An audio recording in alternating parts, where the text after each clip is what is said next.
Welcome back if you have seen the previous part.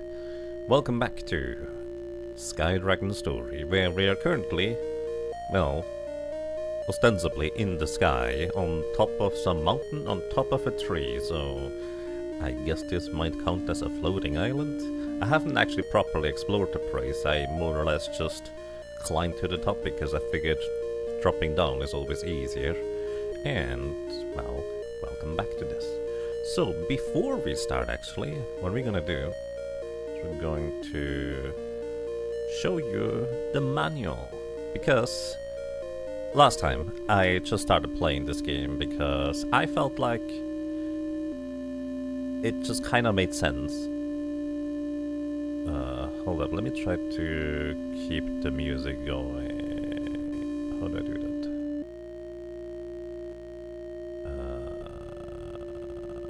I guess we're just gonna mute it for now, it's fine. Anyways, last time I just decided to start playing the game because I just wanted to play a game. The way I played it, because this was so reminiscent of old NES and Super Nintendo games of me. I never really looked at the manual unless I was not allowed to play, but nowadays I appreciate these things a lot more, and there is a very complete and thoughtful manual to this entire thing. So, if you're not interested in that, if you're watching the VOD or video later, make sure to just skip ahead if you'd like to. But I'm just gonna read through this thing. This might take, I don't know, 20 minutes probably? We'll see. But I basically read the first few pages and then decided, you know what, I kind of feel like I actually should read this on stream as well. Let me also hide this, because otherwise it's just gonna look a bit weird. Anyways. The foreword.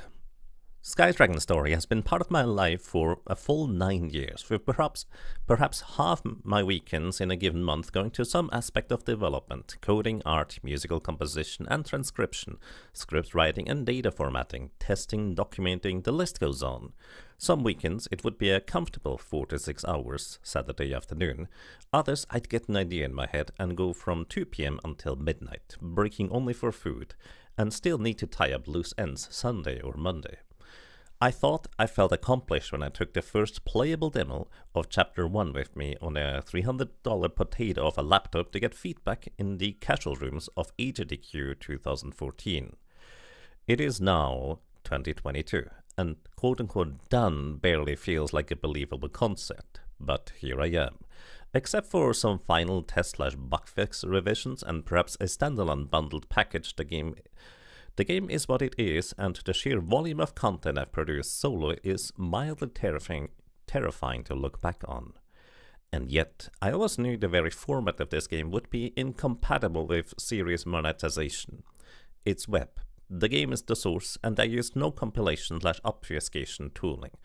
But I myself might not have gotten into programming were it not for example, QBasic, Gorillas.bas, Mario 3, Improvement and other open source and community projects with very low barriers of entry to just crack open and begin editing, experimenting and seeing immediate results. So by all means, enjoy this game as a game, free. If you like, enjoy it as an engine, free. My time with as Sky Dragon Story is coming to an end, but yours is just beginning. Have fun. I was supposed to read this at the beginning, of course. Then we have Table of Contents, a serious note, lore, controls, gameplay, helpful items, world character tips, supplemental life skills section.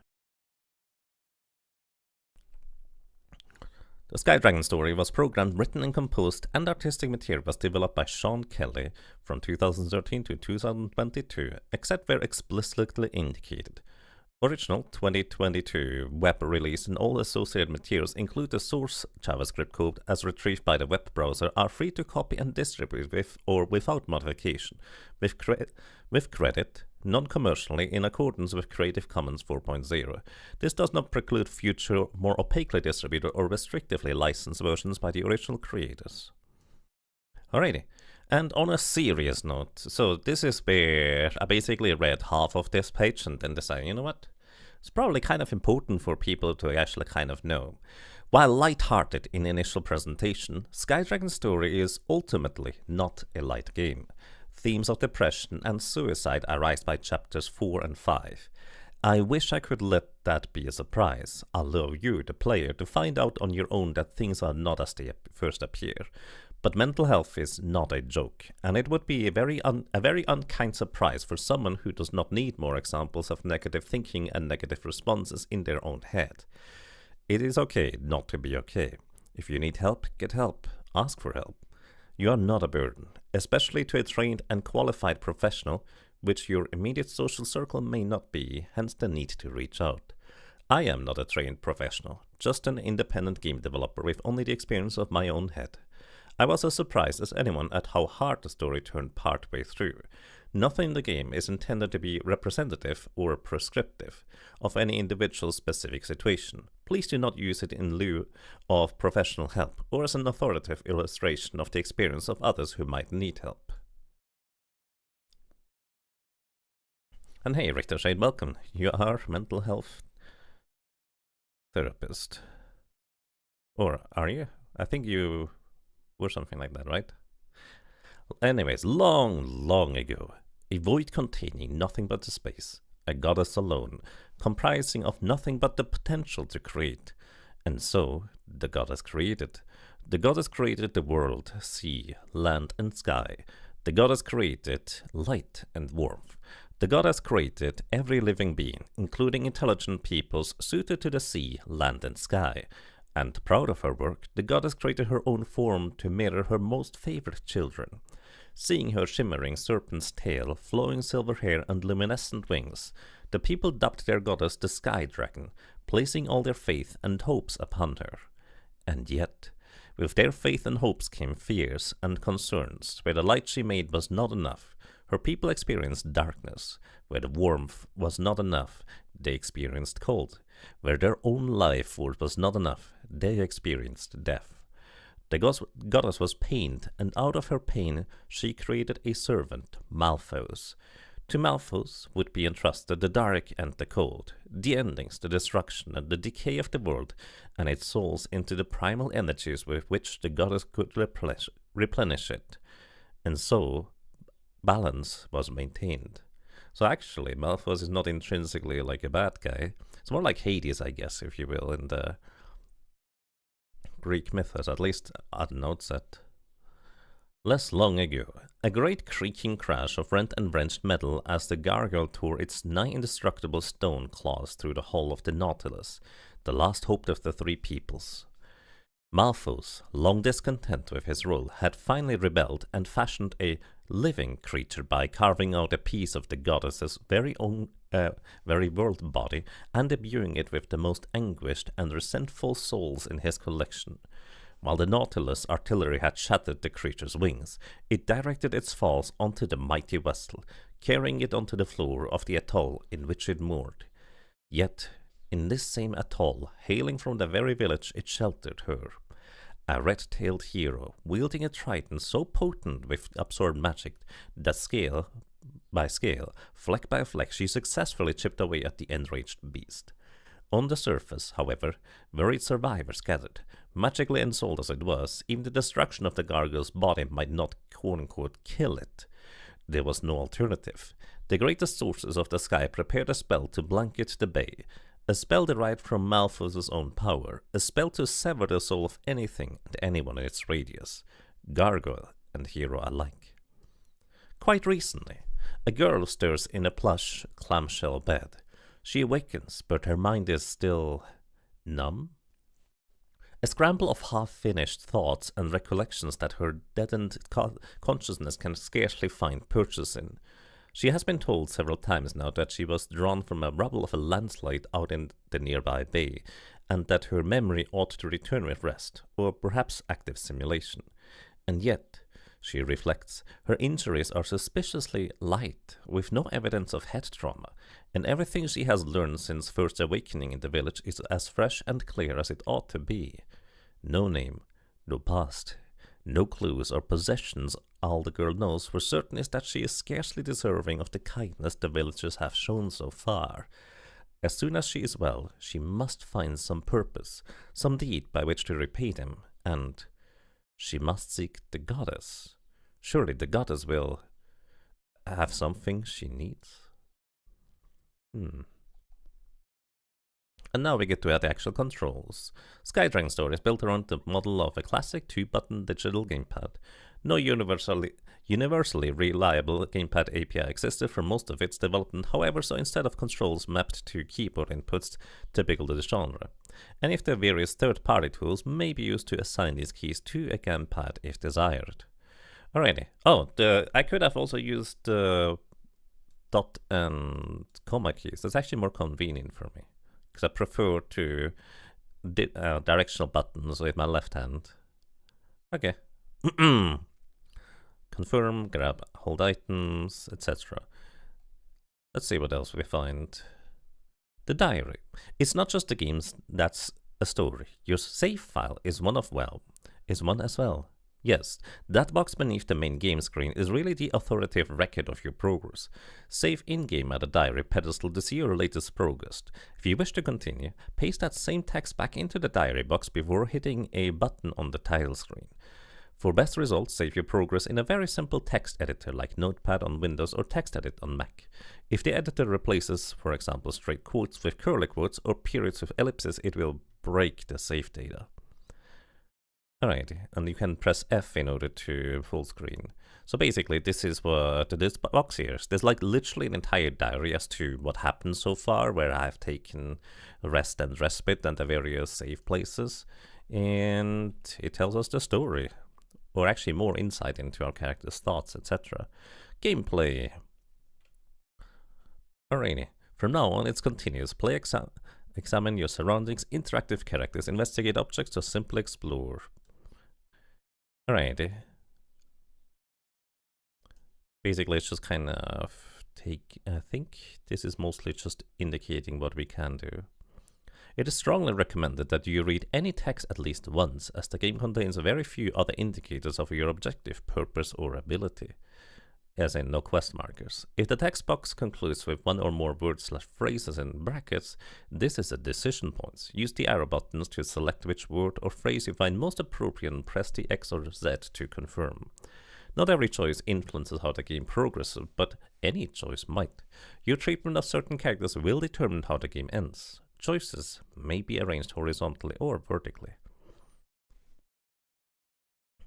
Then you push stuff around and you swipe your tail. Helpful items, you regain 1 HP and 5 HP.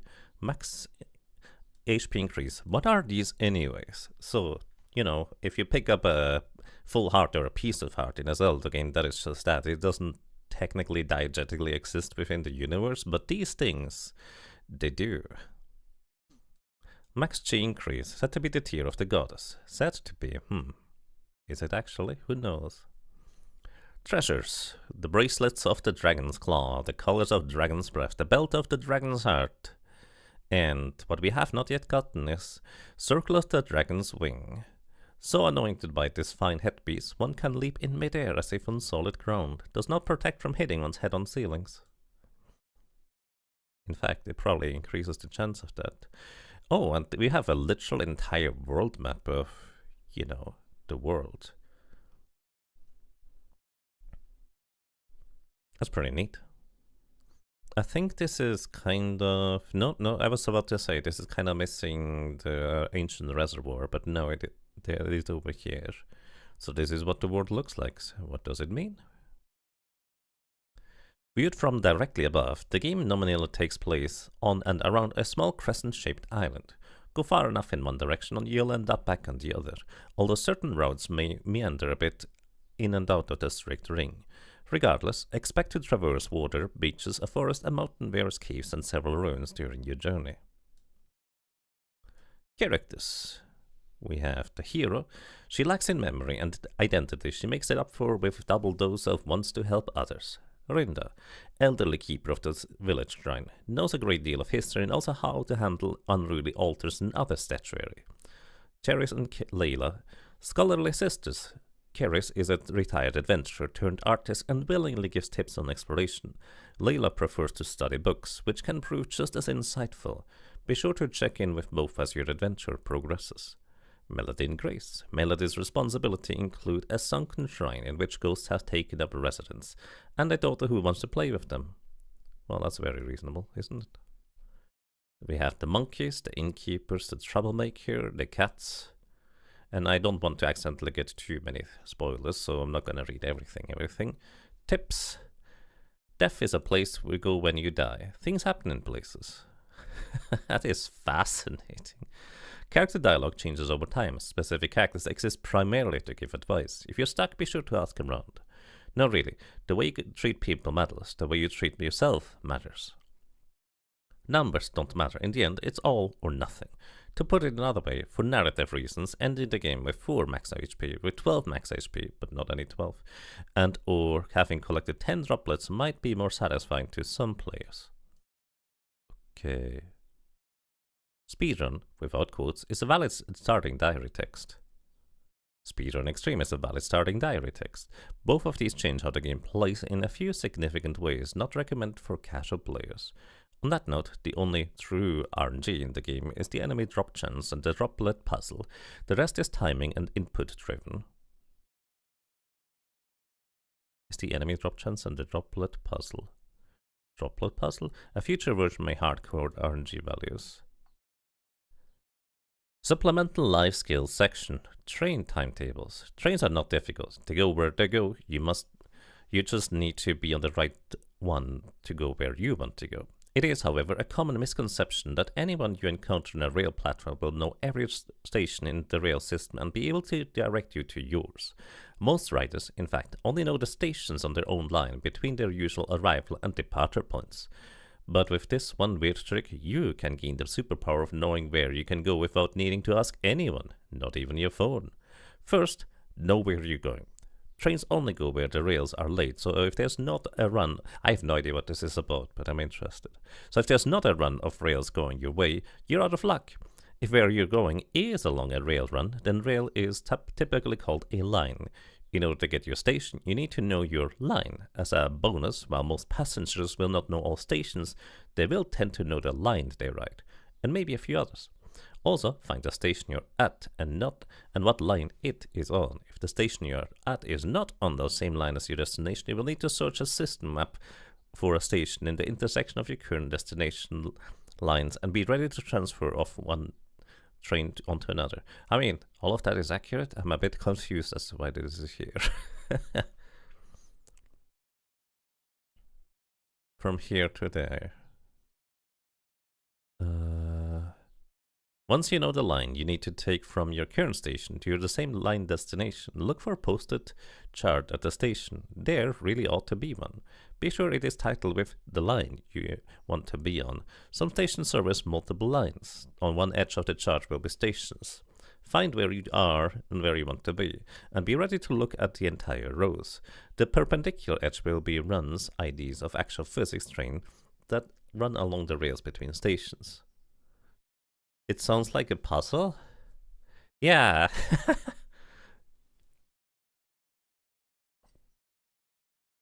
I'm actually very confused about this. I don't know how much in depth this game ends up going. Like if there's like a secondary layer to it, like some other games have. I don't know. But this is peculiar. Can't we just use Google Maps? Google Maps might help you nowadays.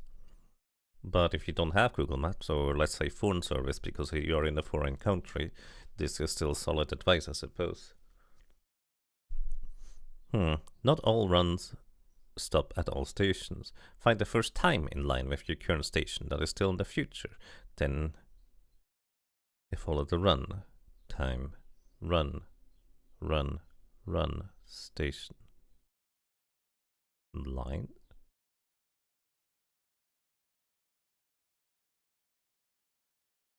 I am SLSS thought line. I am entirely confused about what does the table of contents call this place? Supplemental life skills section. Maybe this is just what it is. Anyways, I suggest let's continue the game, shall we? Let me switch back over, unmute, and we'll see where we arrive. So we just managed to climb up top to the mountain of sorts. We have somebody to talk to, so I guess let's go and do that. Also, There's a pit we can fall down to, probably. Oh, a dragon child! This is certainly unusual. An elderly sky child. The words of the Keeper's Charter. When the peace is broken and my emissary arises, so shall you know the time. The true emissary shall return with my power to return my power to its rightful place. So shall you know the one. Guide the true emissary to the highest temple that she may find me, for the god of the world. Well, bracelets, joker, belt, everything seems to check out. I'd imagine you'll be wanting the circlet to complete your journey, huh? Well, there you go. That was easy. Oh, and I'm a Sikh, by the way. Should have mentioned. Nice to mention you. Thank you.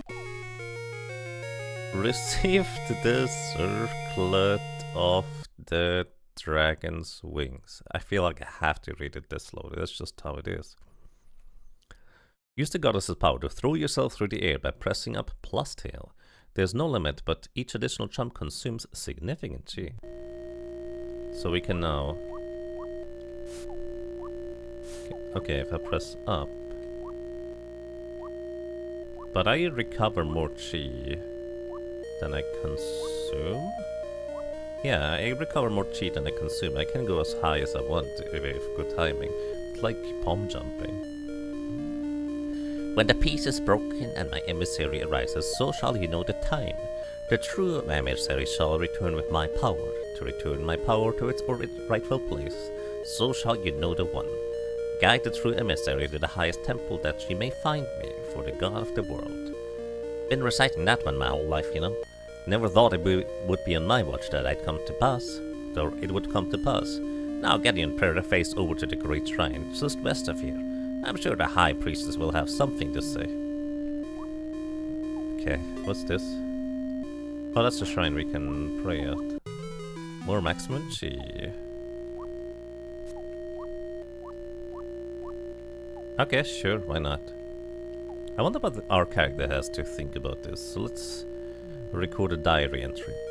Apparently, I'm the goddess's emissary. I met the keeper of the shrine to the mountaintop, and they just gave me the goddess's circlet, no questions asked. It almost seems too simple. The whole mountain shrine appears to be made of crystal, including the altar. I felt closer to the goddess than ever when I prayed, and I was rewarded with another teardrop. An ordinary paper book seems so small and transient in a hole of stone and crystal, but I don't suppose writing anything else would be as easy. Okay. Ominous hole. Oh, I can attack from the ground. If I press down and tail swipe, I don't jump. I didn't actually realize that. Well, he says west from here, but we also just from the manual learned that the world wraps around, so...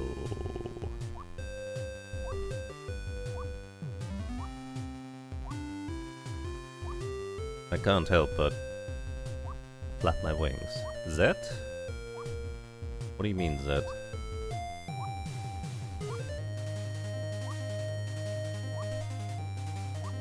This is a map. I have no idea what I'm looking at, dude.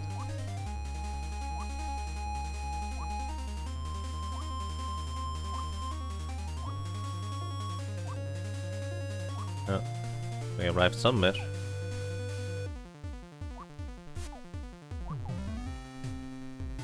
Alright, I can actually...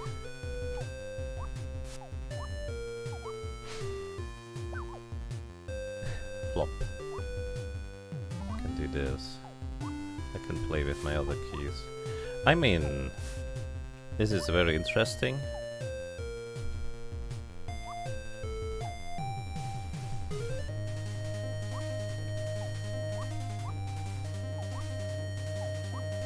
Where is this place? Hello? It's locked. I see that. Where am I? Hello? Who are you? Oh, what? Oh, hello? Sorry, I was just... Wait. You're a snake. Or a dragon lady, I guess. I mean, you're really pretty. Actually. You can't seem to stop staring.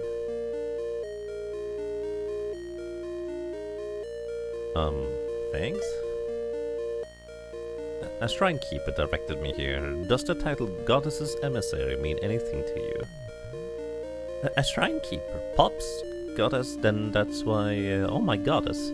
You really... I mean... Sorry. Sorry, I'm so sorry. Your Holiness, that was completely inappropriate of me.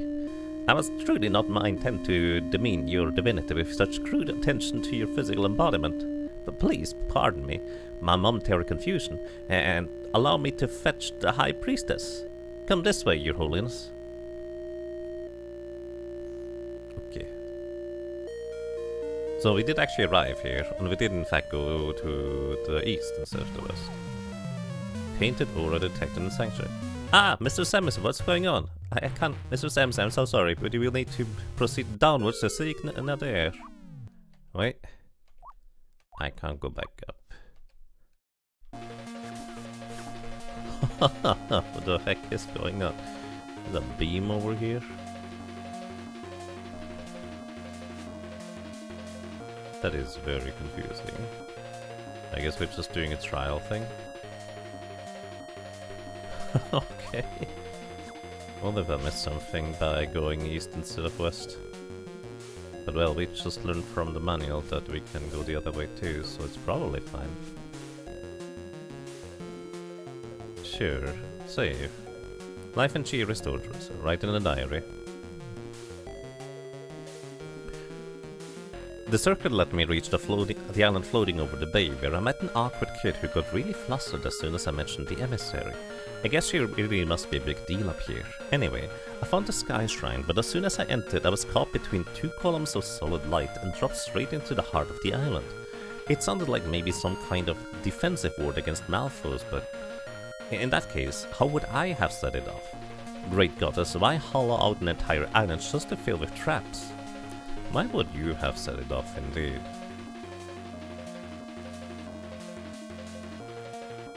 Such a strange thing.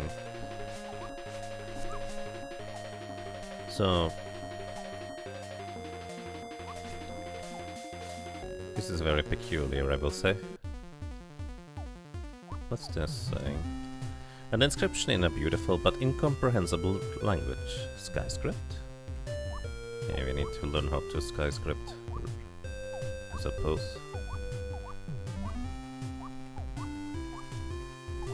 Do we need to go through the underbelly of the island? I guess I'm now on top again.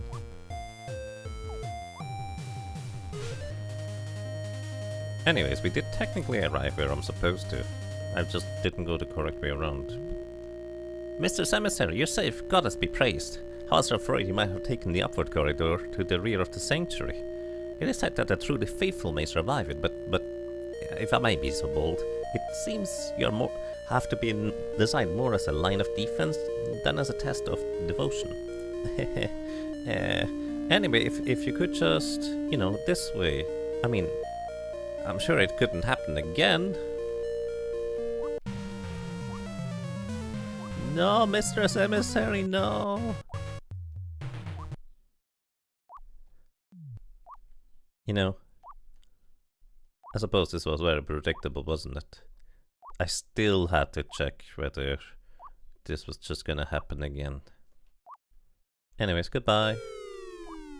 Let's actually take a look at this place. There's a bubble on the right side, like a control bubble type of deal.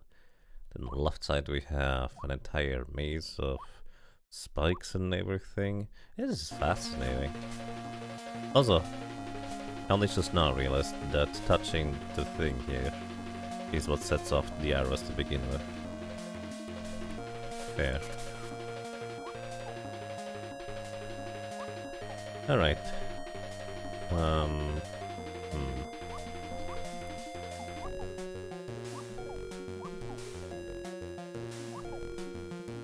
Seems easy enough so far.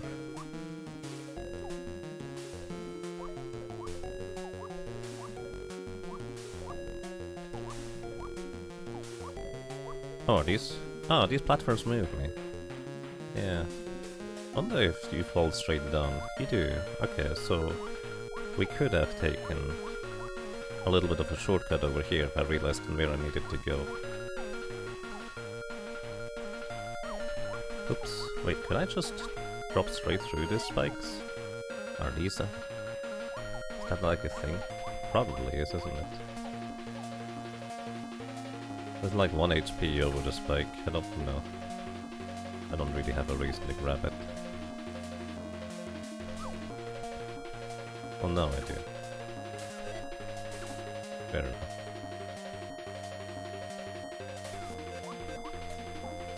Oh. Is that a... Ow. Is this... It does. That's a very peculiar way of doing things, I will say. Can easily get squished. Which I didn't. Surprisingly enough. So does this go... Oh, no, that doesn't.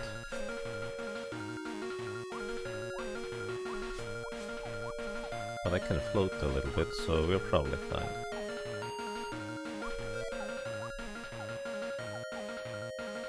Just don't get hit anymore. Smiley face. Why is this torch not lit anyways? Are these even torches? What are we looking at?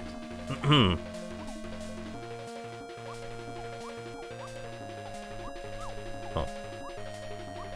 Didn't hold down the jump button. Classic mistake.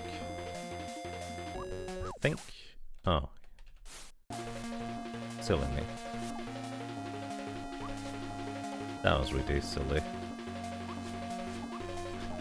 I blame having not crossed my arm because...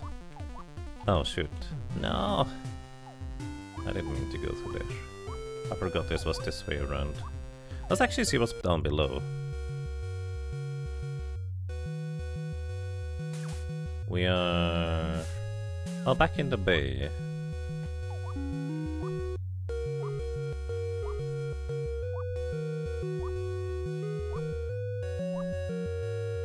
Let's see if we just go the normal way over to the mountain. Why is there a big arrow in the clouds? What's it trying to show me?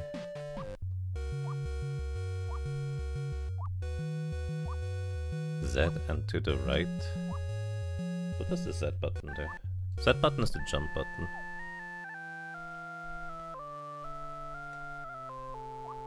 Okay, then we're back here.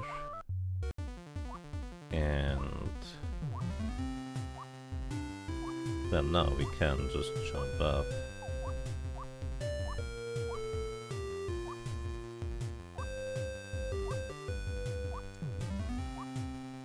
Oh, hello, kitty friend. How are you doing today? Meow. Improbable cat. A hole in a home that isn't inside. What is there? A hole in a home that isn't inside. What is there?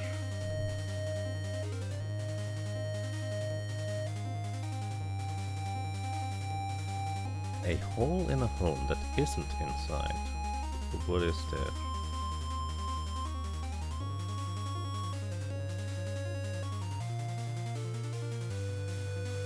Like an entryway? Meow. It's not talking anymore. Was that your imagination? Nah. A hole in a home that isn't inside. Oh. I see. I wish you all the best over at the hospital. Good luck to you and your friend. Welcome. I hope you are doing at least well, Mylakar. Welcome to you. Let's see if we can...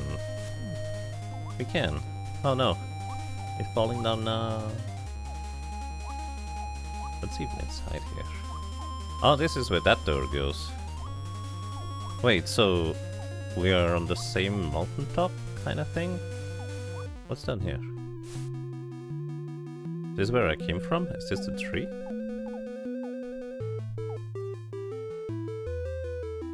Kind of? This is on the left side of the tree.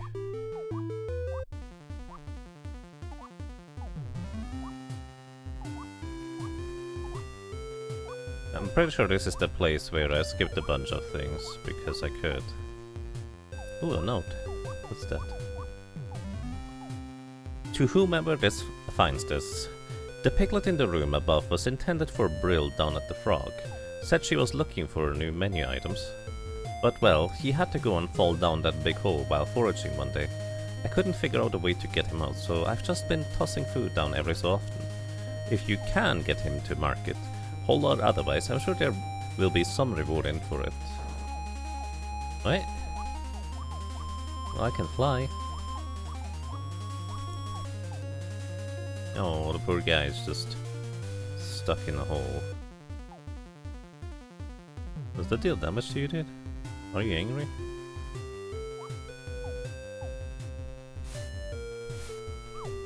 Ow. Oh, I think I'm supposed to... Yeah, I'm supposed to do this. So it takes damage. Poor piggy. I guess we are releasing you from your misery? Or something of that equivalent. Seems a bit cruel.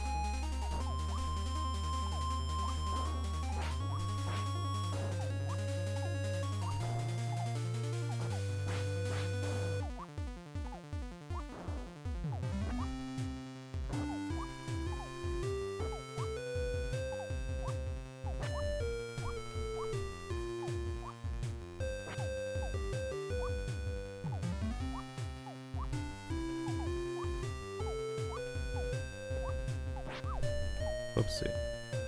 That was 3 damage, right? How long will this take? Oh. Looks like you floored yourself a stone tenderized pig. You picked up the ground ham. Why we do that? I guess because I can.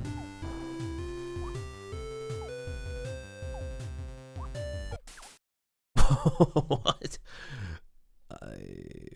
Okay. Oh, that's an easy way back here. Do I still have the ground tenderized ham? Who knows? Ground ham? Like wall chicken? Yes, it's a distant relative. They all belong to the category of wall beasts.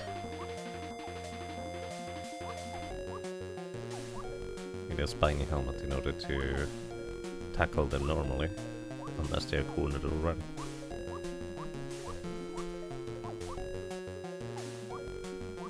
Alright, so... Oh, shortcut. I actually genuinely forgot about that already until I accidentally fell down. Silly me. Or get squished.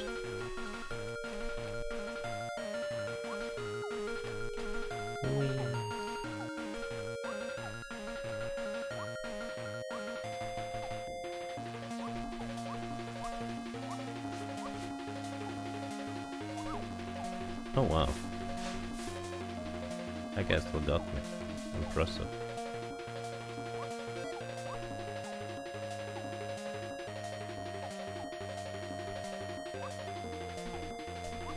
I'm pretty sure there's just health over there if I didn't goof earlier. See? Can I just get it again? I can.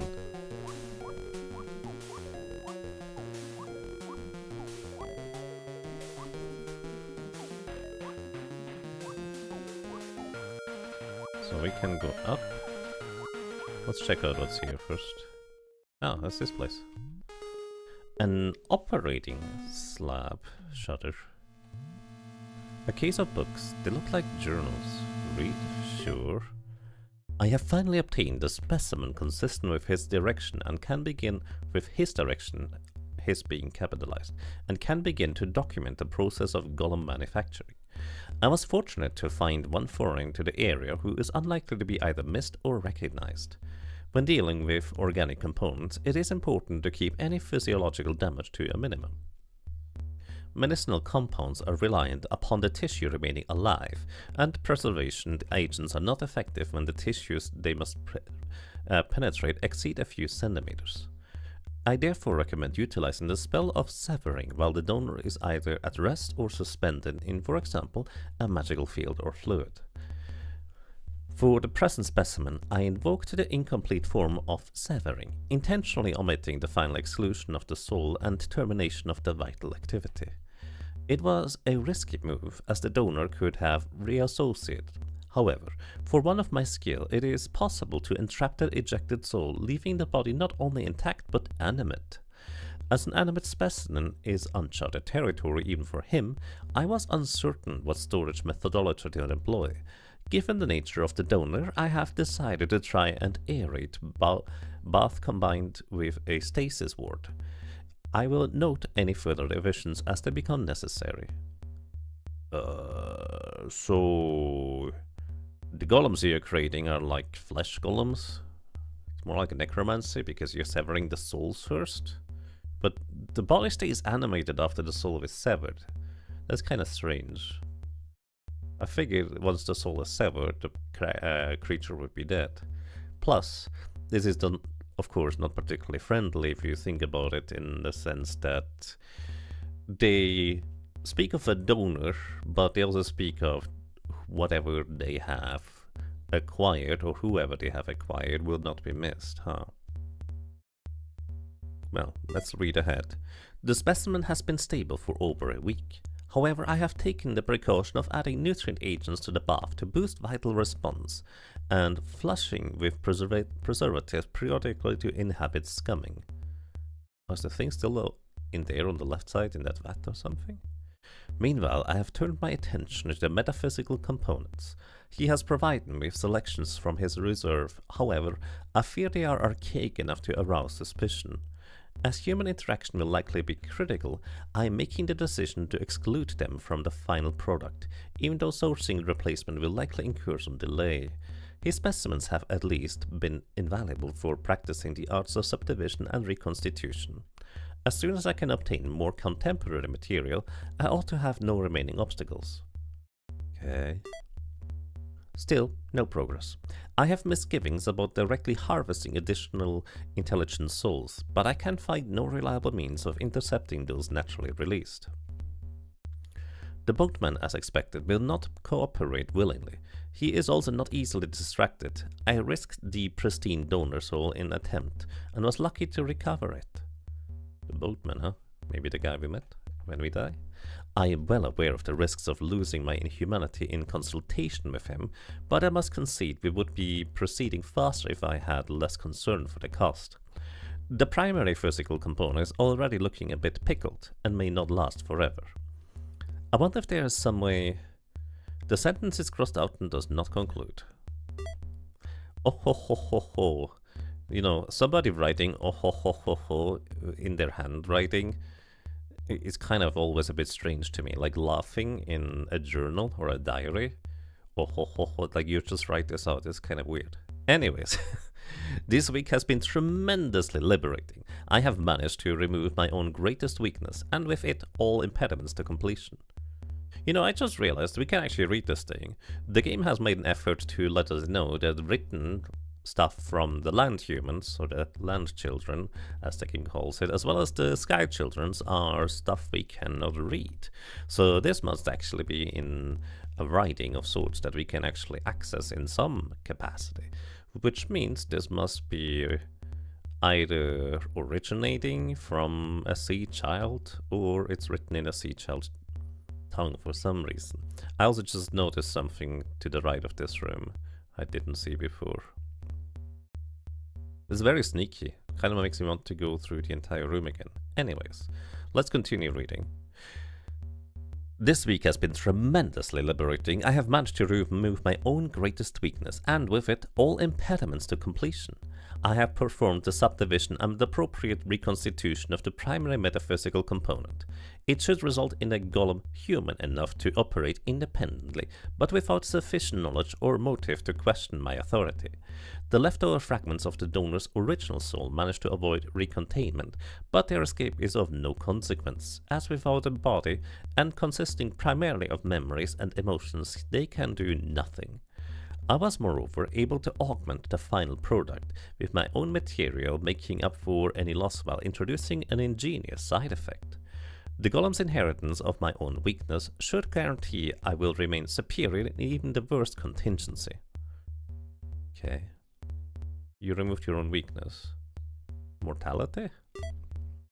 I have bound the composite soul back to the physical surrogate using the techniques he specified. Because of my foresight and success in retaining an inherently animate surrogate body, this process was rendered trivial. Under normal circumstances, such as the gargoyle, I am to understand the body will require much more involved processing. Normal circumstances, such as the gargoyle, which we read earlier about the story, is like the creature that started war and then got hit by the Nautilus until the red-scaled, probably mermaid appeared of sorts. Alright. Invocation of animation, wards of preservation for any organic components, and of course a power supply to maintain all associated magics. Indeed, I remain somewhat surprised that this golem appears to require no upkeep of any sort. I flatter myself to surmise that my own spells were of sufficient caliber that any trifling energy loss is offset by absorption from the ambient environment. 6? Wasn't there only 5 earlier? I might be wrong. I have decided to limit the golem's awareness of me, keeping it under a common sleep charm, which ought to persist until it is discovered. That way, it presents no risk of exposing me or seeing its own activities in a light of which may discourage cooperation. I have some misgivings as to whether the golem will be able or even inclined to accomplish the goal for which it was created without ever knowing its creator and purpose. But he assures me that all children are predictable when presented with the proper stimuli, for example, fear, hope, camaraderie, etc. Tomorrow night I plan to deposit the golem near where I found the original donor specimen. He has promised to arrange suitable cover for its appearance. Then we can but wait. Something fell out of the logbook. You got the spare keys.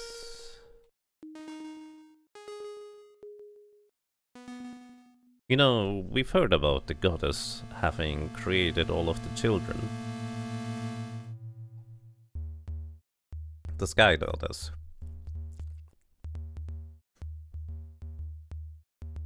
Aside from the concept of just creation myth in general, I guess this could be very literal in this scenario, couldn't it? Maybe the Sky Goddess is referring to Sean Kelly, the creator of this game. Anyways, this is what I noticed earlier in case you didn't catch that. Basically, we can go through the wall here. Oh, I thought this would lead outside, but what is this then?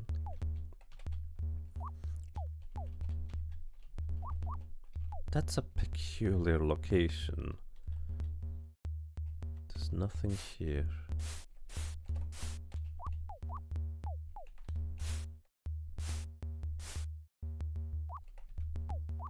Can't interact with this thing up there. I have a spare key now. What's this say? It's a tank full of liquid. Okay, nothing inside in that case. Well, that's peculiar. I wonder what the diary entry says. Let's see. Oh yeah, the pig. I found it through the immense pig trapped in the mountain cavern at the end of the precarious climb. It seemed to set on mauling anyone with and anything in its domain, so for safety I put it down. But I can't let the meat go to waste. In the center of the Sky Island I found what I can only describe as a laboratory. It was full of horrible equipment, runes, and a set of logbooks describing a golem. A new one. Made from... No, I can't write about it. What is this room? A lab? I'm not sure riding here is any good idea, but beggars can't be choosers. Right. I mean, honestly, this is very peculiar that this is where we find things. Through the walls, I mean. Kind of makes me want to go through the entire thing again, just to see if I missed any other pathways. Halt! Analyzing detected presence. Dark energies exceed safe threshold. Searching approved exceptions. Exception found. Status expired. Commencing lockdown. Please do not tamper with or obstruct the barrier troops. Lockdown, yippee. Okay. Not tamper with or obstruct the barrier troops. I got smashed. How very convenient.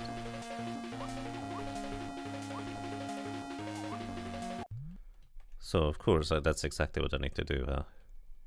Good thing that didn't actually happen.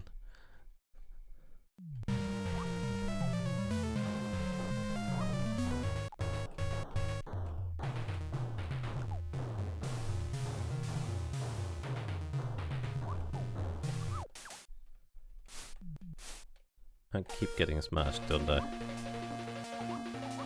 I don't actually know how I'm supposed to handle this.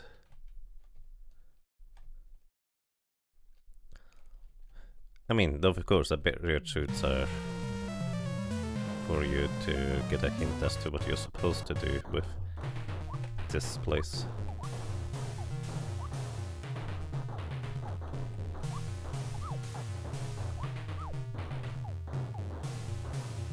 So, there's a good thing now? Or am I still gonna be doomed here?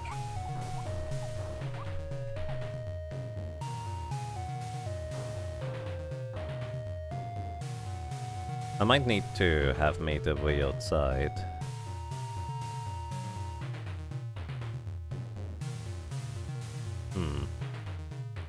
Maybe this was not it. Oh, I'm supposed to use these things to... Right. Well, this is gonna be rather difficult now. Especially if... Okay, so the barrier shoots are this thing on the left and the right. We live here now, right? I forgot the most basic things that the game taught me at the very beginning. Oh, no, I can't do that. What? So what am I supposed to do then? That's not it. I'm clearly missing something here.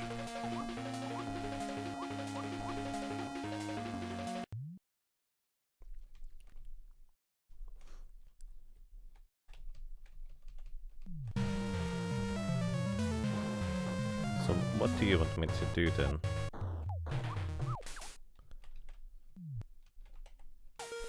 I mean, it doesn't help that it's getting squished is just a one shot. There's clearly something I'm supposed to do here. But I'm not entirely sure what it is, because I did obstruct the barrier shoots, but then nothing came of it. My goodness.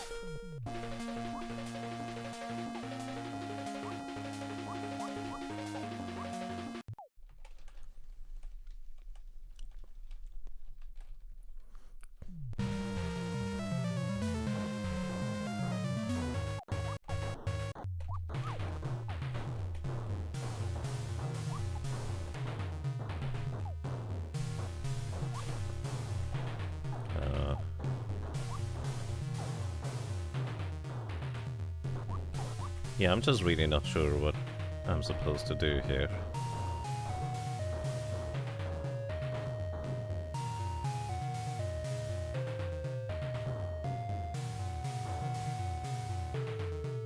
Maybe I'm just supposed to survive. And I just wasn't patient enough earlier.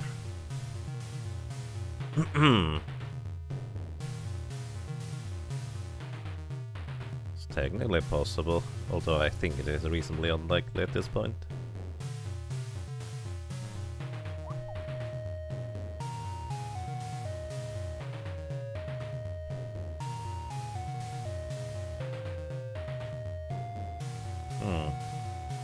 Like, you can't push the things into the beams on the left and right, can I?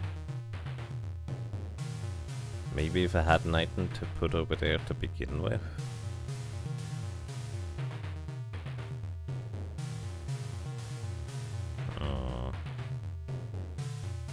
Maybe I need to put something at the top instead? I guess that's a possibility. If I do this, now I'm squished, I'm gonna get squished again, because I didn't do that right. Alright, so let's try to maybe put one of the barrier shoots at the very top, maybe?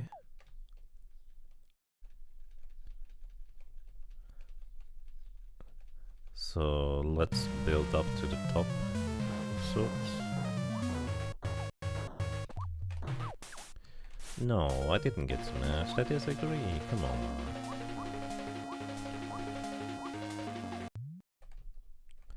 Also, you can hold down one button while advancing the text box with the other in order to speed through the text more quickly. So I guess that's nice.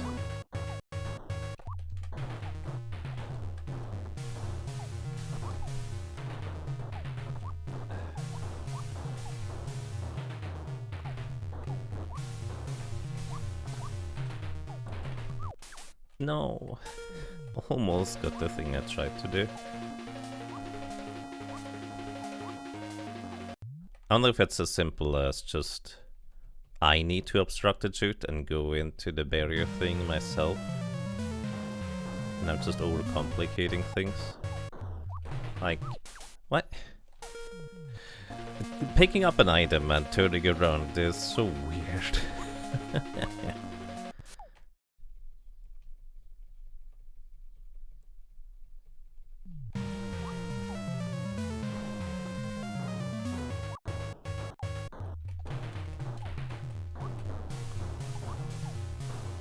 Alright, so...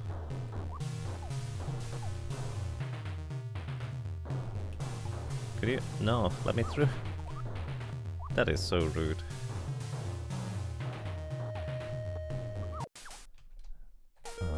I goofed.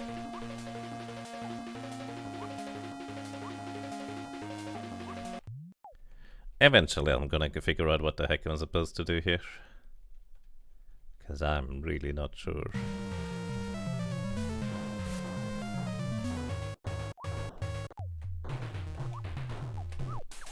Yeah, that's definitely not it.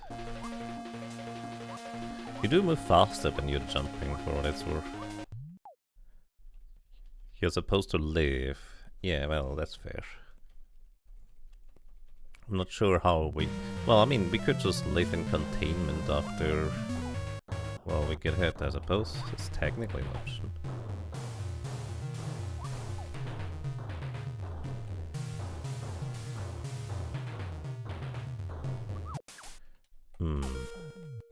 How would I do that? I guess I need to move through and then turn around, place a block down of sorts. Maybe that kind of would work.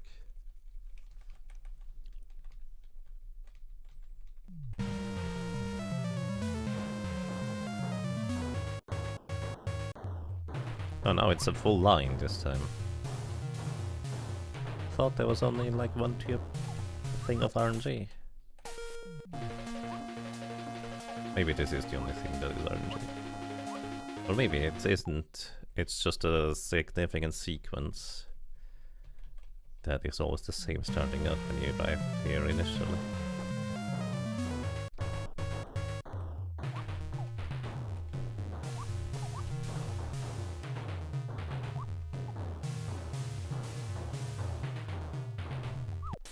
What? I definitely wish you smashed it. Come on.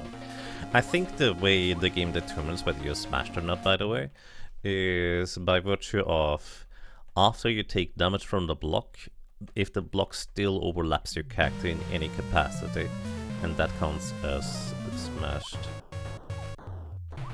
Which is very inconvenient for the purposes of surviving in this scenario.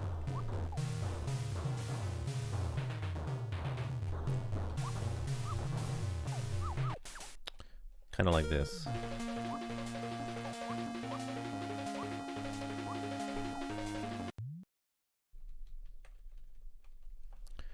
But yeah, clearly our characters infused with dark energies. We're the ones summoning the goop from the ground that make all the creatures go crazy.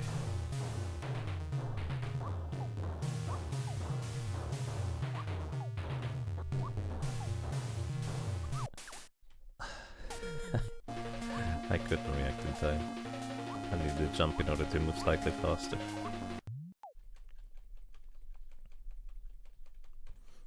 Like, is dark energy even a useful term here? Like, what does dark energy mean?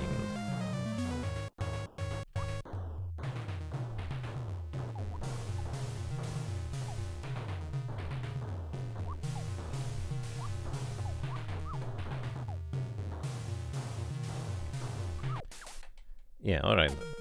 I think I'm gonna try and just go into the chute. Maybe that's something. Maybe the block can't come out if I stand in front of it, so I can just stand at the top. That's going entirely across now.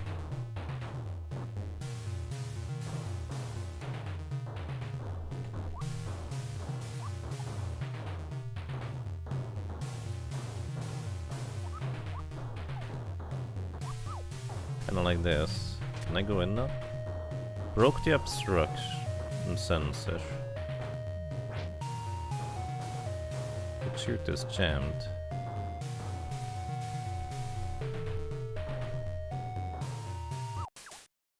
Huh? Okay, so I did something. I'm just not sure what I did. Do I just need to jump up there to be in front of the sensor for a bit?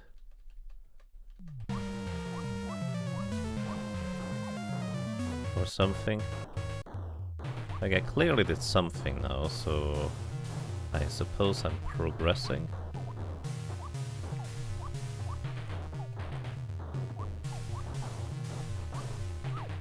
Maybe I am supposed to stand here. No, the thing still comes out. Maybe I need to interact with it. You think holding a block jammed it? That's plausible. Hello, welcome to Evil Knievel, hope you're doing well. I placed blocks there before, but I didn't hold a block until I suppose that recent attempt.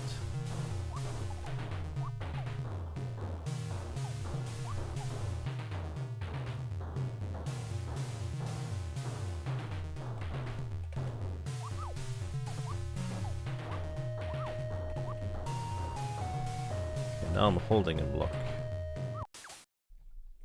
No. I think I need to interact with it.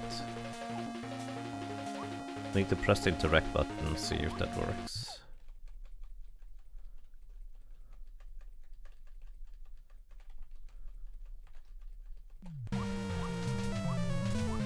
Yeah, I need to interact with the sensors.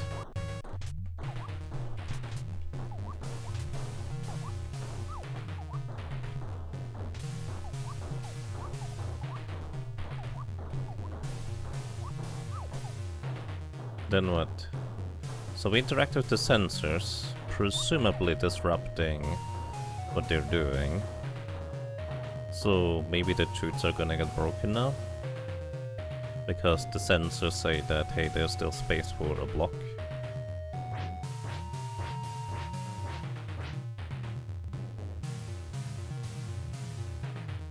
Lockdown system failure. Barrier chutes damaged. Desperation contingency, full destruct. Yeah. Okay. At least I have an idea. I know what I need to do now. So basically, I need to interact with all of this. Oh. Well. You need to interact with all the sensors. And then we just lock ourselves against the left side wall instead, where we can just walk out at the end. Okay. That's a bit weird. Took me a while. Because I was not sure what I was supposed to do. Oh, hey, look. Pray at the altar. You know, if we have all that much dark energy in it, why does the goddess keep giving us tears?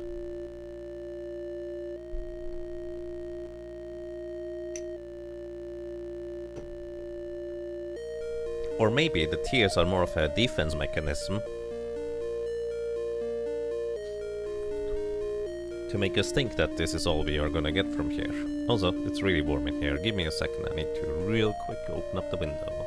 Actually, that doesn't help. Anyways, be right back.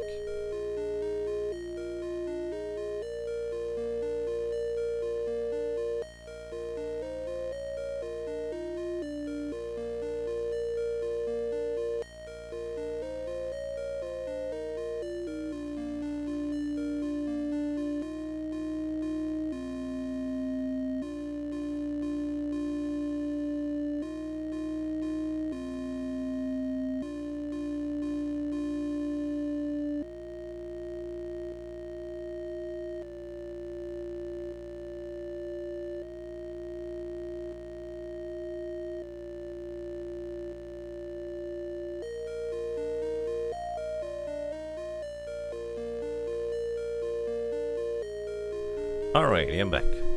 So yeah, you need to press the interact button in order to proceed there. Well, let's see how we can proceed here. Hello. Mistress Ravi, your eminence. Ravi? This is the lady I spoke of. The goddess emissary has come. She has emerged even through the path of righteousness. Goddess's emissary? Her? Gabe, you blockhead. How can she be the emissary? She's my goal. She's just flesh and blood, see? Would the goddess emissary be so weak as to be the least bit scathed by our shrine's test of faith? Okay, so we are your golem. Understanding. Would she be so impure as to set off our holy words? No, this thing is some tainted mockery of a sea child. This was also kind of my theory, but I figured the game might actually give us confirmation. But yes, we are in fact the golem. But also there was more to it. She was brought forth by Malphos's recent awakening, no doubt to gather the treasures whereby to increase her master's power. But she's... Do you question your high priestess? The goddess forgiveness knows no bounds, but the faithless just must nonetheless learn and repent their mistakes. Now give us space. I will show you what a miserable creature you have been deceived by. Ravien, you're the... This is ridiculous. What's your game? Why is all this deception and destruction necessary? If you truly love and serve the goddess Sky Dragon, don't you care what's happening to her children? Animals, people, they're fighting each other for no reason, driven mad by an evil influence. Don't you wish to understand what's going on?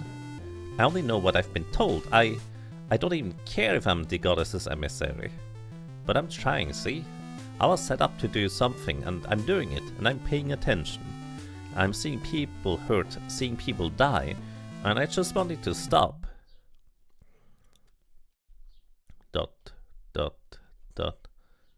You're seeing destruction, you say.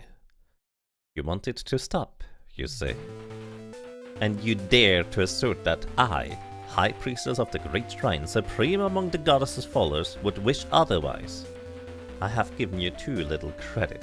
You have become more than a simple tool. But still, you know nothing. The treasures are not fit for you. You need only look inside yourself to see why. You want the truth? Then have it. You're not a real person. You are a thing. You are a distillation of dark and forgotten magics. A miserable nest of souls bound up in the discarded shell of a mortal girl. Your thoughts are not your own. Your so-called feelings are an illusion. When I say you were to gather the treasures for your master, you know I am telling the truth. It is nothing more than I have told you all along. I made you to retrieve treasures which I could not reach. I must have them all. Only by their power can Malphos be subdued. Only the goddess has the power to contain and to purify. And yes, I harvested and bound you with Malphos' own power. I am also the Arch-Sorceress of Malphos, the only sorceress of Malphos. Only I have been so bold as to defy holy law and consult his lost magics. For only the Lord Malphos has the power to destroy. His own power must be used if we wish to destroy him. I will become, and now with your contributions I can become wielder of all powers. The holy and cursed martyr, priestess and sorceress who shall bring peace to the world. True peace, the destruction of evil, not merely its sealing. So now you, my worthy and articulate creation, serve your ultimate purpose. Deliver the treasures.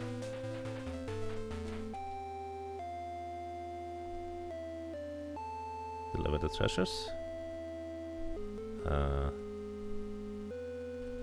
Hello? Did the game crash?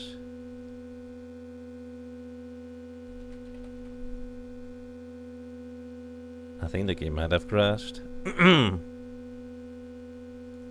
Pop out game window. Blink. The treasures were too strong, evidently.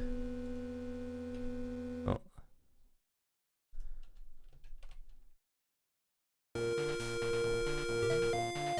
She read the diary. It all came back. Oh. I guess we're gonna do this part again. Hey, Brofness, welcome. Hope you're doing well. Anyways, now that we at least know how to do anything here. This is not nearly as bad now, is it?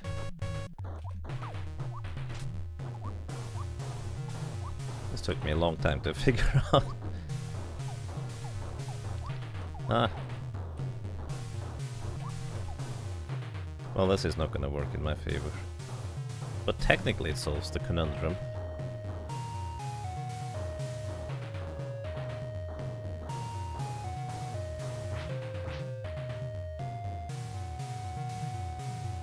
Only if I can get out of here by just grabbing the block on the left and jumping a lot. Nope, that didn't work. And full destruct. Does it actually conclude? No, I need... Oh. Well, it's not destroyed, but it can walk by anyways, no. Well, that's peculiar. I hope I didn't break anything.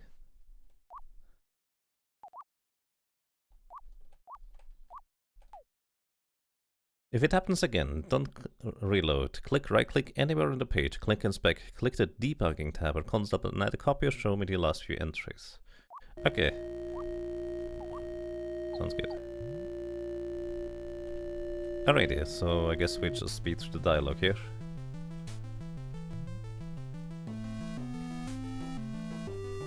She's my golem.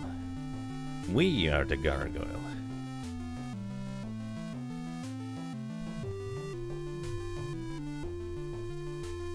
By the way, in the manual we also described that semicolon and dot... Oh, I actually had brief control. No, I didn't. Semicolon and dot are also buttons to interact with the world with.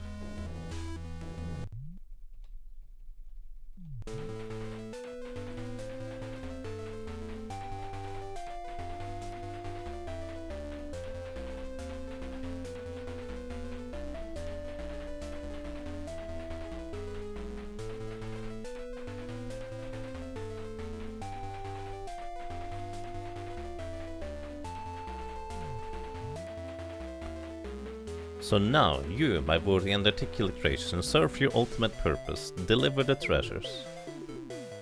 And it crashed again. Alrighty, so what do I do now? Is it... let me actually mute the site real quick in the meantime. Right click anywhere on the page, inspect, click debugging tab or console tab. inspect. Let's see. Debugging? I've never used a debugger on this before. This thing?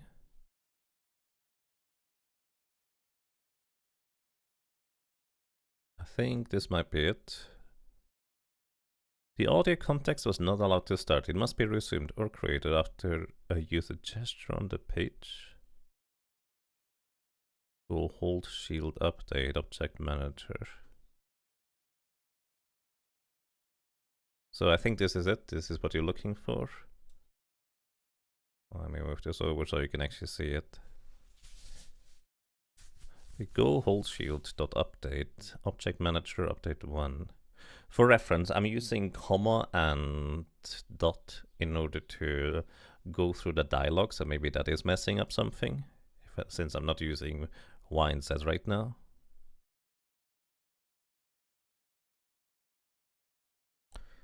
We can also...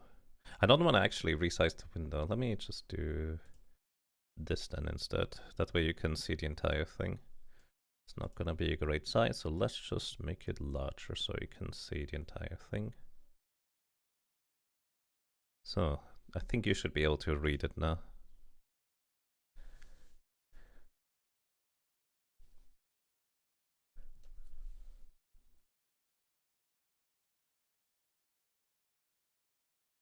My first instinct is that I was using a button to advance. Like, specifically, I was holding the semicolon and pushing colon, or I was holding the comma button and tapping the dot button repeatedly. Perfect, thanks. Alright, you know now. So, we will probably eventually learn as to what the game's up for. In the meantime, let me just go and attempt this again. Just in case it works now. Who knows? I'm gonna press the Y and Z buttons now instead for this. It all came back. Also, I'm just in case, Prof Ness, but there's a hole over here that does nothing. Also, let me unmute the sound.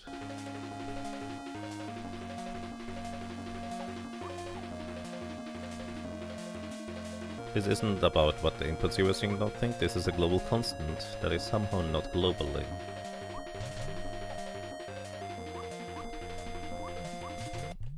Oh, you can break the obstruction sensors before you even get into the barrier. That's kind of fun.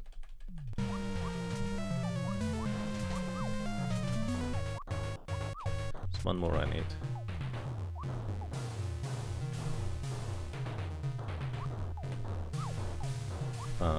How do I even remotely do anything useful here? Because I'm gonna get squished again this way. It's fine.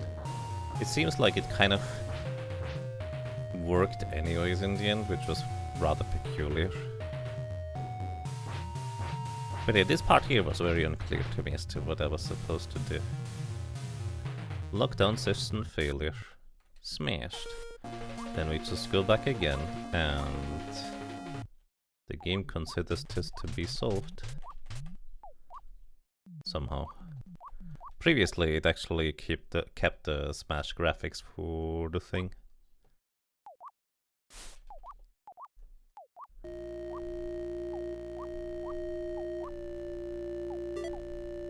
Also, I forgot that I didn't do this again on the second time through.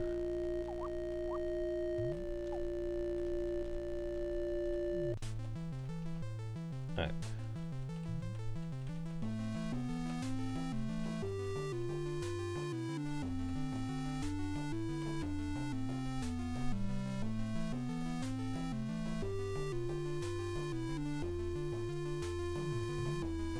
That's another odd case. Yep. That's why playtesters are useful. And I'm happy to provide feedback for these cases.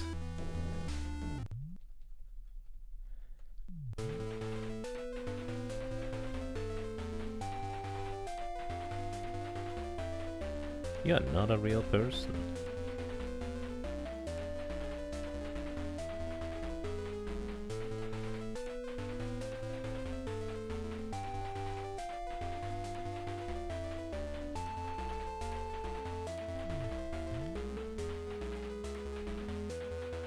Alright, deliver treasures. And yeah, it crashes once more. And there's nothing I can do about that for now. Until this is resolved, I'm just gonna go somewhere else and start exploring, I suppose. I guess I can try and solve this one. Maybe properly. But then again, I'm actually really not sure on how you solve this thing properly.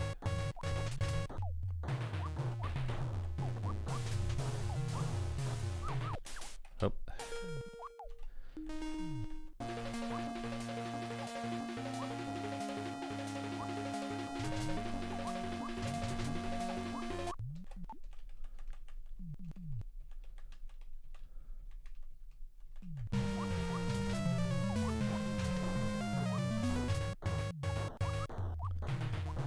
Alright, obstruction sensors are done. Now, how? No. I have absolutely no idea what my strategy is supposed to be for this room. No, I kind of do have an idea. I just have no idea how to facilitate such a circumstance.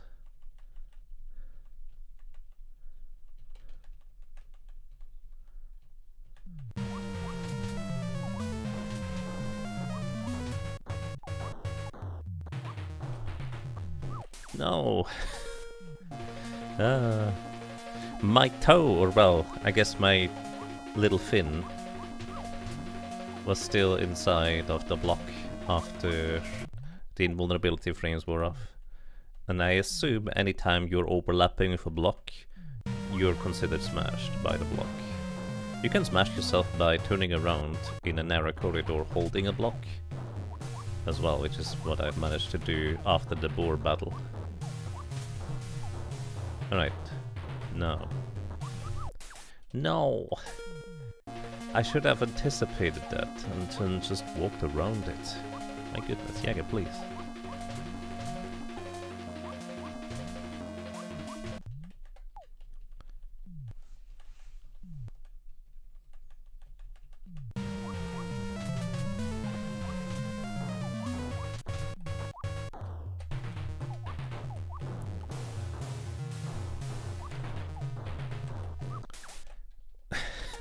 That's so mean. I'm almost willing to say that this is really weird to play because it's so fast. But considering that at the end it seems like I just have to wait until all the blocks are up. Maybe the speed is appropriate. Okay. No, that doesn't work. There we go, now we got it. This is what I was trying to do. Surely it's not gonna squeeze me now.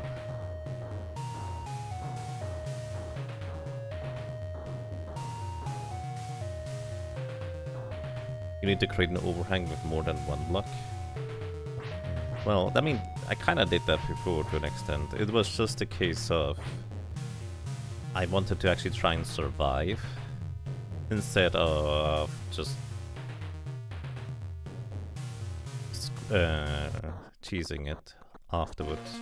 Because I didn't survive the block explosions afterwards last time I did this.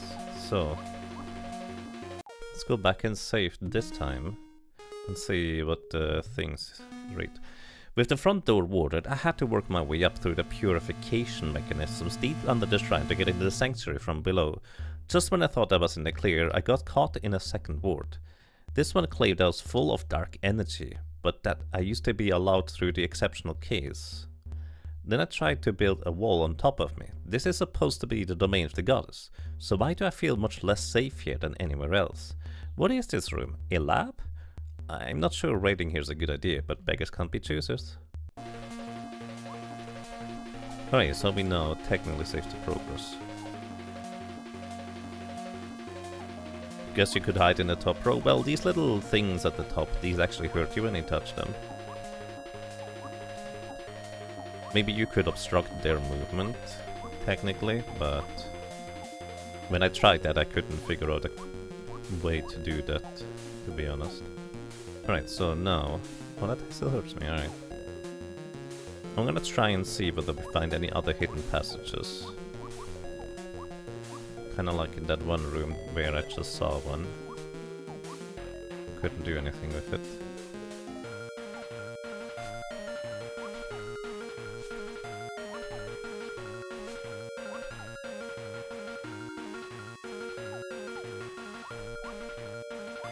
Like, I figured this would be a passage through here, but it wasn't. Hello, welcome to Dr. Dan. Hope you're doing well today.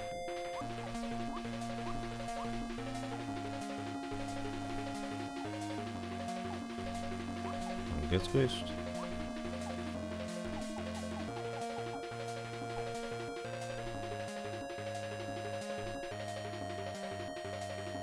I don't know if I can even make this in time. Oh, I can, just about. How neat.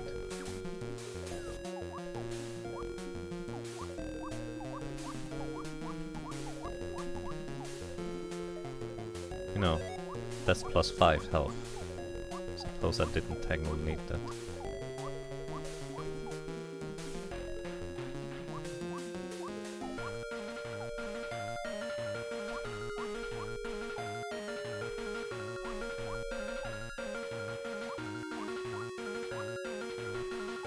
Alrighty. I don't see any other hidden passages so far. Not sure how thorough my eyes have been though. Because I've also been focused on jumping. There's another passage over there to the left. And above this room.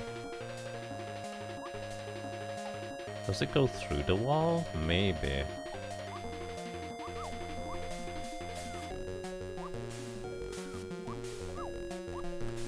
Oh my goodness. No, I don't have enough health to try again. There's a diary just to the left of here though, so...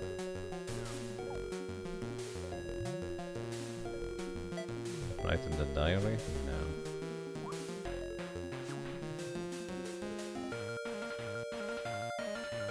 So the thing was straight up from here, right?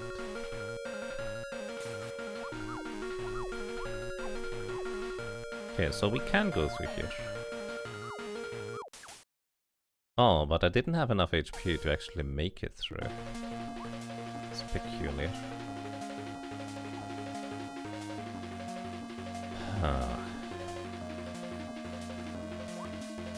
But I'm sure that's some form of a skip you can do technically.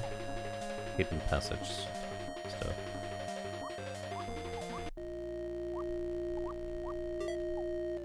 Pudding. You feel blessed. What if I go back and save now? Because technically I received another tier of the goddess, but we haven't interacted with the characters yet.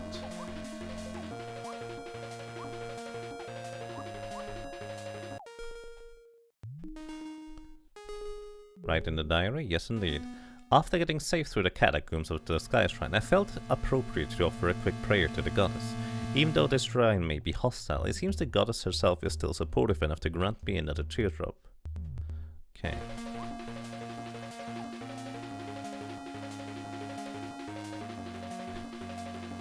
You think you have a patch that may be fragile, but it will get you through in about 8 minutes? You know, that sounds like I'm gonna grab another coffee or something like that. Sure, why not? Thank you so much for just, well, being ready to patch this immediately, Profness. Stretch break for all, except you. You get a stretch break afterwards. Alright. Let me save this thing into another notepad. I've been periodically saving my diary entries, and... well then, everybody, break time! Get up, stretch, walk around, stay hydrated. I don't know, maybe you have time to do laundry or drying, and that's exactly what I'm doing, so... break time, everybody.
Alrighty, I'm back.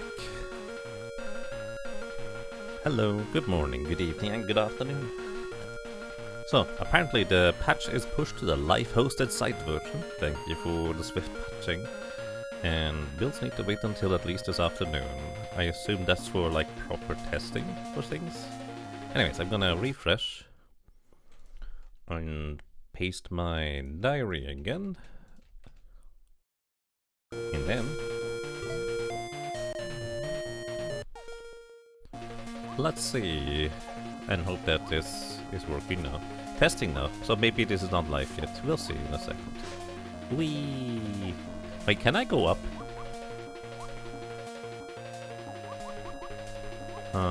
Not like this anyways. Not the way I was thinking I might be able to go up.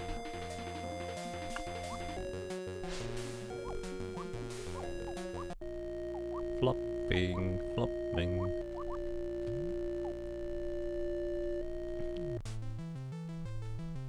So this might not yet be live yet. I'm actually not sure. We'll see. If not, I'm just gonna go on a world tour and start exploring other things. Or maybe even start a second save file.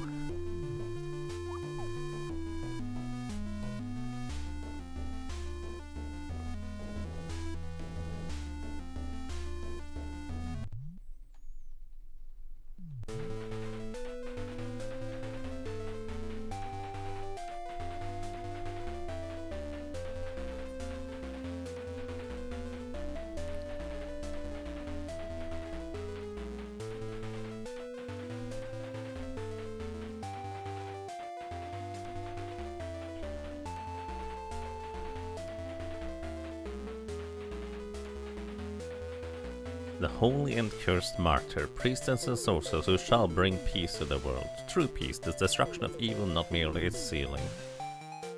So now you, my worthy and articulate creation, serve your ultimate purpose. Deliver the treasures. Nope, not yet live.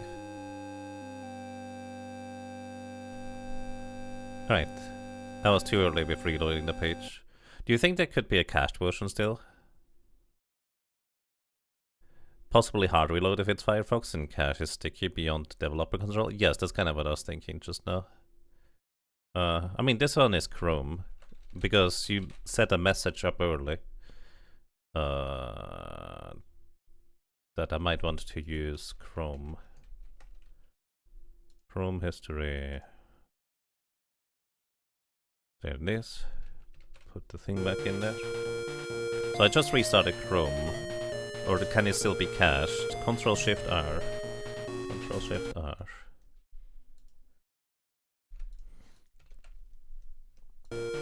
Alrighty. Trying again. It all came back.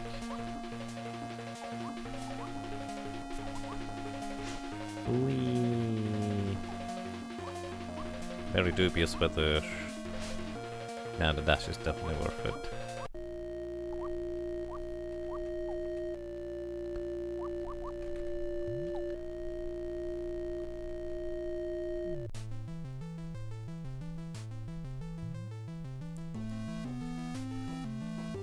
Good boss flag did register in the diary. I did actually defeat it properly and went back to save afterwards. So...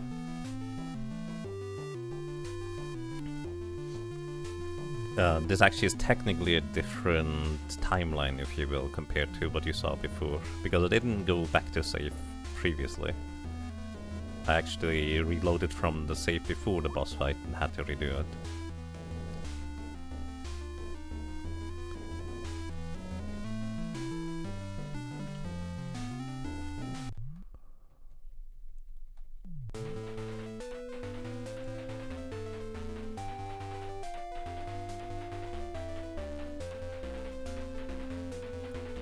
Alrighty, we're about to go on.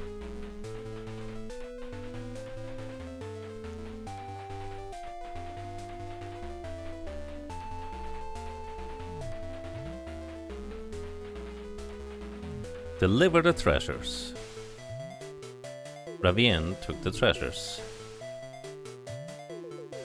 Such an obedient little golem when faced with a bit of divine magic, eh? And they're still warm from where even? Oh, but you really could be mistaken for a real human, couldn't you? In fact, yes, you have done good work. I do believe I shall keep you around. There's quite a nice little fishy pool for you to wade in down below. You know, the way there, I think. Oh, you know the way there, I think. Oh. Of course, now we have no more treasures. Okay, the fix at least worked. Painted or detected in the sanctuary. All agents of Malfoy shall be purified in the catacombs. Whee. Well, that's just rude.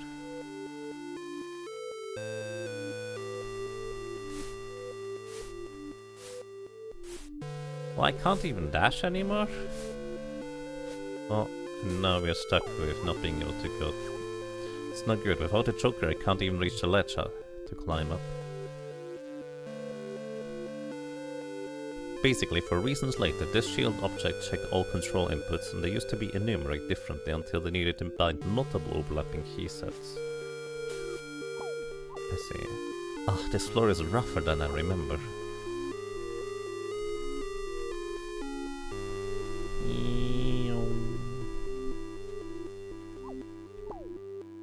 Goddess, the air is cold when you're wet. Life and cheer restored, right in the diary? Sure. She recorded her adventures.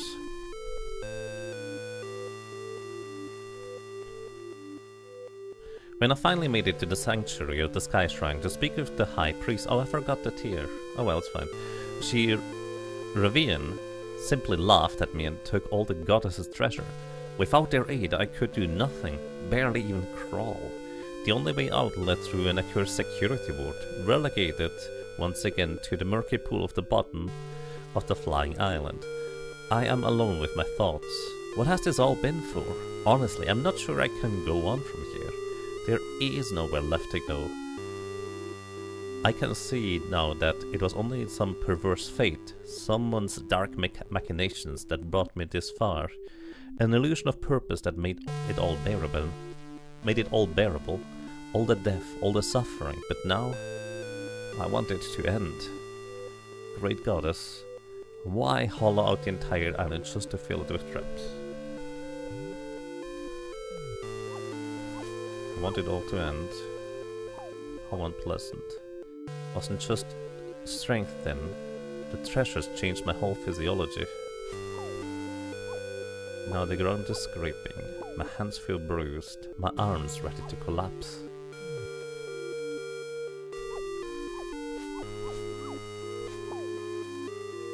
My shoulders out of their sockets. Damn it, girl, I think I see why other women spend time on land. Are so keen to be fitted for clamshells. Youch. That was definitely a bone. Probably more than one. Goddess.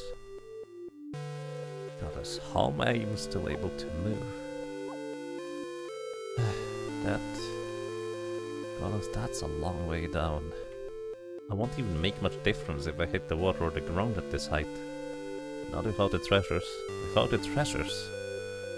Goddess, all this way, all this time, and I failed. Guy, Gracie, Paolo, Bobo, the forest shrine keeper, everyone who suffered or died, everyone I've endangered or killed. What was it for? What did I accomplish? All I've ever done is hurt more people. This is appropriate, then. Up here, broken, bloody, helpless, angry, afraid. This is nothing worse than they went through. But even now, I'm being allowed to choose. Stay here and face a slow death from injuries and exposure, or a final lunge, an exhilarating drop and painlessly instant dissolution sprinkle the bay with one more golem's worth of splattered remains. Forgive me, everyone. Forgive me if I take the easy way. I get to choose. Do you want spoilers about perma missiles, or do you intend to replay later? I actually intend to replay later. I already want to know what the other, if I cooperate with Ravien does, if it does anything at all.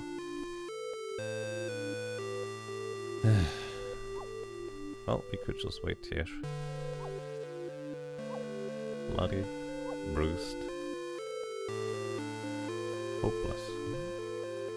If someone had told you that there was another way, that all you needed to do was hold out just a bit longer, that things would get better, would you still have jumped?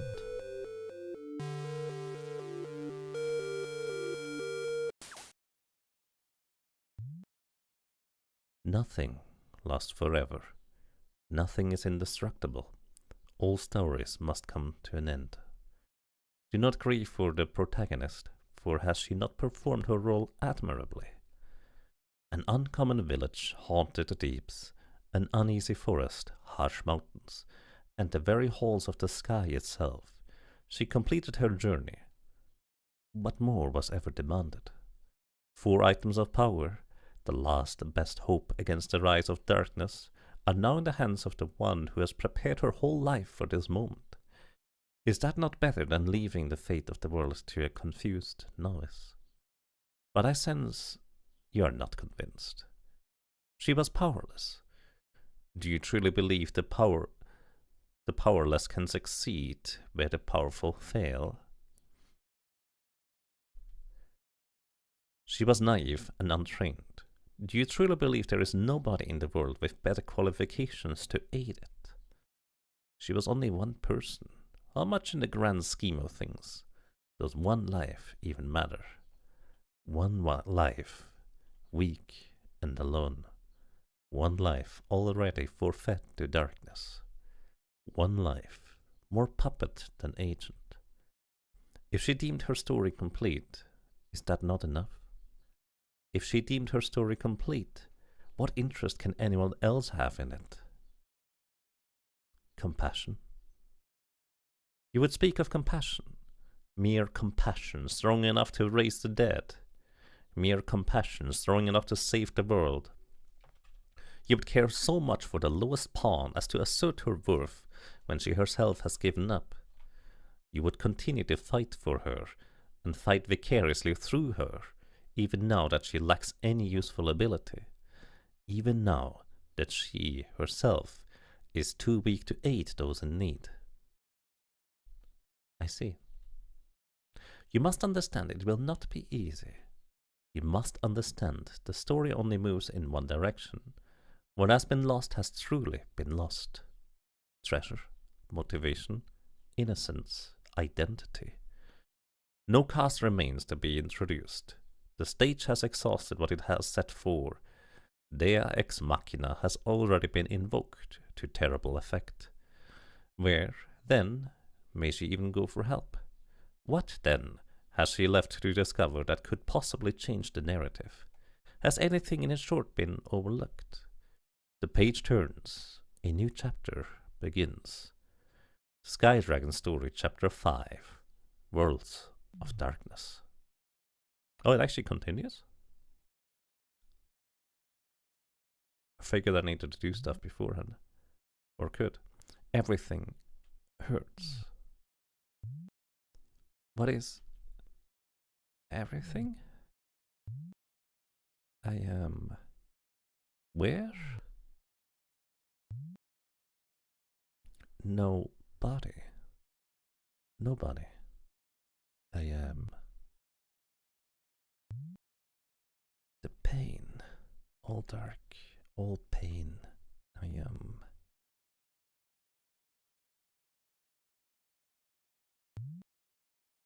body.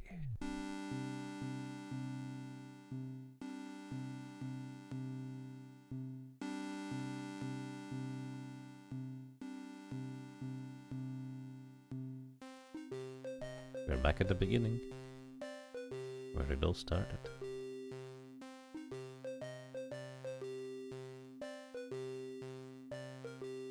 Ah. Let's write a diary entry.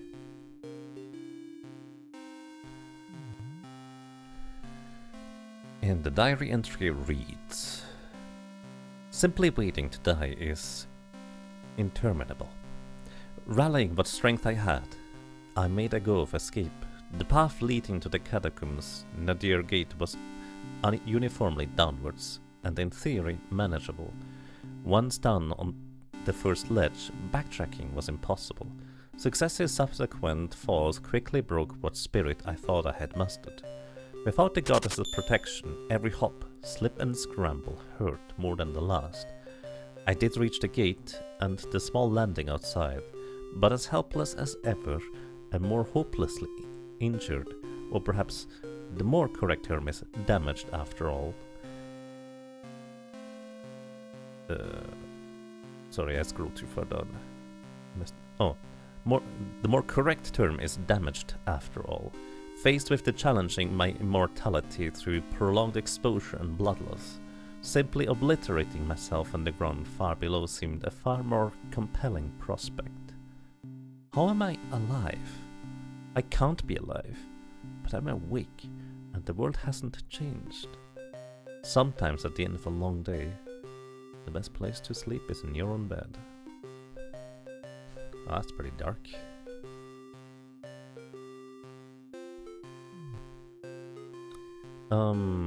Hello, welcome to Alderai. Happy Sunday! Thank you so much for a crazy long time of 125 months as a support. Welcome back. I'm glad you enjoy your stay. So yeah, for anybody who might have just more recently joined, this game does portray rather heavy themes. You know how Cave Story is sometimes also rather not so light? It feels like this follows in a similar pattern. I've never even played Cave Story, I just kind of know bits and pieces of it. Anyways, hello. Karis, good morning, sleepyhead. Did the earthquake wake you up? What? No funny. Just trying to see if you're back with us properly. What even happened to you? You were not in good shape when I found you. Really, what shape was I? Thin? Look, Melly. ... Melly, look at me. Look me in the eye.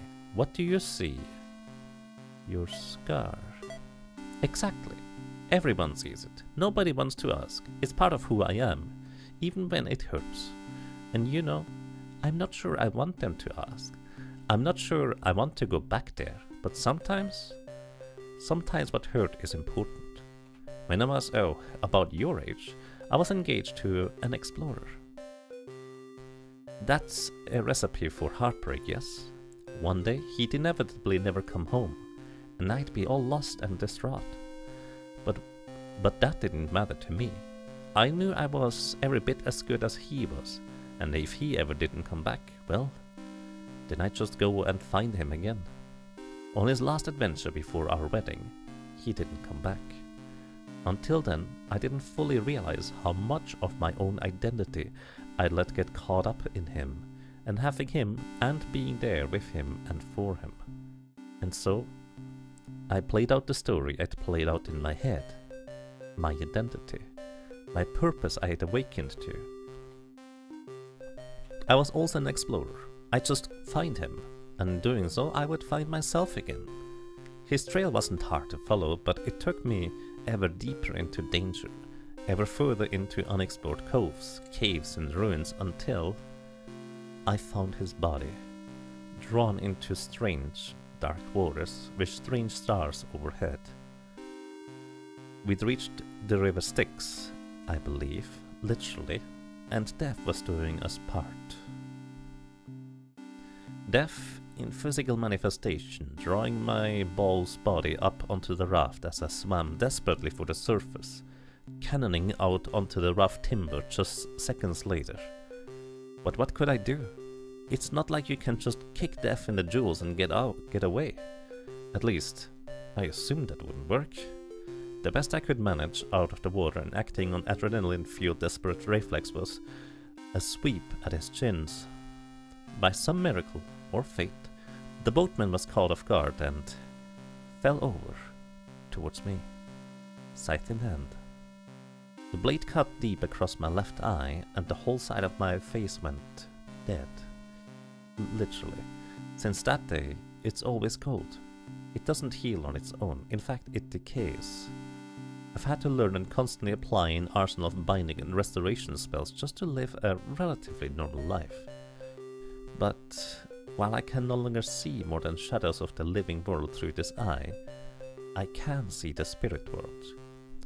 My dead eye let me see the spirits of my fiancée, who had returned to my side in death, urging my escape. It let me see, and so use, the weird doors between worlds by which spirits come to death, or else he goes to them.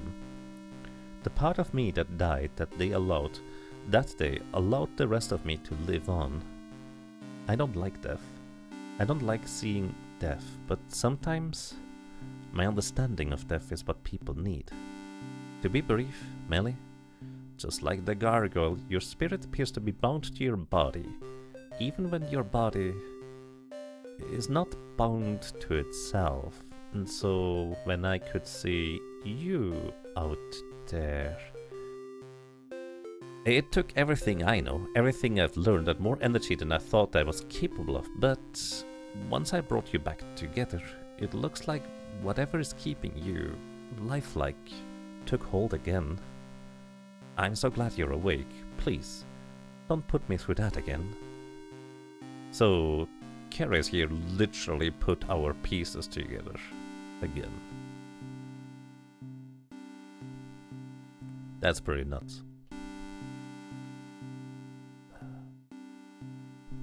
Why is it so dark? Dark? Sorry, I'm not sure I understand. Well, it's literally dark for me right now. I can't see properly. I guess you didn't put my eyes properly back together. Not your fault, though. She thoroughly exhausted herself just to save me my life. I shouldn't bother her anymore. I don't deserve her help. She doesn't deserve my problems.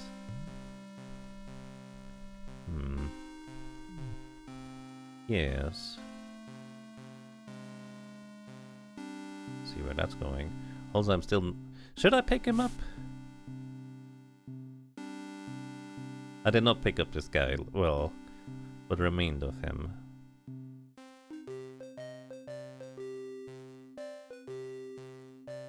Maybe it's appropriate now.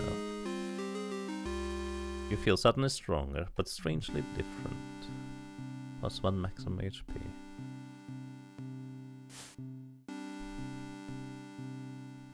Hello. I risked her life, and I was never in any danger. I'm a terrible influence on her. I shouldn't be here. She trusted me to watch Gracie and I. No, I can't show my face around here. Oh boy.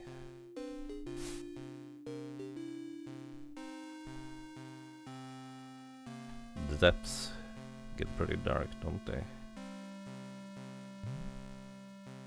He was right about me. I am a monster. I don't deserve to live here.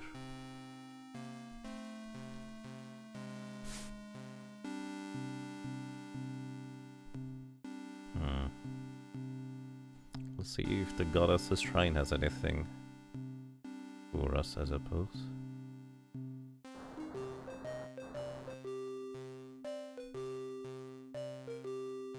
Can we still do the thing? We can still do that thing. And we are still immune to whatever the corruption is here. Which is kind of peculiar, I would say. Hello. You don't look that different, do you? I lost her sacred treasure. She'll never forgive me. I'm not worth forgiveness. Yeah.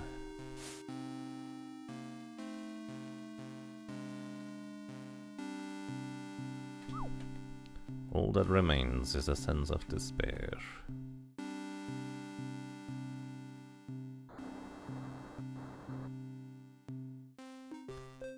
I know where Melly is aiming to go. If only I just lost, you know, all my health right now, she would be exactly where she would want to be, I feel.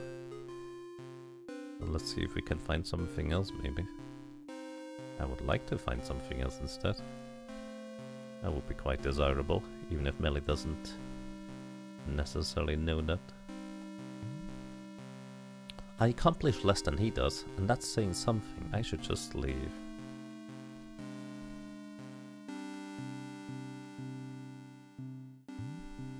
I'm so pathetic, expecting her to just know everything for me. Maybe she's got it figured out, just to stay alone and read and don't bother anyone. But where can I go that's out of everyone's way? Maybe up on the monument in the bay. Fell asleep, dry out, and then shrivel up into a statue myself. Yeah, that doesn't sound bad.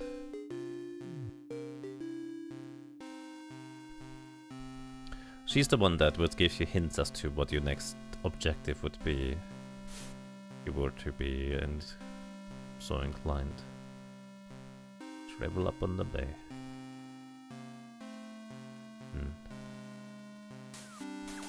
It is actually also kind of peculiar in my opinion.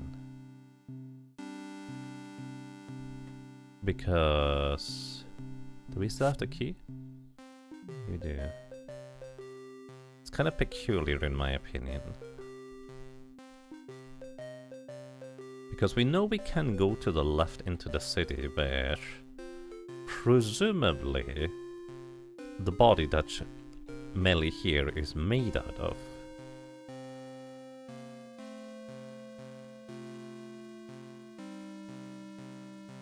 Went to sleep forever.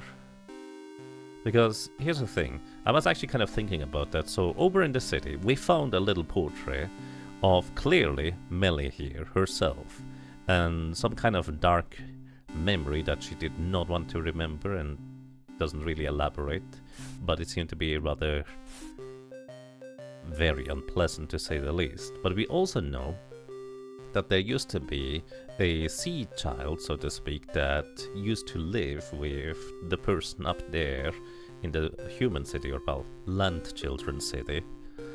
But that lady had a red tail. So, however, the portrait didn't show a tail, it just showed us her face.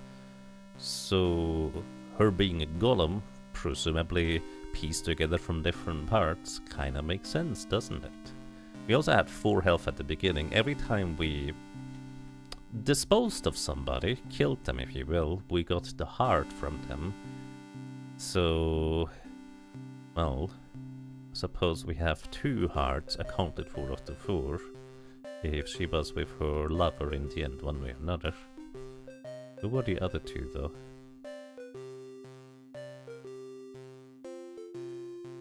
I don't know if I need to do anything in here. I'm actually mostly curious what would happen if I were to get to the left side now. Actually, let's take a quick gander. What the diary entry says.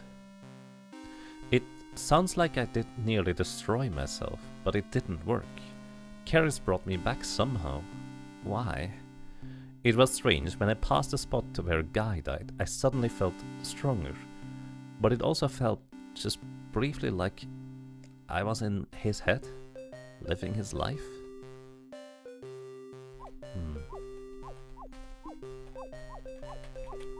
Trying to go down is a bit tricky. Can we go down here? Oh, we can. Oh, that's the exit from...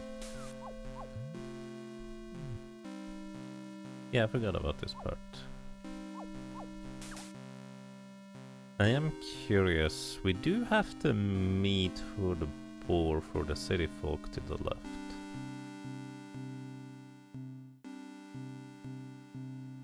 Wait, does this look different? Am I crazy? A girl about my age. She looks familiar somehow, but I could swear I haven't even seen this statue before. Yeah.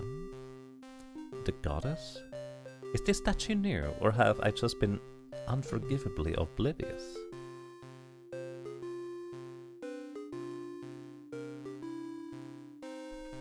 I do not know an answer, but what do you have to say? He looks busy. I'd only be bothering him.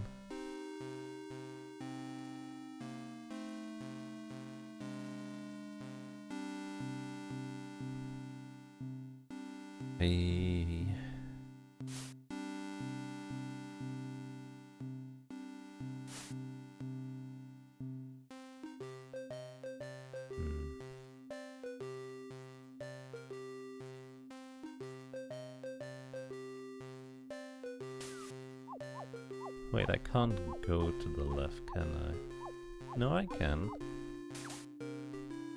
Can take this road here again through the deep, dark depths.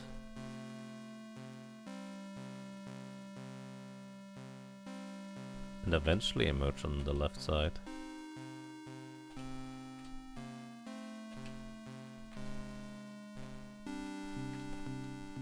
I don't know what to what end I would do this, but it's something I can do, presumably.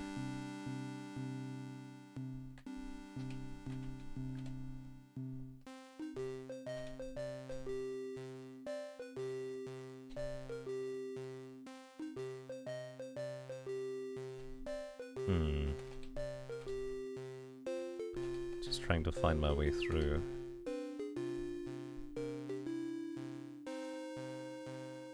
Definitely took me a while to get through here last time, but I have a better idea as to where I'm trying to go, I guess, this time round.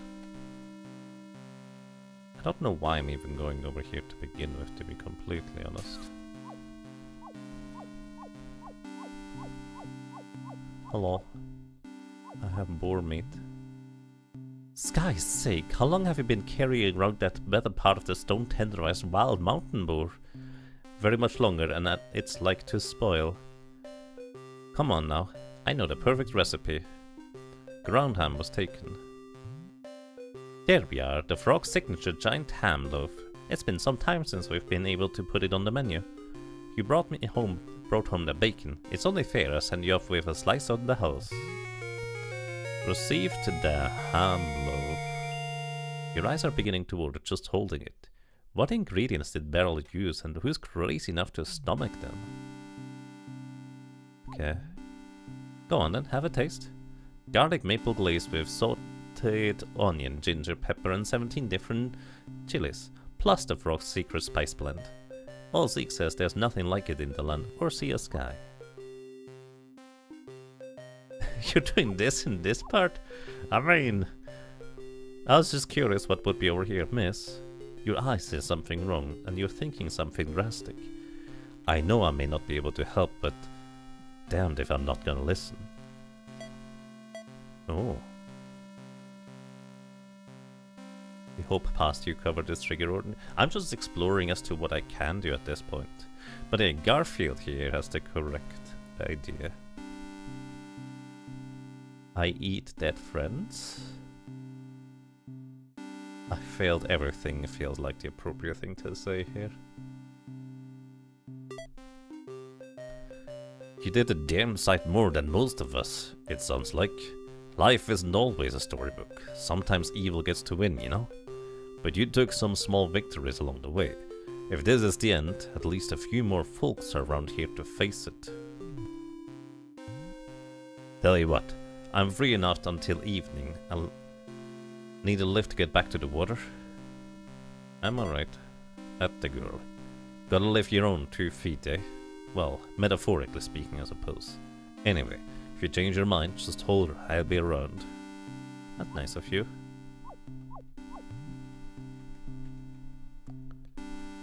I don't know if you... Oops. Covered this trigger order.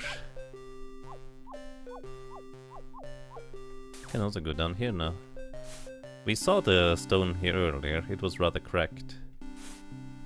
But we still can't do anything. How do we know that this barrier should be mobile? Also, peculiar. If I hold down here, my character tries to swim down, but...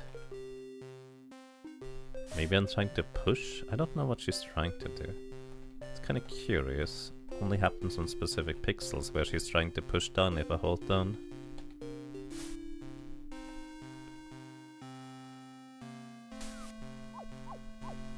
Anybody in here? Well, on the bright side, the guy actually gives me a ride back home or into the water. She recorded her adventures. Beryl at the Master Frog took the giant pig off my hands and prepared a house specialty ham loaf. She gave me a slice, but the smell is so strong I'm afraid to touch it, let alone taste it. Is there anyone in the world eccentric enough to actually eat this? The land village doesn't get many sea children visitors, but the townsfolk continue to be hospitable. Hmm.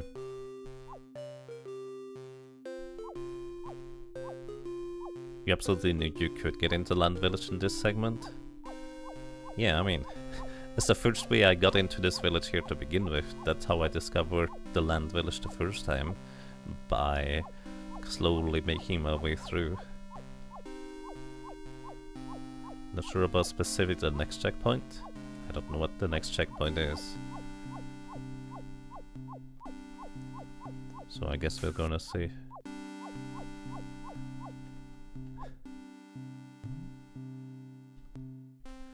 Miss, your eyes say something wrong and you're thinking something drastic. I know I may not be able to help, but damn if I'm not gonna listen. I'm not human. How did you get that idea? If you're not human, who's here talking? I might have mentioned earlier, but I once met that girl with your body. It felt odd you showing up again, knowing the how of it. The how of it now really just makes things cleaner. And, if I'm honest, I think you are her after all. You lost yourself. That happens to people. You found someone that you could be. That happens less. You're not in her, she was then, but I'm not the me I was then. None of us are. That's life. You eat, drink, and breathe. You get hurt and heal back. You think for yourself and act for others. If you aren't human, you're certainly giving the rest of us something to think about. I like this guy.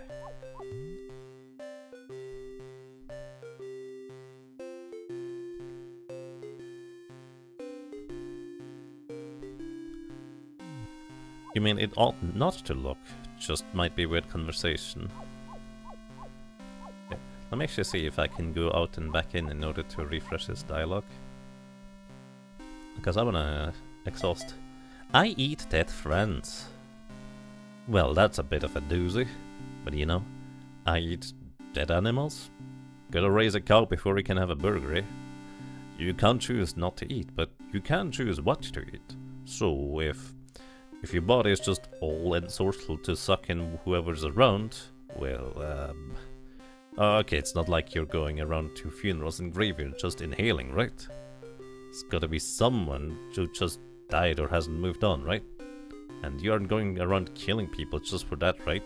So, as I see it, the ones you get, they're the ones who died when you were right there making you stop them. And the ones who stuck around for you, or whose afterlife just weren't working out, right? So maybe it all just works out? Maybe there's some deity higher than Malphos and the goddess and whoever they did, and it's all to a point? And if not, well, you can't control what you can't control, and you'll only wear yourself out worrying. Oh dear.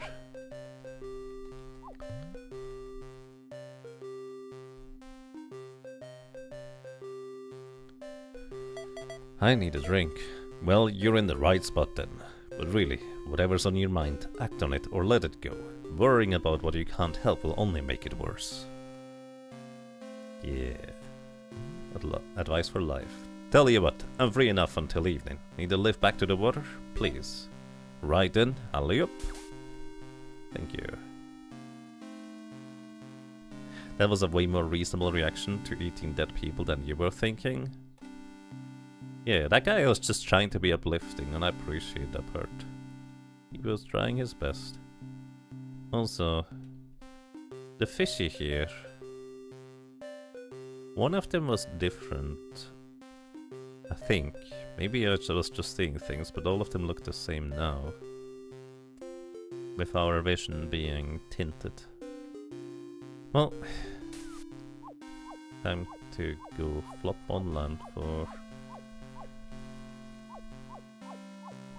a little bit. At least I thought that's what I was supposed to do. Let me go and read the thingy again as to what I'm supposed to do. From the hint person giving myself a hint. 'Cause I don't know.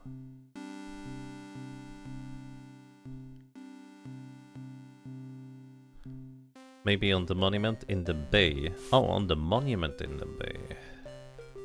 On the monument? She wants to become a statue? I didn't realize I would be able to reach up there.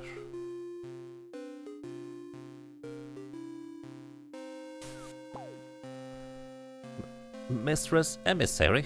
Is that you, Mistress Emissary? It is, isn't it? Gabe. Finally, I've been searching for days. When you disappeared, Mistress Ravi thought you must have destroyed yourself. But I knew the goddess Emissary would never do that, right? And I know I've seen what I've been taught, and I still want to believe in you. You are the goddess's emissary, right? Please, I need to know. Lie? Yeah, that's right. No, I'm just a monster. I think right now... ... I'm sorry, that was a stupid question. Please forgive me, your holiness. Anyway, Mistress Ravi has been behaving oddly ever since she got the treasures. I don't know if I expect her to actually go crusading off against Malphos or keep studying him or what, but I would at least have expected her to be happy. Instead, she just seems frustrated, and I'm worried that if whatever she was trying for doesn't work out, she may get even more drastic and cause more harm. So I think we still need to consult the goddess, and only the emissary can do that directly, so please? You're our best hope? But how? Well, just like you don't need the goddess's choker to breathe underwater, we scout children obviously don't need the circlet to fly. Mistress Ravi hasn't been wearing it in case it were to fall off and become lost, so I, received again the circlet of the dragon's wing. Use the goddess's power to throw yourself through the air by pressing a plus tail. There is no limit, but it costs G. I really need to return to the shrine before I'm missed. Once Mistress Ravi notices the circle is gone, I don't think either of us will have much time left. The emissary is supposed to meet the goddess somewhere in the highest shrine. I've always thought that was odd because the Great Sky Shrine actually floats a little lower than the tiny shrine Pops keeps on the mountain. I don't know what that might mean, but Pops has been a keeper longer than anyone can remember. He may be able to give you better directions. So anyway, Emissary Melly, I know you can do it. Good luck. That is actually very peculiar that this guy decided to defy effectively.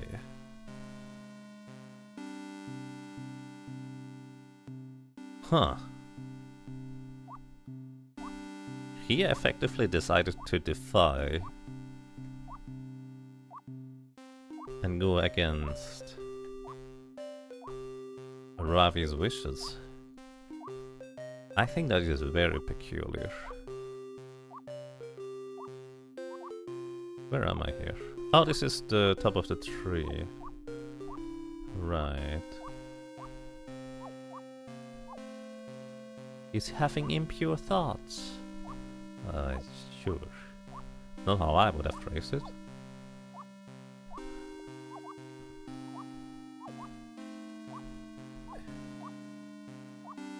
Is there steps to adventure here? Oh, is this where I was originally supposed to go? Because I went east instead of west, since the manual told me that the world wraps around. I decided to go east when the guy told me to go west from here. Hello. How are you doing today, sir? You just come from Frog Girl. You've got the smell of grill cooking on you. House specialty run ham loaf with garlic, maple glaze, sauteed onions, ginger, pepper, 17 different chilies, and their secret mustard horseradish spice rub, if I'm not mistaken. Aha! I'm right, aren't I? I can see you tearing up at the very memory of its heavenly flavor. What's that? The old girl sent you away with a piece? You wouldn't be willing to share by any chance? It's yours. Oh boy, I bet it's even still hot. You don't know what this means to me. Ham loaf was taken, thankfully. And doesn't that just hit the spot? Could just use a jigger of their fire cider to wash it down with, but beggars can't be choosers, eh? That's a how in heaven have I lived so long look in your eye, isn't it? Oh, it's no great secret. Eat well, sleep well, stay active, be grateful. Oh, and I suppose having one of those babies doesn't hurt. I was gonna leave this one to Gabe, but, well, under the circumstances, I think you might get more out of it. Here. Received the Circlet of Life. Huh? A curiously ordinary-looking, well-worn silver ring, too. Too large for any of your fingers. But you don't have anywhere else to put it. Maybe staying on anyway is part of its magic? I got the Circle of Life, you say. What's it do? When the peace is broken and my emissary arises, so shall you know the time. The true emissary shall return with my power. To return my power to its rightful place, so shall you know the one. Guide the true emissary to the highest temple that she may find me, for the good of the world. Well, young lady, that would you say that what would you say that means?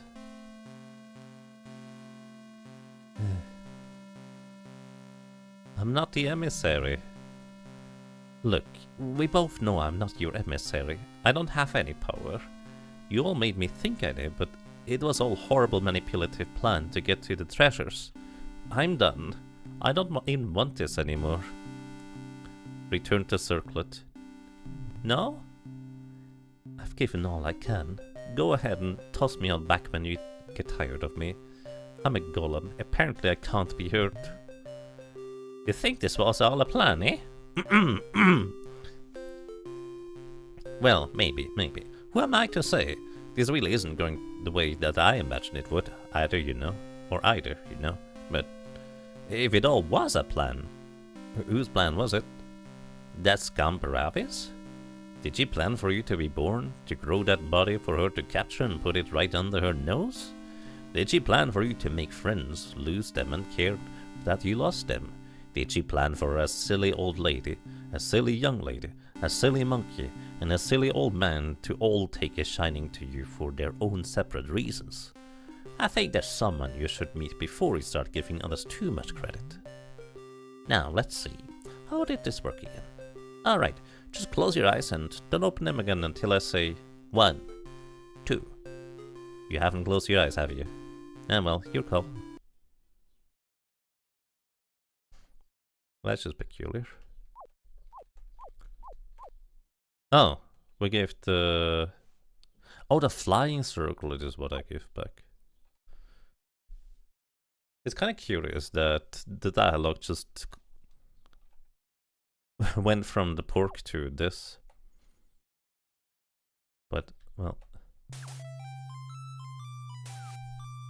What is...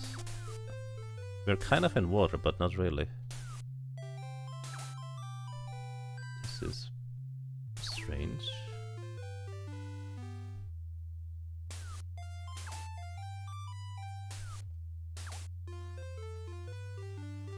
What's this? The mirror is cracked and clouded. You can't tell anything more by looking into it. Well, there's no strange mirror reflection behind me that wasn't there before, was it? And is now slightly more disconnected. Oh, it disconnects slightly more the further over from the center I go. Weird. You broke the illusion right away, of course you would. What? What do you mean? I have no idea what you mean. Who are you?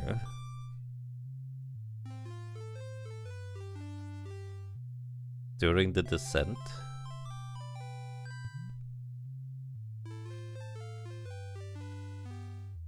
I don't know anymore. I don't even know who I am anymore. I want to believe part of me is still Melly, but I don't even know if all of Melly is still a part of me. I'm put together from spare parts of more people's minds than I want to think about. How can I be anyone anytime I do anything I might get picked apart of someone else?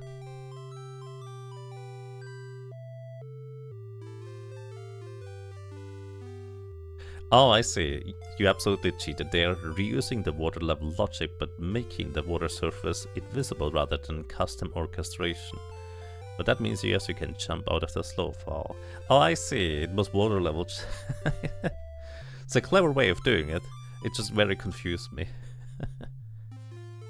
Oh, hey. Aldra is over on the YouTube site, and she said something 36 minutes ago. I'm sorry, I'm terrible at reading this in time.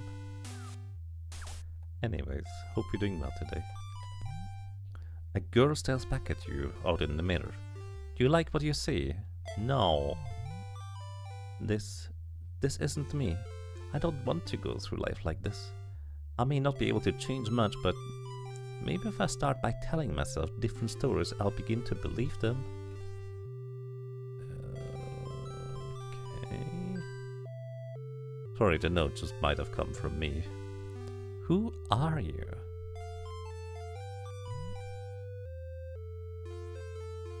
My name is Melly.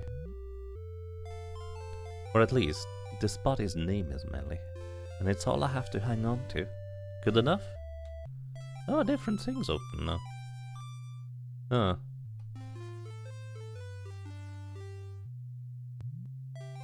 What are you?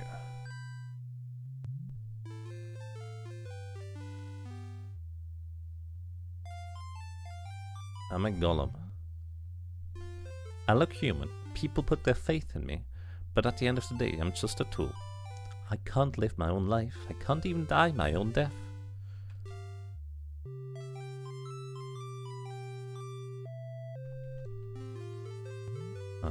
Why did you come here? That's a good question. I was told to come. Yeah, by Gabe. I was told to come here. I had no reliable past, no reliable future, but everyone kept telling me to go look for the goddess. As long as there kept being a way forward, having some goal was better than none.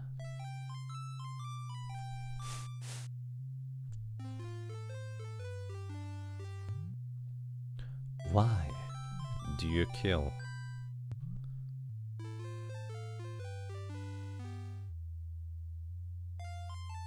Was it in self-defense? I mean, we went up to the monkey. Arguably, not entirely self-defense. It's all I can do. It's all I can do. I see people being threatened and I want to help them. I see people hurting and I want to help them. But that always means fighting. I'm the one I keep sending to fight.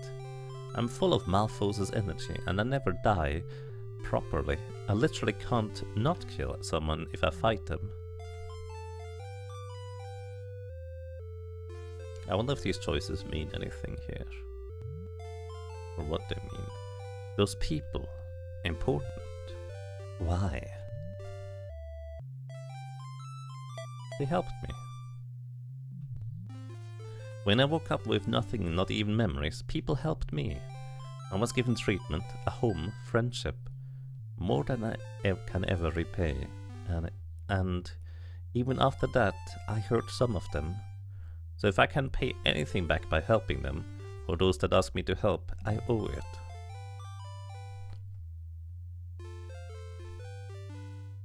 Where's the I enjoy killing option? Not canon. What do you want from the goddess?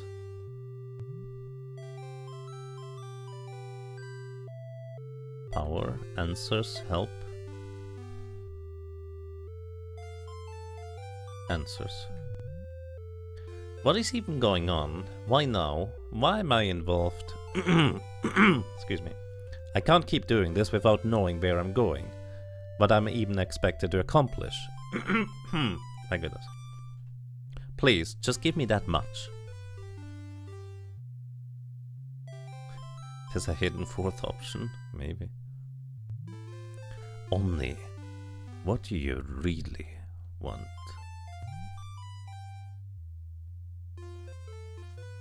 Make everything better. I really just want everything to not be like this. I want to be happy again. I want to feel safe. I want terrible things not be going on. I want my life to mean something.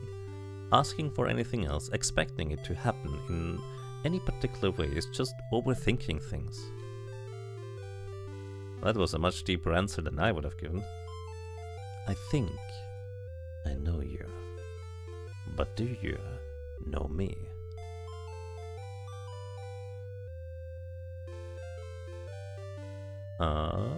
You're the goddess, you're me.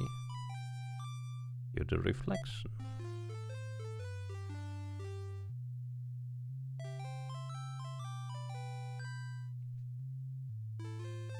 Frankly, if I were to give the answer here, I would just go, the heck are you talking about? I don't know. You're the reflection? I get it, you're the reflection. You've been with me ever since I arrived, trying to get me to look at myself for answers. Your deduction is not incorrect, but please proceed. There's more to say, and I feel I owe you at least that much. Okay. Hello? Welcome. I am the goddess. And yes, I am also you. Or as much as to say, you are also me. For I created the world, but not out of nothing. I created the world out of myself. Everything it is, I am. Everything it feels, I feel. Everything in it is me. But I can no longer recognize myself. I can no longer trust my own feelings. I need you. You desire answers, naturally, before I can expect your continued cooperation. I regret that I can only provide perspective. The sense you make of it will need you to be your own. I understand this is a sudden request, so please, take a moment to collect yourself and speak with me again when you are ready. Collect myself. I mean, I didn't lose any physical pieces this time, did I?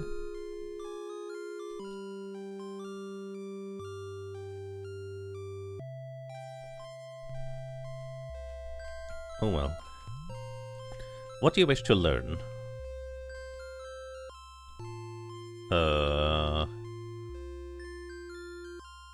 Sure, about the treasure and emissary. The treasures were my gifts to my children, ways to connect them to me and me to them. They let me call out so to really aid, and in return, see into the hearts of those they touch. They allow my children to realize their own latent abilities, extremes of power only needed in extremes of duress, and they allow me to shield their bearers from Malphos's influence, at least to an extent. My emissary is merely one of my children, any of my children, able to make use of the treasures and content to tie their will to my own, their fate to my own. The last time I needed help to save me from myself, I knew what I wanted. I could call to someone who felt as I did. The treasures let me call out to a brave, compassionate heroine who was able to stay my desperate, self-destructive hand until others could deaden it. But now I, collectively, the world, collectively, is too tainted by Malphos for me to trust anymore what it wants, what I want, and so I need help. I need a part of me who I know is still has sanity, still has compassion to do what is best for me, to help me see the point of light in a world of growing darkness, to help me reclaim Malphos. What do you wish to learn about Malphos? I created Malphos. I separated him from myself and ceded him to the power that is now his under the pretext that I balanced the world needed. Let me try this again. I separated him from myself and ceded to him the power that is now his under the pretext that a balanced world needed an independent limiter, a force to destroy what needed to be torn down and created anew. Okay. I could have done that myself. I could have wielded that power, but I was afraid of it. I hoped it would never be needed. I loved my world. I wanted to be loved by my world, to love myself, not to ever be known as the source of misfortune or hardship. And yet, I was still afraid I might be tempted to use it if pressed. What if something hurt me more than I could bear? Or worse, what if I simply became bored, aloof and desensitized, wanting to start over with something new? Should any conscious being have the right to destroy millions, billions of innocent lives out of mere envy? And so, for my own selfish reasons, I created Malphos. Much as any of my children have will and agency independent of my own, so would he. He could destroy, but he could not destroy in my name, and he was less than me, so he could not destroy me. By giving him a name, I had power over him. I could bury him deep inside me. When many years ago I tried to harm me, simply desperate to be acknowledged and empowered, I was able to fight back. I could fight him down and seal him away. A great battle of heroes acting as me and demons acting as him, going down in history. And finally, an almost unthinkable creation derived by my agents in my own defense to end it. A magical anesthetic, or perhaps only an opiate to forcibly sever the soul from the body, to sever my ability to act on own, or feel, or any part of myself deemed too dangerous to my continued well-being. Okay. Understand, most of it. But now, Malphos, the part of me that is Malphos, is thinking my thoughts that I never wanted to think. He is feeling my jealousy at having to stay apart from the world, my frustration of my own impotence, my sadness at being alone, abstracted from the point where my real identity is forgotten. Malphos has been repressed too strenuously for too long, without resolution. His thoughts are leaking back out into the world, and I can no longer tell his desires from the world's, from my own. I want what's best for the world, but so much of the world is hurting that sometimes I think that it truly does long for annihilation, that I, as it, really do, want to be hurt or destroyed. About me. By the time I realized I needed help, I worried I'd be too late, that there was already too much darkness in people's hearts for my call to be received. And when the treasures began to move, I was confused. I had not sensed anyone, any living conscious connected to me, wearing them. In my many lesser eyes and ears, I could confirm that they were being carried and used to good end by a sea child just as before. But I could not feel her. I could not feel you. I could not see your actions, but not your... Oh, I could see your actions, but not your motives. Infer your will, but not know your heart, and worse, I could feel Malphos, not on the surface, but somewhere deep in your being. I looked into my past, seeing where you came from, and what was done to you. The you that you were was cut off from me, but that spell, she came from me, and it is part of me, but I can no longer feel her. That is very confusing. The you that you were constructed to be, continues, wherever you go to draw souls away from me, leaving a trail of numbness. I was suddenly afraid, but I had no other options. My last hero was equally beyond my reach. My keepers were too old, or too young, or had too many more immediate obligations. Everyone else you crossed paths with, who could have taken the treasures, was either disinterested or already corrupted. But you, enigma though you were, desecrated enough you had been, you were doing all the right things, and the treasures were working for you, if not for me. And so I chose you, even when I couldn't reach you. My keepers aided you and reassured you where I could not. Unable to break the curse, I even steeled myself to the task of restoring your body, to which your souls are inexorably bound when you should become intolerably damaged. Oh, you're that person in the village, technically? But even then, when you did arrive, I was apprehensive. I had to know as well as I could whether trusting you to help me would leave me better or worse off than reconciling to my otherwise inevitable decline. And, Melly, my Melly, you are the one. Of this I am now confident. You are worthy, and you are capable, and moreover, the treasures are now in selfish hands, no less tainted by malfos than your own, but far more dangerous. Even if I suspected any other could help me, I no longer have the influence to send for them. So please, allow me to beg your aid just a while longer. Okay. I've made my decision, I guess.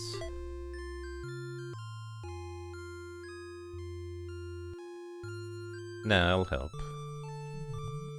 I was thinking maybe Melly is currently in the mental state of she just wants this to end.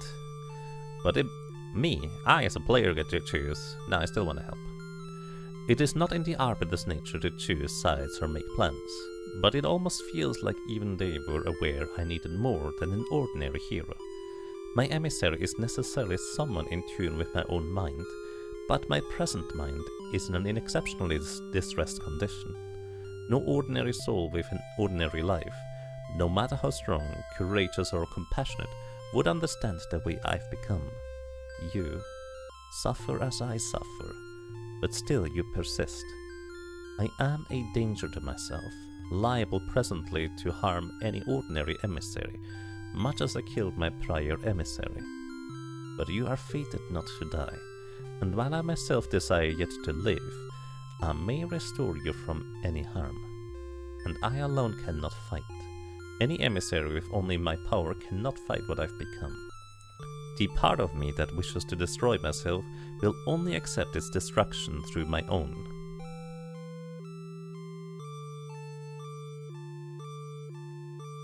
You have the destroyer's power, and you wish an end, but you wish only to end suffering, retaining some hope that your own happiness may be restored in due time.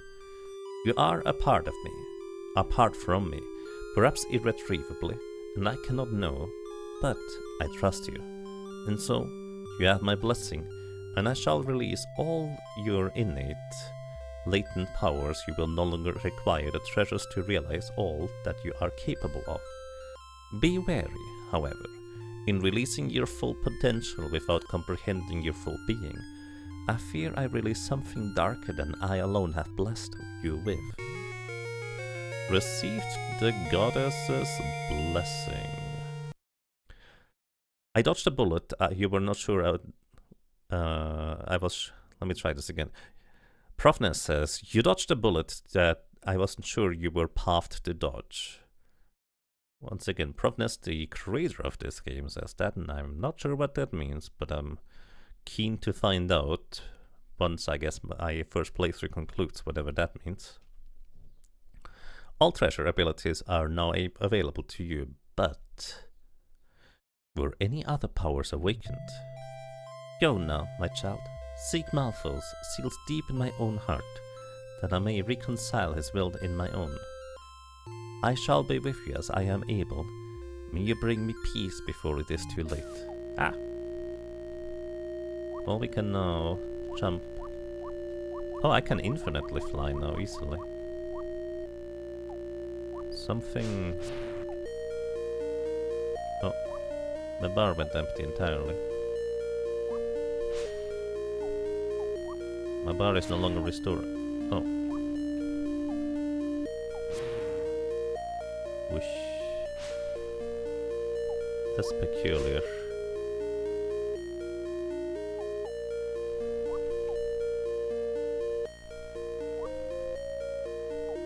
Huh. I wonder what the bar does, why it keeps going empty. Hello. Feeling any better? You're still here and awake, so I guess it must have gone well enough. I guess. Oh, and Gabe just came by to pick up the circlet. He was asking about you. If you hurry, you might catch him. Okay. Confusion. Life and Chi restored. Write in the diary? Sure. She recorded her adventures. And that's a pretty long diary entry. Let me read you what the diary entry says. Goddess, just let me die. I can't fix my own problems, let alone everyone else's. I don't want to be a hero. I don't want a circle that lets me be useless anywhere in the world. Why can't everyone just leave me alone? The keeper of the mountain shrine certainly has the crazy old man part down. He ate the whole hazardous ham slice, dear goddess, 17 chilies, and gave me an old silver ring for my trouble. I don't know what it does, but if it lets him survive that kind of cooking, it must be pretty powerful. I don't even know why I went up the mountain. Maybe to try and jumping off again? That may be why I gave the circle back to Zeke too. It's all a haze anymore. Nothing mattered to me at that point. Zeke seemed to realize this and sent me somewhere. I found myself in a crystal tunnel with mirrors every few yards. I had to look myself in the eye and answer some difficult questions. I think it was supposed to help me find myself, but on a scale of 1 to okay, I still feel like a big 0. After all the introspection, I finally met the goddess. She was presenting herself as my own reflection the whole time. Far from grand, imposing, being with all the answers, the goddess herself is largely alone and afraid of what the world is becoming. That is to say, of what she herself is becoming. No matter how much I'm suffering myself, I can't help to turn a blind eye to the suffering of someone who the entire world is in turn looking to help. In an ironic turn of fate, I, a despicable Malthusian golem, trailing harm in my wake, seem to be the only hope the world has left.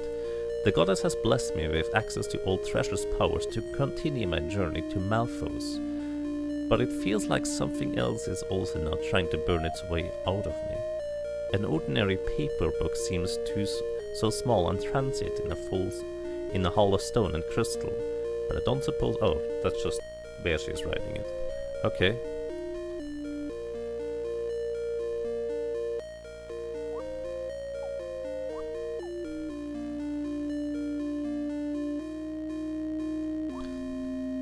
And yeah, even if you delicious something that doesn't exist. Oh, hello. We still don't have the weird colors. You stole the holy relic from the high priestess, from the goddess's emissary. It doesn't actually belong. Silence! Of all the insolent sacrilege, do you want Malthus to return? But you don't need it? You expect me to go up against Malthus with just the wings on my back? And that's if I can even get to Malthus. He won't let me near him if I can't keep him trusting me. And how can he trust me if, with all the power of the goddess, I can't even keep track of a piece of jewelry? How can he trust me if I can't even keep track of one stupid fish? That's right. That was the other thing. You stole the circlet and set her free. No wonder he is not speaking to me anymore. Were you listening to nothing I said? Are you abandoning all my holy teachings? Melly escaped on her own. I swear that much. Nonsense. What did she do? Crawl through the defenses, flop right off the island? Even for her that would be suicide. She'd hit the ground and be reduced to self-aware golem splatter, a million preserved meaty bits writhing in perpetual agony. Although, that would be a fitting punishment. And yet, look who we have. All the way up here, again. I have no words. You will atone for your transgressions. Now! I command it. Now you return to me once you have captured her and secured her back in the catacombs, and perhaps I will forgive you. But if you fail me, well, I'll know where to look for your body, and I have ways of finding souls. That's it, you can become my replacement golem. So no pressure. I can still salvage this either way. I'll leave you two at it, then. Ta-ta. Mr. Asavi, Melly, you... I have sinned, yes. Your words were lies to draw me away from my true faith. In my weakness, I fell for you. Where I have failed, I must be cleansed, yes. And if I still fail, I shall share your fate for my sins. This is no more than I deserve. Melly! The goddess does not wish to harm upon her subjects, but you must understand, you are an abomination.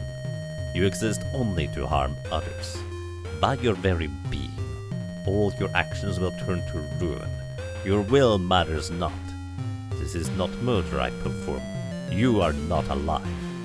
The only human you ever were died many years ago. This is a purge. If you truly wish to serve the goddess and improve her world, you will allow me to remove you from it.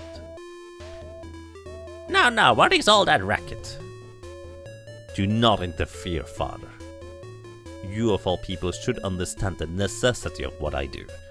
Do not let old age make you soft. The goddess's will is absolute.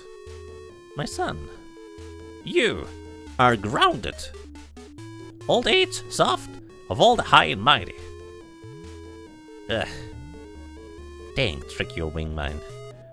Okay, yeah, maybe I am getting too old to go flying around after you and smack some sense into the inflated noggin you got.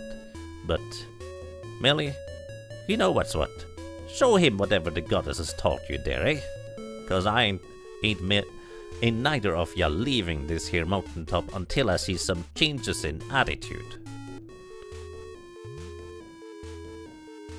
Or, goddesses help us all, there really will be trouble, and not just for you. Do the right thing, kid, please. I really am too old for this. Tch. Goddess? He truly believes you saw the goddess. Your deception goes farther than I would have thought possible. Very well. Once I have finished with you, he and I shall talk. Now prepare yourself. I was just gonna run away, but I put up a barrier. And I can't break through the barrier, apparently. Whee!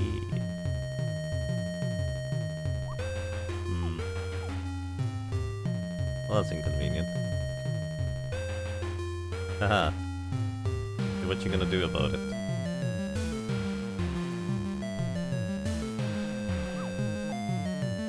Well, I guess what am I going to do about it? The perfect trap.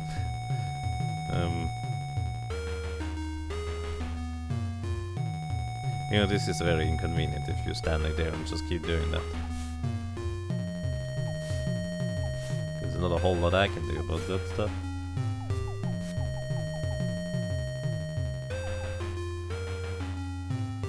I can dash downwards like this. It's peculiar.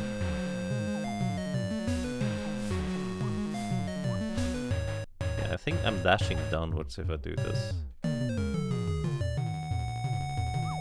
Anyways, I guess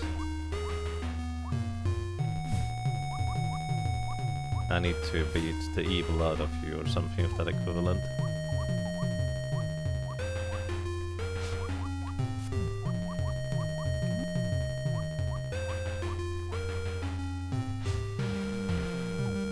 You forgot he could shoot, right? You did? Because this is a bit of a problem. Yeah. Because how am I going to do anything? Like, yes, the perfect defense. What you gonna do about that? Well, first of all, I'm gonna drink some water.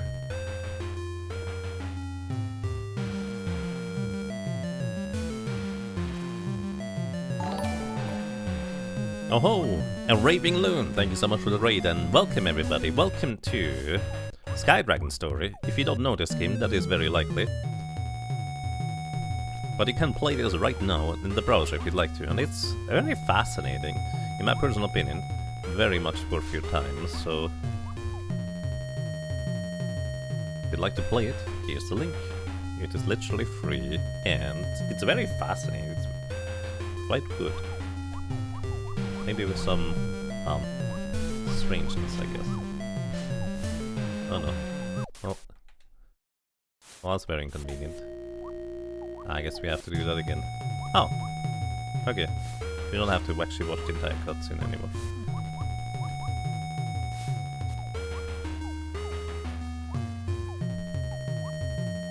Could you stop doing that? This is very inconvenient. So basically, I need to punch those clouds out of him. Oh, he just crashed into the ground or something? I think he just took a bunch of damage there. Anyways. Whee.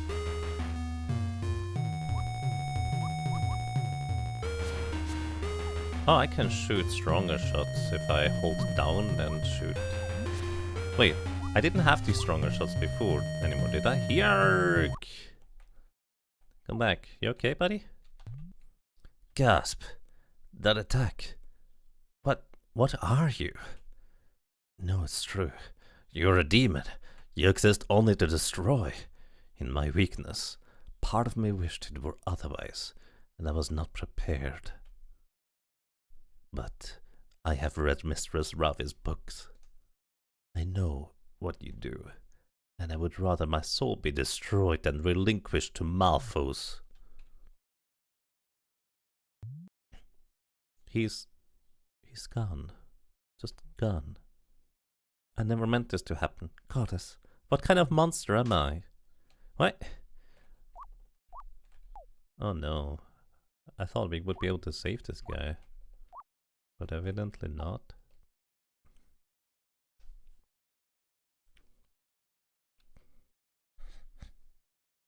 You don't know why your Dark Cage isn't always charging, but that should have been my attack the entire fight.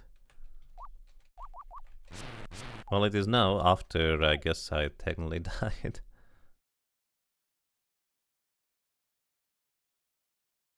This fight is a real trick to good path, so there's a different resolution we could come to. Well, this is the path I am now on. We'll figure out the remainder afterwards.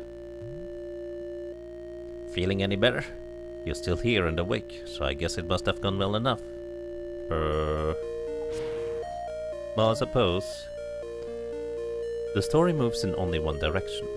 What is lost remains lost, what is broken remains broken. And yet, more compassion for the world and for the self opens new doors and yields new opportunities.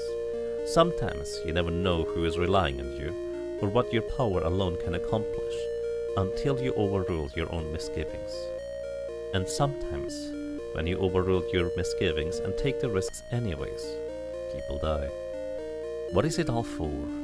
How will it all end? Malphos, the stark antagonist, stirs below the ruined town, below the deepest depths of a metastasizing cancer on the spirit of the world. But is the protagonist ready to face him? Does she have the power to uphold the goddess's trust? Does she have the clarity to reject Malphos' bile? Does she have the nerve to be responsible for even more suffering? The next story may be the one from which it is impossible to return. Now is the time to assuage any final doubts, call in any final favors, and consolidate any remaining power which may be of aid. This is the final intermission before the closing act. The page turns, the scene continues. The Sky Dragon Story, Chapter 5, Worlds of Darkness, Finale. Alrighty. He's back here. This doesn't seem quite right.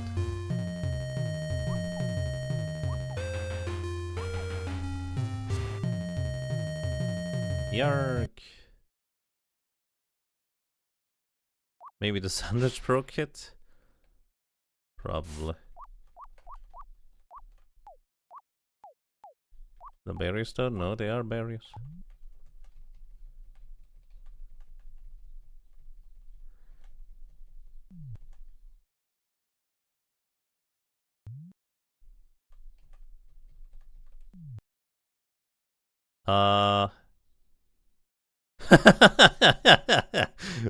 Congratulations, you have performed a sequence break. The game's trying to log a story event for a prerequisite have not been met. On the one hand, that's kinda cool. On the other, odds are save/load will break and the game may not be completable. If you want to see this fix, please inform the developer and be ready to provide details on what you did, as well as contents of your game diary. Chapters _ boss kill. Okay. Pull up the console again. Alrighty. Good thing the developer's right here in chat. What do we do? Audio context was not allowed to start. It must be resumed or created after guest from the page. No, this is normal, isn't it?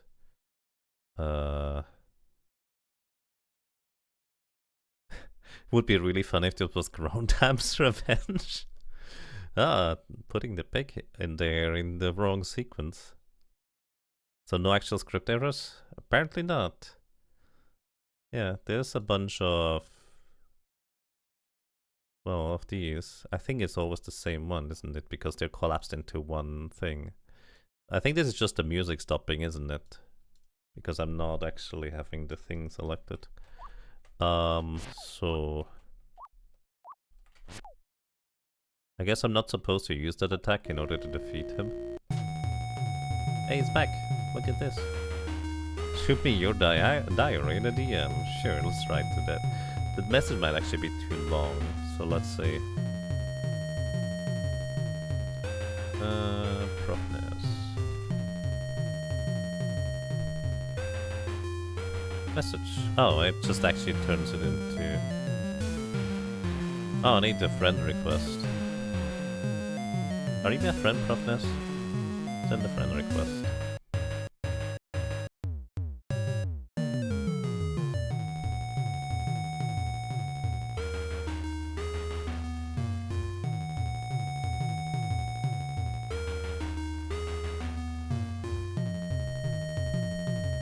You should absolutely be able to end this fight multiple ways and have the flag take.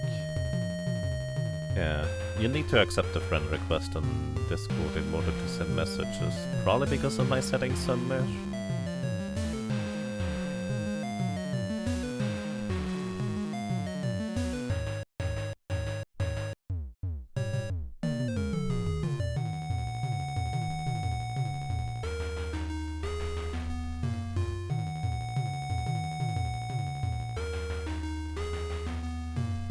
You accepted the request, alrighty. Let's try this again. Send the message. Excuse me. In the meantime, I'm just gonna play around with this.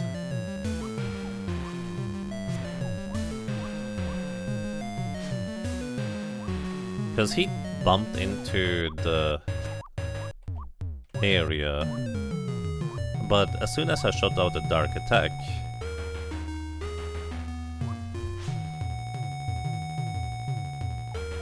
he didn't end up liking. Oh, I can actually go a little bit up and down during this dash.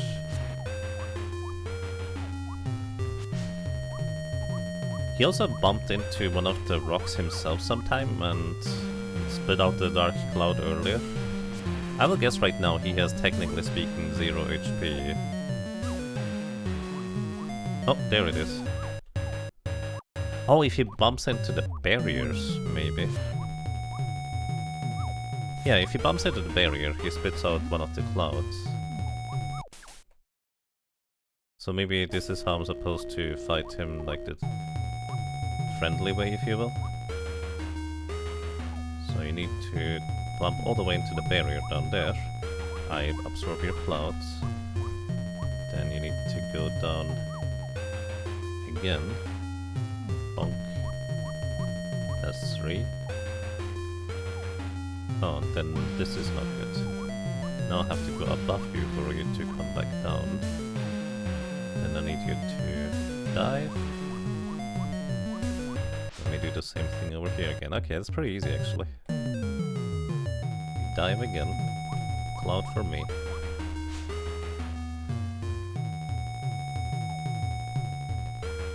Dive again. And then we just repeat this until we punch the corruption out of you. Or well, you bump your head into the thing below the entire time. I have to admit, I would not necessarily have called on to that. There are different ways of handling this, but I was kind of hoping there would be, because it's kind of what the grandfather or the father, I don't know, the elder indicated earlier. Melly, what is even left? I've heard pops. I know the goddess is close to death. I refuse to believe that, but now, here, darkness at her very doorstep. I am no good to her. She will die, and believe in her will have no meaning. The shrines, no meaning. And Malphos. No, even so, I will not serve Malphos. And you. I was never anything to you, was I? And you could never have been anything to me. Divine emissary, intelligent tool, disguised demon. Whatever you may be is anything but human, no matter your appearance. It is not wrong for you to have had no time for my feelings, but that means now I have nothing. I'm exhausted. There should have been a life ahead of me, but there's no longer anything in it that I want. My death is not on your hands. It is what I choose. Please, tell Pops for me. And my soul. I have read Mistress Ravi's books. She's right. If my soul is released, it will go to Malphos. Whether through her or through you. He will receive it. But here in this place, I can disband my soul. It will not go to you. It will not go to him. It will be reduced to what power it has left and sent back to the goddess. Goodbye, Millie. What? No, why would you do that now? You're such a clown. Anyways. Chapter 5, boss. This time no underscore. So yeah, basically finishing the encounter now, one way or another. Seem to trigger this. And maybe it is the ham sandwich. You don't need to tell me what just happened. Just go where you need to go now. That's all you can do.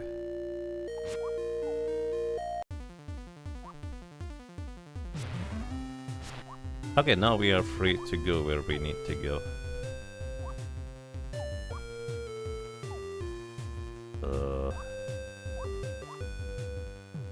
This may or may not mess up things. Just go where you need to go. Where do I need to go, though? Whee.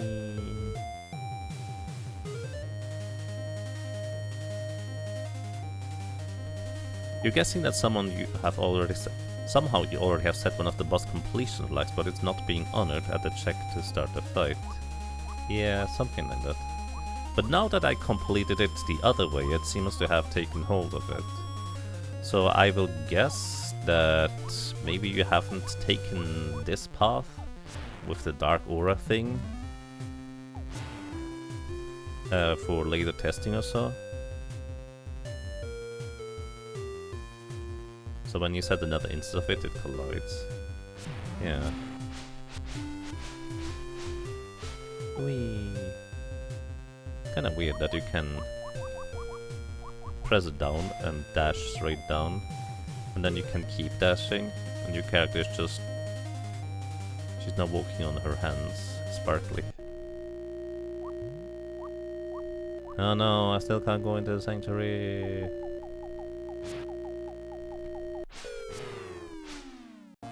Fine.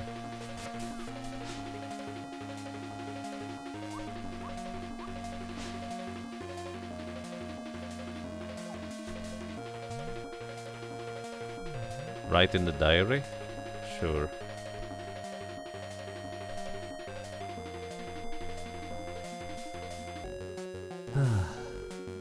The additional power inside me was released when the goddess lifted my seal. Is the power to Oh, it's the power to kill. Before I only killed people indirectly. Today, I killed the acolyte boy. His name was Gabe. One kick and it was all over. I didn't mean to. Oh goddess, I swear I didn't mean to, but it's exactly as he said. I am Malphos. It doesn't matter what I want. Everything I do turns to destruction. And the only thing I'll never kill is myself. The additional power inside me, that was released when the goddess lifted my seal, is the power to kill. Before I only kill people indirectly. Oh yeah, it actually just writes that entire thing again when I defeated him exactly. And then I also get the exact text afterwards for clearing the section after. If you have multiple variants of that fight end flag set, you absolutely won't be able to resume from this diary. Yeah, I can imagine. Is it as simple as just removing the other entries, I wonder? Let's see. I think this is the section where I defeated him the not insta-kill way. Of course, the moment I leave the mountain shrine, I run into Ravien, giving Gabe a lecture. Gabe is the acolyte from earlier. I was glad to see him. I'm not the only one she lays into, but then she performed yet another of her horrific acts, poisoning Gabe on the spot with dark smoke and the same kind of one-sided self-centered vitriol I'm coming to see as Malphos' hallmark. Zeke, the shrine keeper, was able to wall Gabe in with me, but it still came down to me and my innate power of violence to subdue him, which meant he as good as died afterwards. But his soul at least is where he wanted it to be, so I should feel less bad. I still don't really. Great goddess, why hollow out the entire island just to fill with traps? Hand repair's an option? Yeah. I mean, I am going to play this game again, so can you give me like an entry thingy where I got like the quote-unquote bad ending for him, because I didn't know you could do it different. That's not true, I kind of saw that you could do it differently, but previously I didn't have like the dark powers, so I wouldn't have easily caught on to the fact that I could punch the corruption out of him somehow. It's a bit weird. Anyways, I kinda wanna go in here now. Just because I'm curious.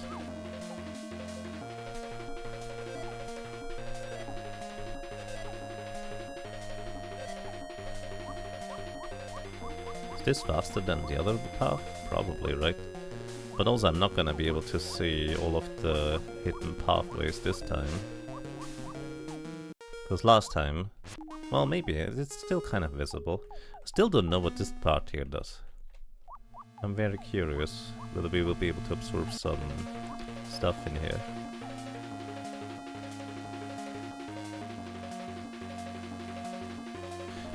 I mean, I kind of... actually, let me send you the diary once again.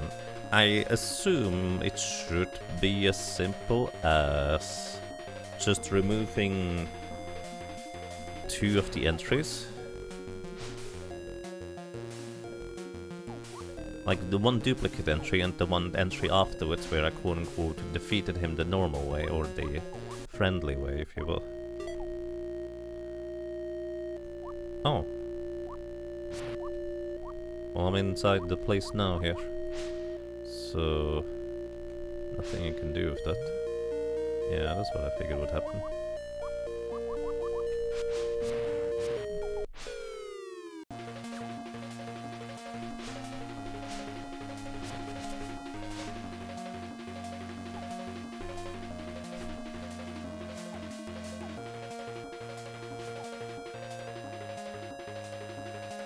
You suspect that passage is a shout out to the Panty Room in Cave Story. You forget if you hide anything in it. The Panty Room? I maybe should play Cave Story someday. Maybe it's a bit weird me saying that right after I hear of a Panty Room. Maybe I shouldn't have called attention. Anyways. I'm not making this any better, am I?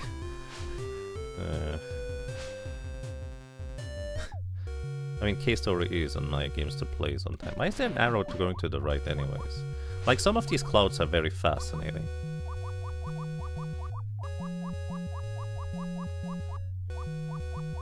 Like, there is clearly some of these clouds. There's a Z and an arrow to the right. Z is this button that either makes me dash or something. But there's also this other cloud that we've seen earlier. Yep. Hey kitty friend. Meow. A hole in a home that isn't inside. What is there? A hole in a home that isn't inside.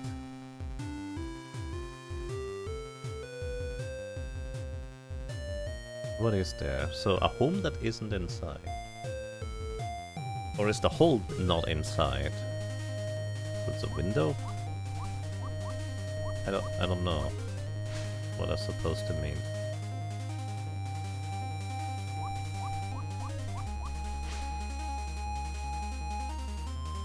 Anyways, there's also this thing.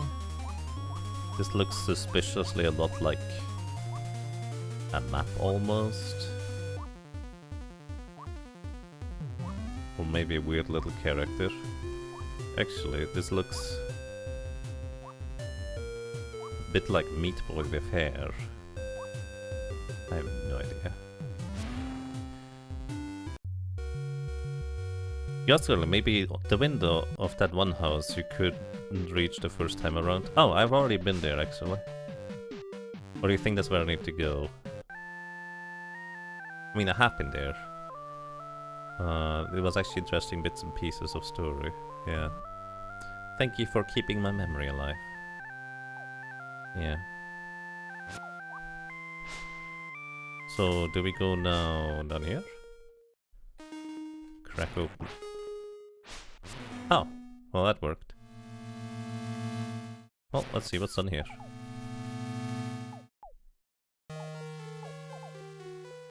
I kind of figured this color scheme would return back to normal sometime, but it doesn't.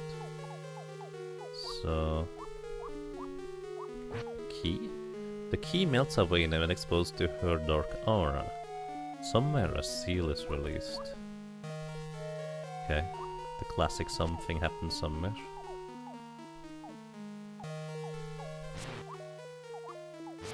Very peculiar.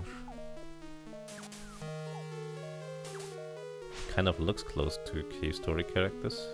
The cloud earlier. Oh hey, look! Well, that's just very reminiscent of Wario Land 3. Whee.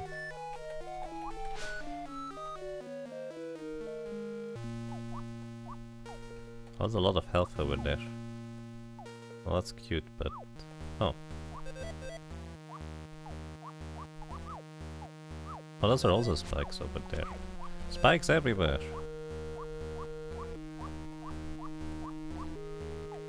It's kind of hard to distinguish anything in here.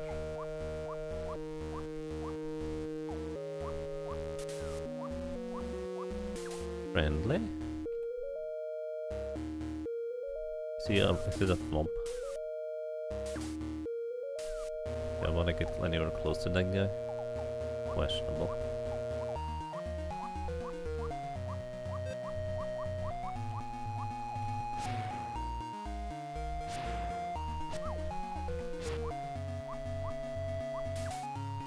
I am so confused right now.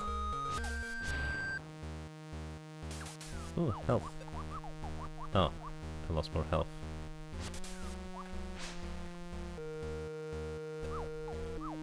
Yeah, I'm definitely losing more health than I'm gaining.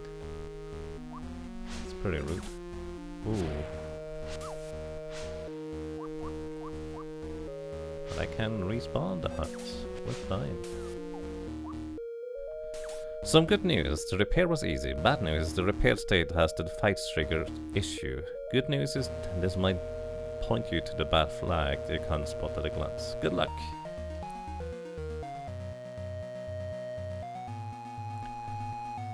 This place is as hard to reach as you suspected on this road. Well, it's the road I chose. Well, it's the road I'm on. I have a principle of Unless I'm really unhappy with a thing that I did or a decision I accidentally made, I'm just sticking to what I have done, so to speak.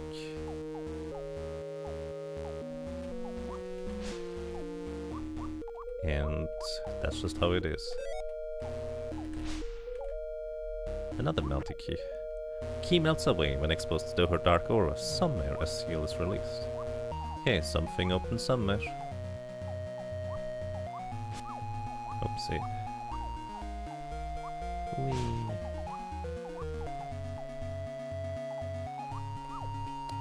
I'm not platforming well. Oh well.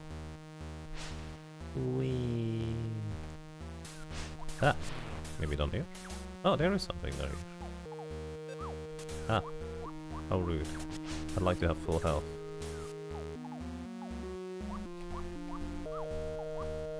Maybe I need to get hit and then try and grab it. Oh well, that's fine.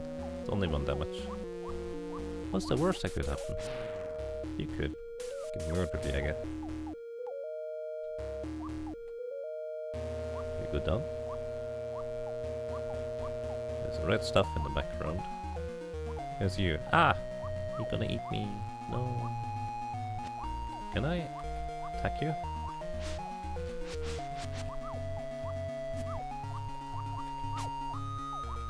Oh, fascinating. I can defeat him. Oh, what? Well, oh well. There's a spike there in the ceiling that's hard to see. A lot of things are hard to see here, to be honest. So I'd like to go and grab the health.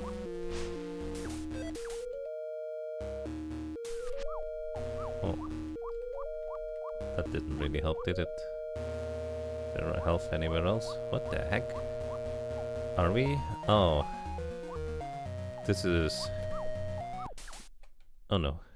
Actually, you know what? I'm gonna go back up to the ferryman, see if he has anything interesting to say now.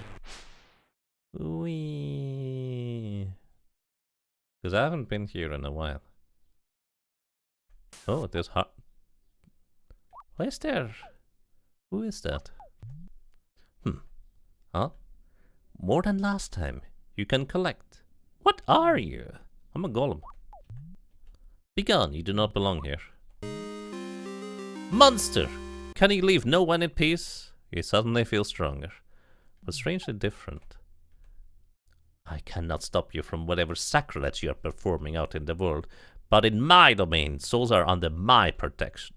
I simply will not allow you to... Great goddess woman, what cursed magic do you possess to bind them to you so instantaneously and completely? Do you not realize how much of a threat you are to natural order? Be it in my power, I swear to you I will go to oblivion myself before allowing to go through to the next world. Now get out of my sight. Okay.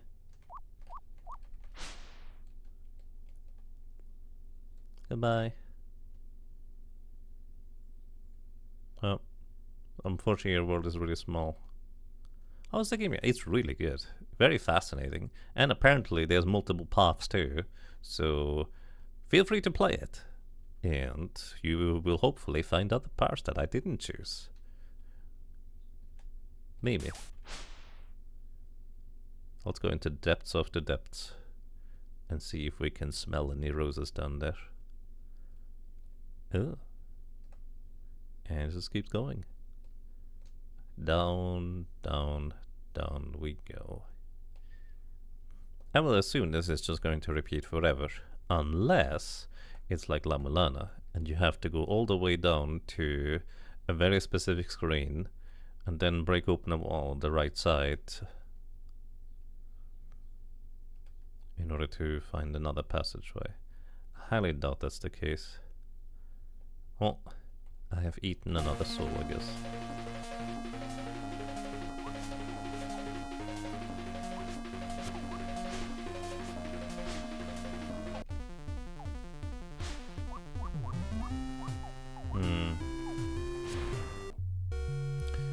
Another idea would be to go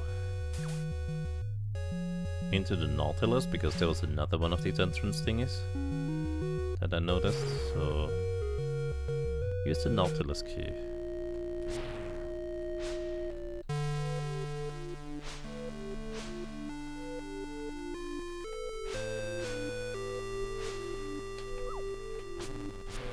Oh, I one-shot these ones, no? Whatever these are. Reflections.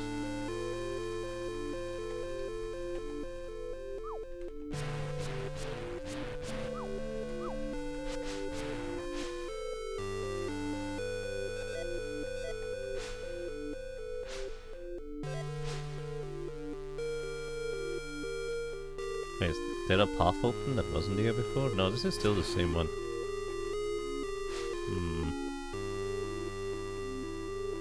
There's nowhere I need to go.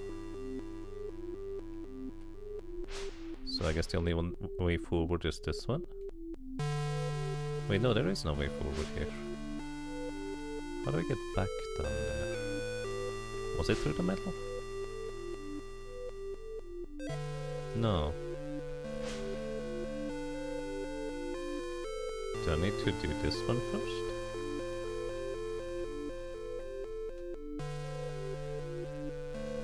Yes. No, I probably can't squeeze through there. I mean, maybe you can, but I don't feel like trying, to be completely honest. Whee. Wait, there's a way to the left? Oh, you can just leave. But I can also leave at the bottom and the top? Can I? Could I? I thought this was a different dimension. No, it's just the left side. This is such a strange labyrinth, I kind of like it actually. There's health here now. Wait, how do I get then to the other side? Huh? Is it still through here maybe? No, this is closed as it was before. Wait, why is this open now? Did I need to do this thing on the right first? Why was there a goddess's tear there anyways? Isn't that a bit strange?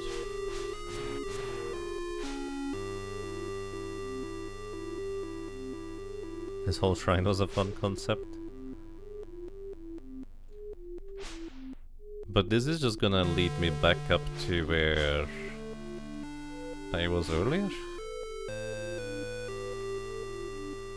Why is this open now? Is this a different place?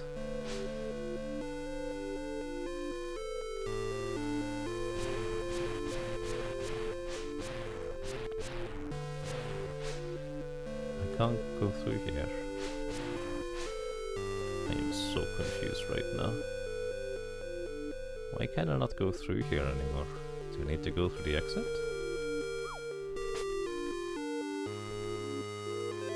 Yeah, this doesn't let me through. Why?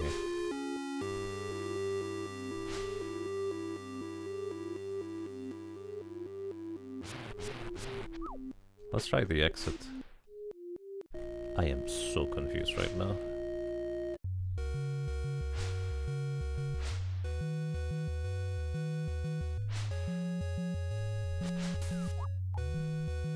Use the Nautilus key. So we go to the right here. And we wanna go in here to go here. I guess that's way easier anyways, isn't it? Now we can get to this thing. It's actually kind of curious. I figured there would be more of these things, but I've only seen like 3, I think. It's probably 4. Alright, so now I guess we are trying to not touch the spikes. They're really hard to see. I would actually appreciate a little bit more visual clarity. Just a tad. Like this one here.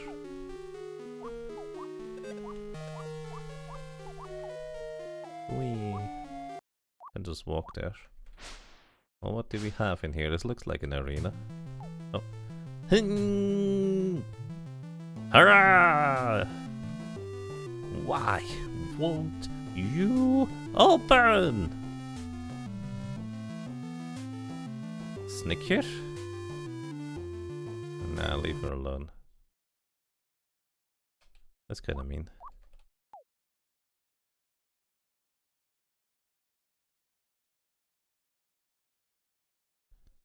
You think you found the boss flag issue, somehow got away with using the has this specific check been met syntax, not the or any equivalent flag syntax, or at least the present diagnosis. Probably originating from adding more branches to the fight ending very late in development. The scenic route?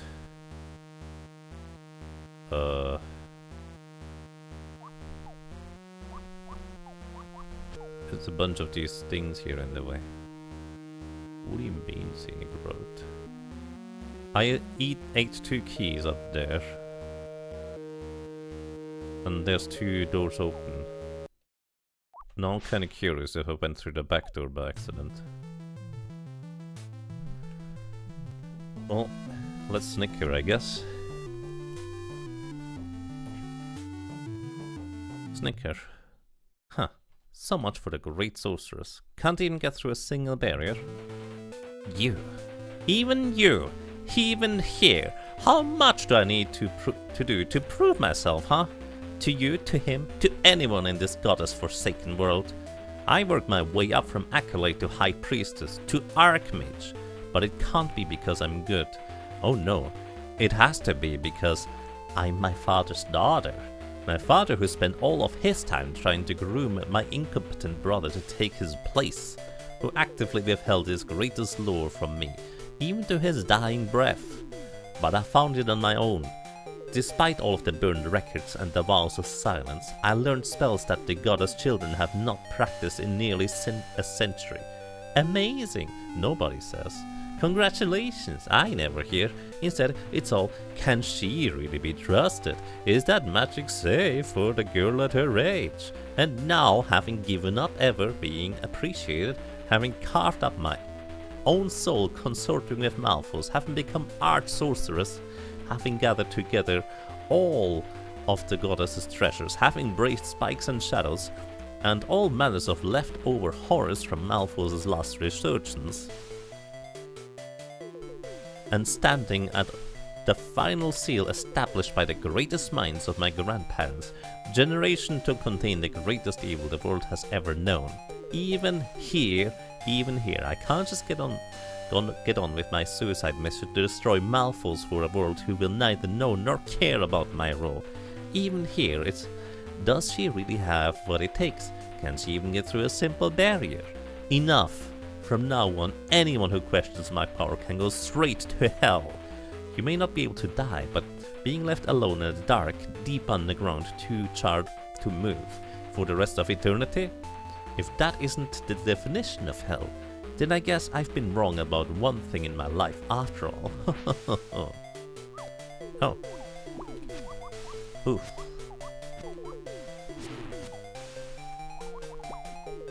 Stop that.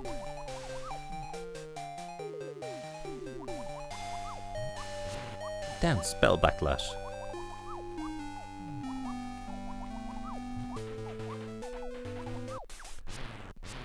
It's more time. And I goofed. I died. Oh no.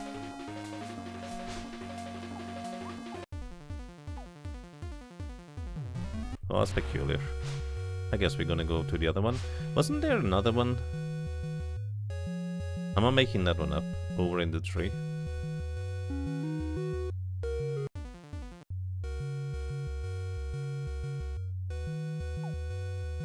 Okay, boss flag fixes life, but if you reload to get it, you lose anything in the curve diary reload, and anything not in your edit if you go that way. Do you send the new diary? If so, then let's reload. Let's see. Messages.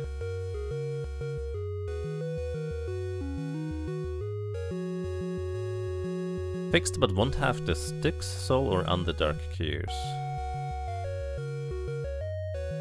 Right, I did actually get a few things.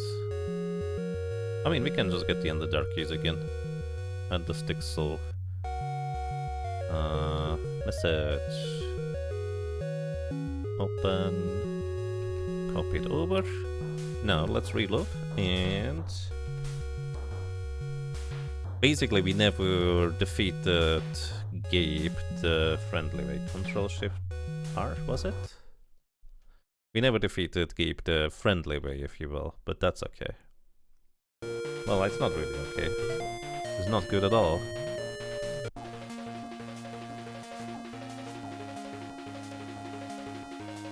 You can send me a current diary and get it back down. No, it's fine.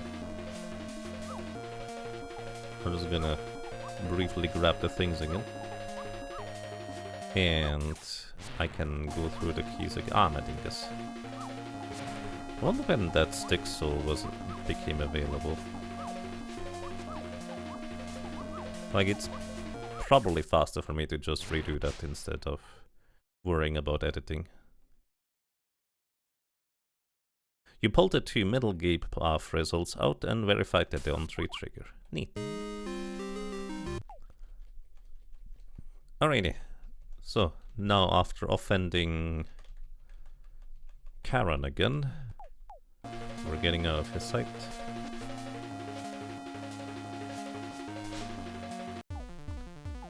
And then we're going to...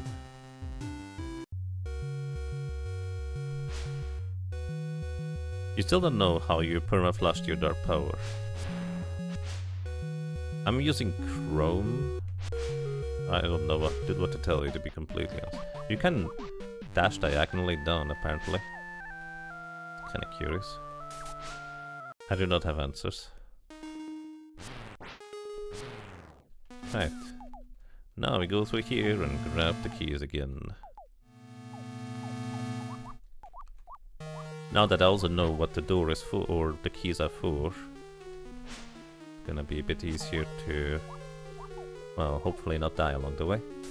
And I just need to find all of the hidden little nooks and crannies and paths to go down in order to get all the keys again. Like, I'm pretty sure I missed this path last time. Oh, rude. These are hard to spot. Hey, look, there's a key. So I guess we go up and around.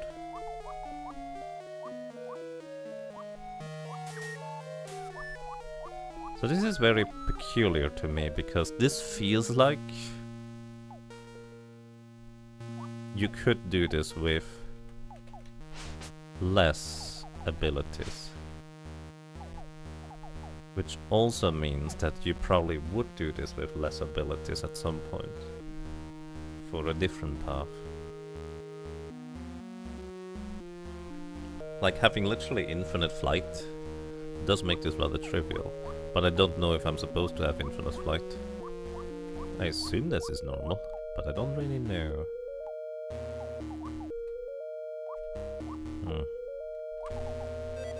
Speaking of not really knowing, I have no idea where the heck I'm going through. I'm trying to get to that thing over there that I saw earlier, but it's anybody's guess if I'm ever gonna arrive there. Oh, I did. Oh, nice. Alrighty, 2 keys out of, I don't know, a bunch. Then we can go left.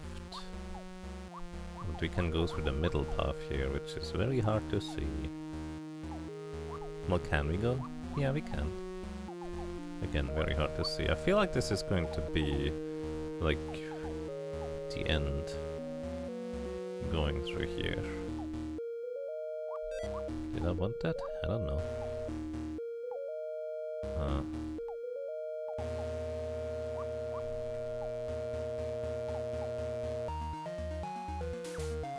I think that's just hearts. I don't care.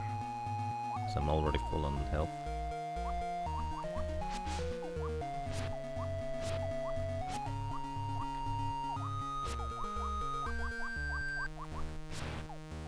Okay, there we go.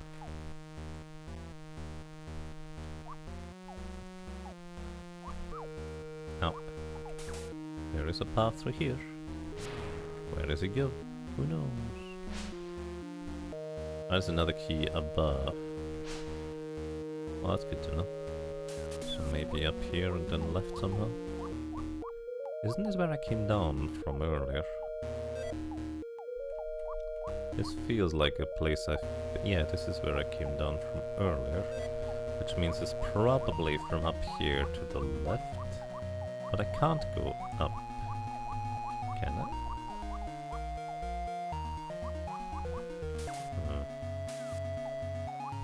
Doesn't initially feel like I can.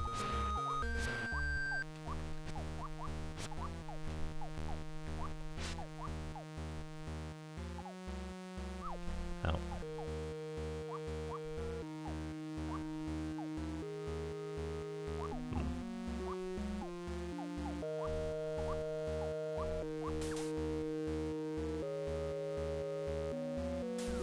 Well, this heart seems a lot easier to get. Just don't do a high jump because there's ceiling spikes here. And down this path. I've seen this earlier, but I didn't go down it. Alright, so now here we see the seals. And this key would have informed me that this is what this opens. It's very peculiar that we can just take the other route instead, through the Nautilus. Profness told me that there would be consequences. I am very curious what that implies or entails. But no spoilers until my path concludes, if you will. Now.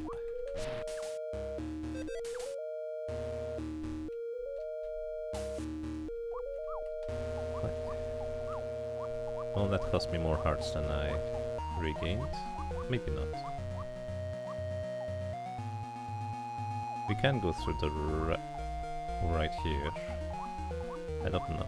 This is the part where, because I didn't keep proper track of where I have been and where I'm going. I think those are spikes down there? Oh, no. Oh, I have been here before, technically, but this is a different path I have not taken in this save file, if you will. So I have to go and do this again, I think. Nothing else. Oh. So I believe this is what I actually want to go for.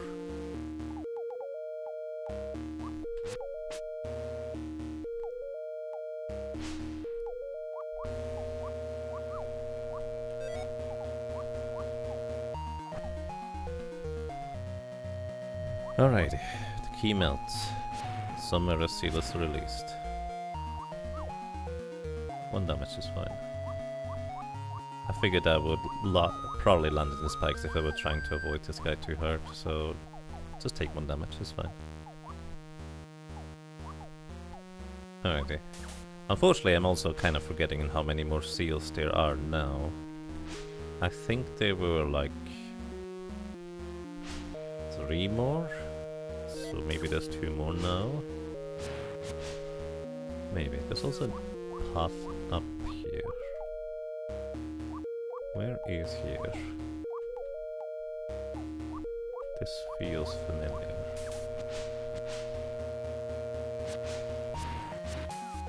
This is the entrance, isn't it? It is. Alright, so this is the entrance.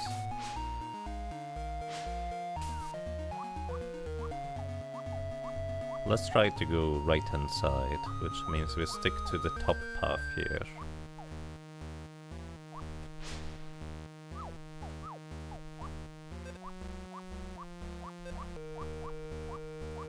I don't think there's another path around here for what it's worth.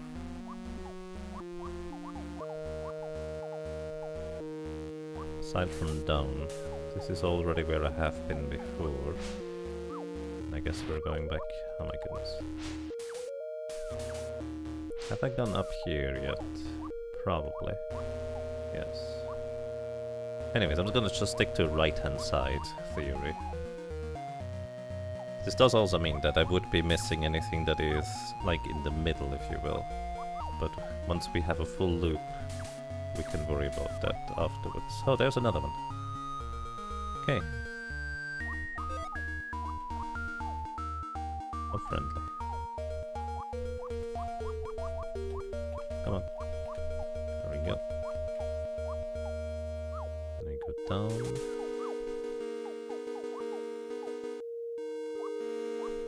Oh look. Oh nice. Then right hand would be going back over here. I know I've been already over here before. But again, I'm just gonna stick to right hand side. Which does just mean that I'll stick to going to the left hand path here for now. I think that's just a heart. Here's a path to the right in that room. I don't think there is a path to the left in here, that's just hearts. But I don't need those currently. There is a path to the right here, but we keep going this side. And that's just a room with health in a precarious location. So I didn't miss anything over here for what it's worth. I did go above last time, but again, we're just gonna stick here. Go down, I guess. Okay, just more hearts in questionable locations. It's always possible that I might have missed a bunch of things. Just hope I haven't. There's also one more key up there that we know about. The problem is I also have not really much of an idea on how many more keys I need. There's another one. These could be the last two, I think.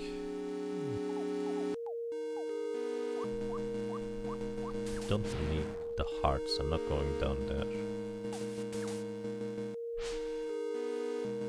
And we're gonna continue sticking to the right hand side here, which is to the bottom right of this place. I'm going to go up and around and grab the heart first. And I guess I can shoot this guy? Maybe.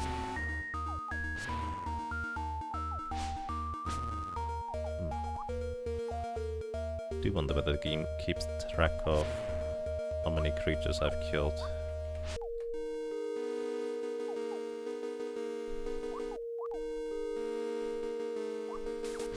Because I think that score is not going to be favorable for me.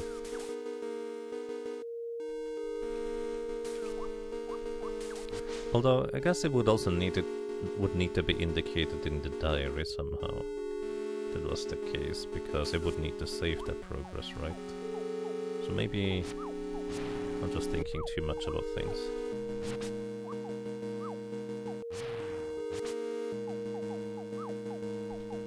My goodness. Oh, this is where the path ends. This is where I need to be in the very end. And it looks like it's just one remaining. Life and she restored right in the diary. Sure, she recorded her adventures. Remember when I first mentioned the strange clothed skeletal figure on the raft? It's dismal to mention my ending back up there, but it does seem to be where I'm fated to go when I die? Anyway, this one time I jumped up onto his small lean-to, and he absolutely loses it. I mean, I'm just trying to be this chill, laid-back guy, keeping an eye on the goddess's water when she lets loose about magic and soul scent, or... Why did I just write guy? Why did I just write she? Goddess help me, I'm getting so confused these days. The goddess's power is waning, and my own dark power was enough to shatter the seal on the cave crystal system below the land village. Who knows what will be released if I fail now? A nook nigh in the plugged chamber beneath the village well contained a strange key with the goddess's insignia. It disappeared as soon as I touched it. Either whoever placed the key I found in the middle of the cave system was a sadist, or there have been some cave-ins since it was left there. I dissolved the goddess's key near what must have been the bottom of this labyrinth. It must have released some kind of seal nearby. I could feel the energy dissipate. After some tricky passageway in the caves in the upper levels, I found a chamber with a strange rock formation, a goddess key, and a slight air current from the near ceiling. I wonder if that's a hint to a secret there. A slight air current from the scene. Dead ends are frustrating, particularly when they're tricky to get to. At least the far end of the upper levels of the caves had a goddess key. What happened to it after I touched it, I'm less certain of. Water seems to be obey some kind of bizarre special laws down here, but I suppose if it didn't, the goddess key in the one odd angular chamber would have been all but inaccessible. I'm all alone, somewhere deep underground, surrounded by entirely too many spikes, and this is probably the last diarrhea I'll ever see. Interesting.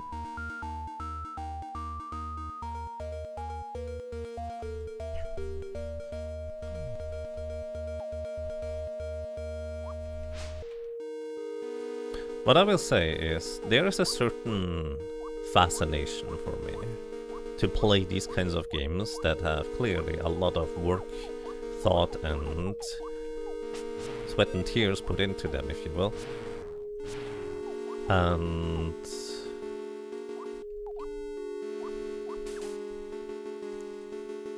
often in these kinds of games, I like to play them as soon as they are fully finished and released, if you will.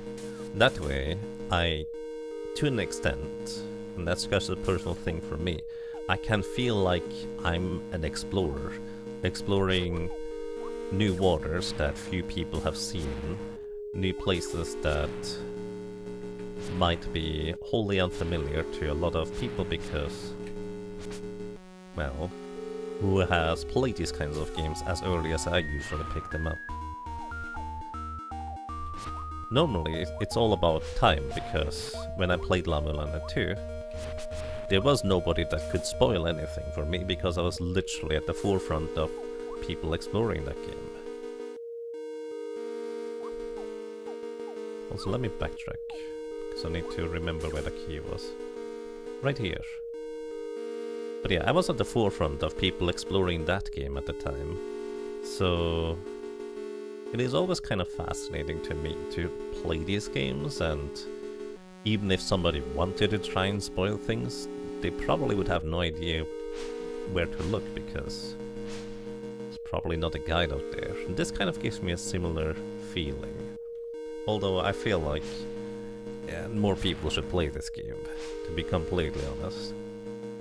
It does have so much depth to it, it feels like. And I feel like just kind of seen one surface of it, if you will, as I'm going through this. And that's just kind of my impression of the game. I think it's great so far. I would say maybe here and there a few flaws, but which game doesn't have those? As a whole, it's a great experience. Alright, so now I'm trying to stick to the right hand side in this location here. Can I go and grab these health thingies? Or is that a terrible choice? Oh, I walked into the spikes. I think I can. Just need to be careful about my jumps. Right, then dive a bit down, avoid those spikes, don't jump too high, don't jump too high, and we're good to go. Except for these little guys. So now to the right side here, I think is where I want to go. Probably. Maybe down? No.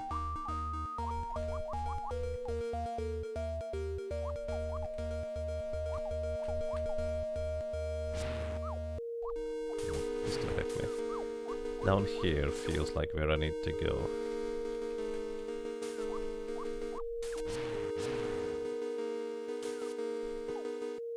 The key melts away. Somewhere a seal is released. Okay.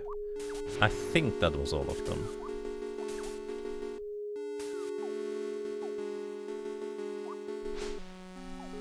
By the way, some people might be wondering if you watch this later. Why did you choose to go this route when you found the quicker route? And earlier it just mentioned whichever path you happen to take, that's the path you're on. So why are you going this path after you learned that there might be consequences for taking the other one? shouldn't you just choose that previous path again in that case? And the answer is slightly... well, it's actually quite simple, to be completely honest. I was actually gonna go and take this path afterwards anyways, again, after I died to, well, Ravien over there, and had to restart it anyways. Because I felt like this was an additional challenge, so to speak, that I would like to go on to completing, like an additional adventure. I felt like there was an interesting maze to be solved, keys to be found, etc. Which is why I'm going over here now.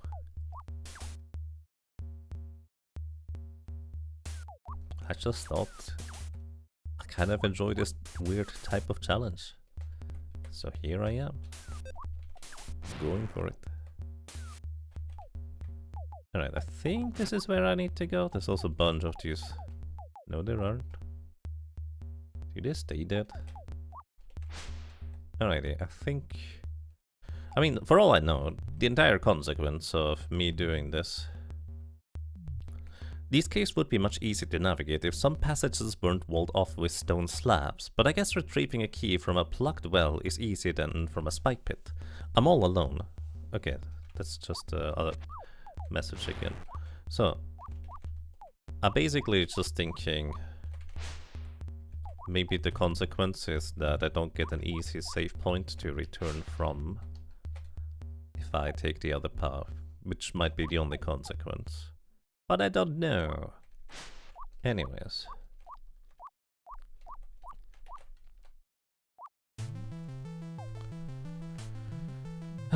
Why do we snicker at her? Couldn't we just say, hello, I'm trying to do the same thing?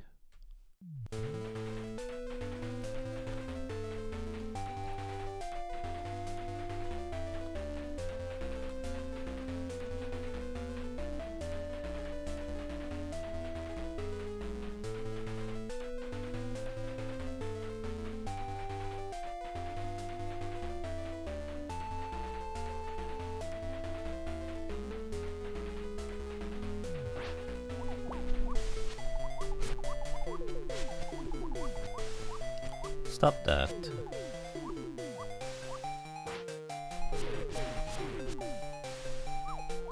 No. Oh no! I did not mean to shoot you. I really did not mean to shoot you, I'm so sorry. I was intentionally facing away from her because I just wanted to shake free from the thing.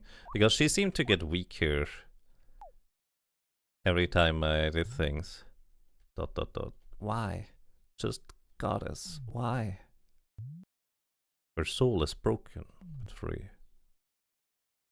Well,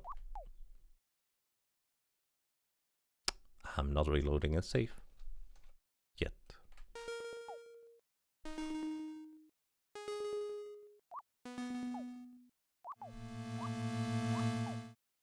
So what's done here? Is this where I want to go? Who knows? Huh.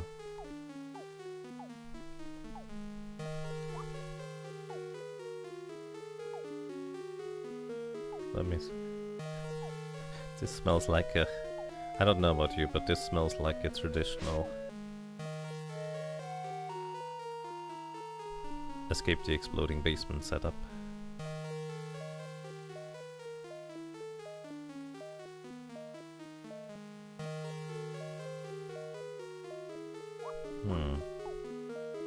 There's a bit of water on the right side. It means nothing. More water.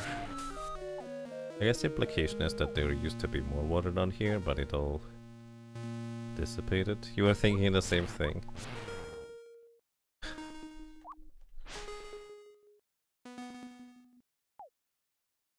Hello. Malphos? Oh, why hello there! Isn't often I get company down here. Come, stay a while. We have much to talk about. No, Malphos, I know you. I know your influence. You've corrupted nature, set my friends against each other, and screwed up my life for the last time. Whether the goddess approves or not, this is where it ends. Such animosity from you. Such beautiful animosity. Animosity and... Do I detect a hint of disdain for authority? Yes, yes. You're everything I should have expected. Ha! You would know I would... You would know, wouldn't you? Playing Ravien like a puppet to go kill some poor sea child and turn her into a mindless slave for your own errands. But there's one thing you seem to have missed in your self-righteous machinations. I'm still me. You may have made me what I am, but you can't take away who I am. You can't take away my will or the will of everyone who has suffered and died under your influence. This is rich. You haven't realized that? You truly have come all this way, seeing me as some monstrous puppet master just shaping the world to my will. And how? Like this? With just a wave of my hand? You are a monster. Tell me then. Tell me, do you feel any different now? I assure you, I am exerting my full powers of corruption and control, or however you wish to describe them. I'm immune, Buster. Your smoke and mind games do nothing to me. You made me this way, or have you already forgotten? My dear girl, I made you no way.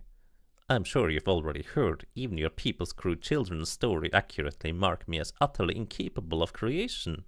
And no, I know you will say next, I did not turn you into anything either. And the goddess was most certainly not successful in shielding you from my power, as you put it. I quite regret to inform you that you came all this way on your own, and you are just as receptive or resistant to my power as anyone. Liar! I'm here because, try as I might to go about a normal life, you and your meddling and the suffering and the insanity you cause in others have confronted me at every turn. My, I'm honored you read my influence as so potent, but truly, insanity? What else do you call it when your friend after friend, acquaintance after acquaintance suddenly goes berserk and starts lashing out at me and everyone around them? Why don't you tell me? Or is that you're doing right now not something you yourself see as lashing out? What? Ah, you bastard. Of course I'm going to lash out when I'm angry. Precisely. And is it not completely rational for anyone else to do the same? There's angry and then there's possessed. People don't go instantly from peaceable to blind killing spree out of mere anger. Then can I understand that you are possessed? After all, who are they? Guy? Paula? Bobo? Gabriel? I've lost touch with my poor Ravien, so I have to assume you've done her in by now as well. Bastard, how dare you put that on me? They were attacking first, for no reason other than you, and it was all that I could do to protect everyone around them.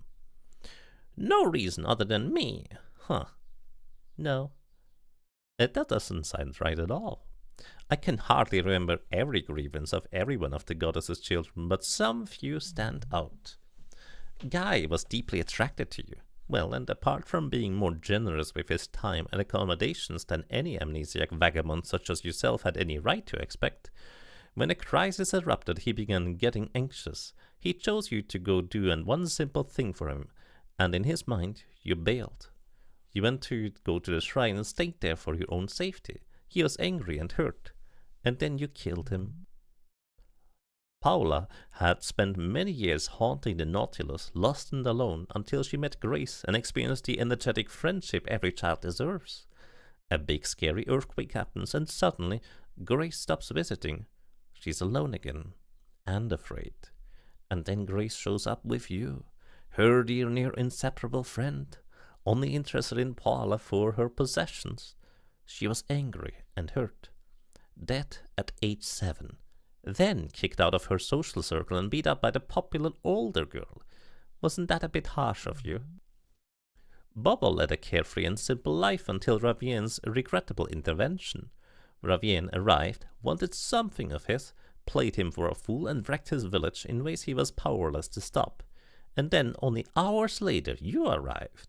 You wanted something of his, You pointed out his foolishness, and then you caused further damage to his village.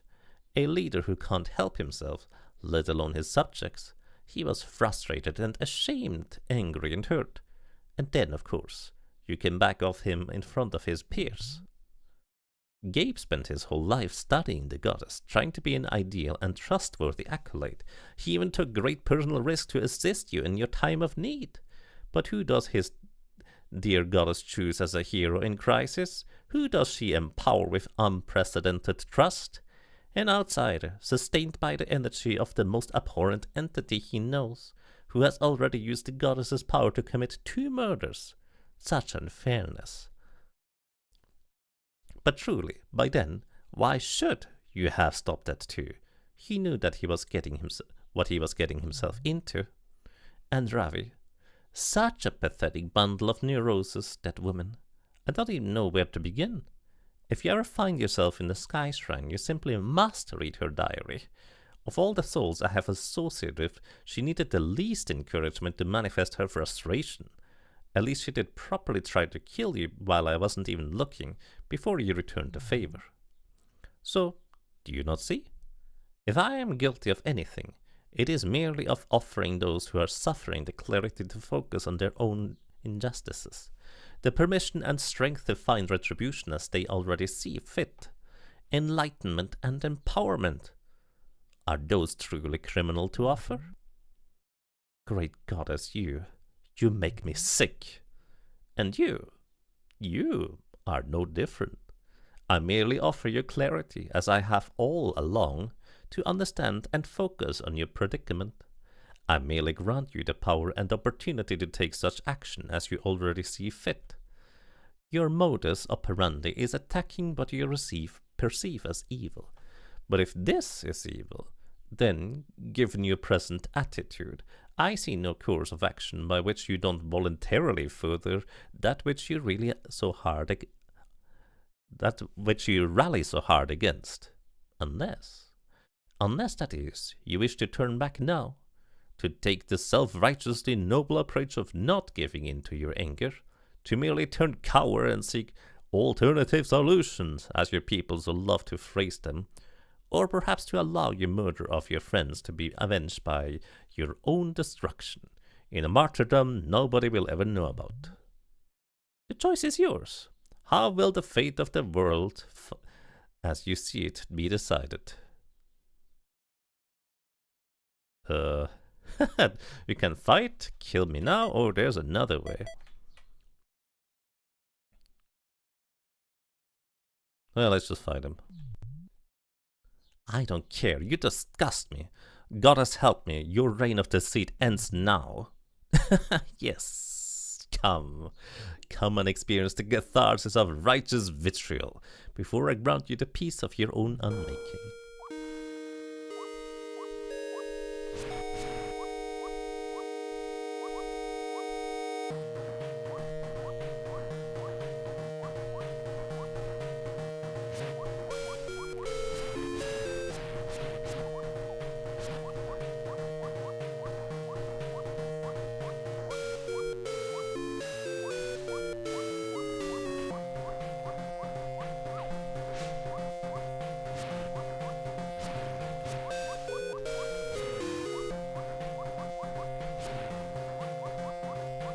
I have no idea what I'm doing. I can probably just sit here to dodge this. Quote-unquote dodge.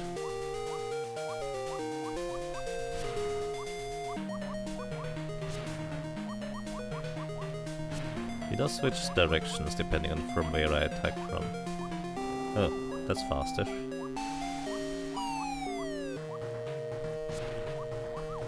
Oh, I need to always switch sides. Gonna be on the right side again, I guess. Ooh.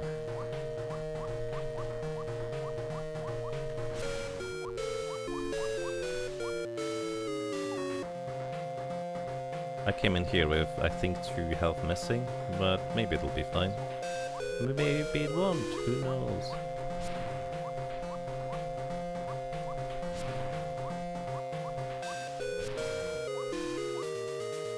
I'm sitting here, it's much easier to dodge that attack in particular, but he seems to teleport earlier as well. Hard to tell sometimes. This is fine.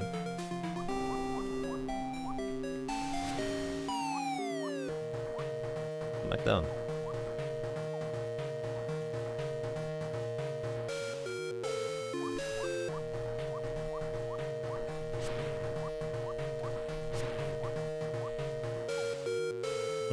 Is there something else I could do in here? He doesn't seem to take any damage. Like, he gets knocked backwards, but I don't know if I'm actually damaging him, if that makes sense. Maybe there's something else in the room I need to find.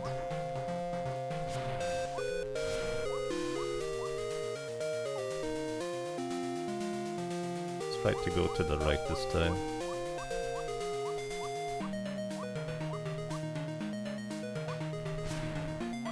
Maybe. When I don't see anything else in the room I could do.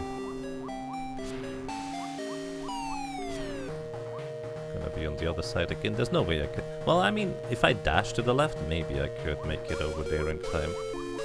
That is kind of a rude pattern, not gonna lie.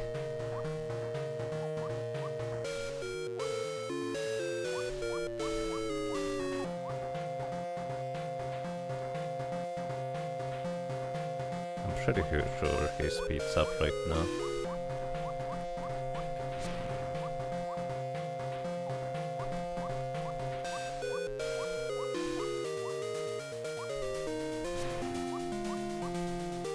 Oh.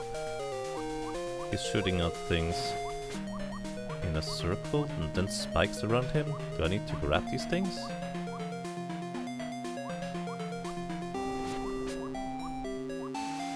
He's in a spike ball now.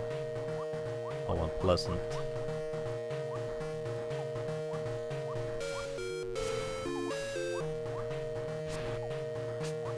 Oh, I can shoot them.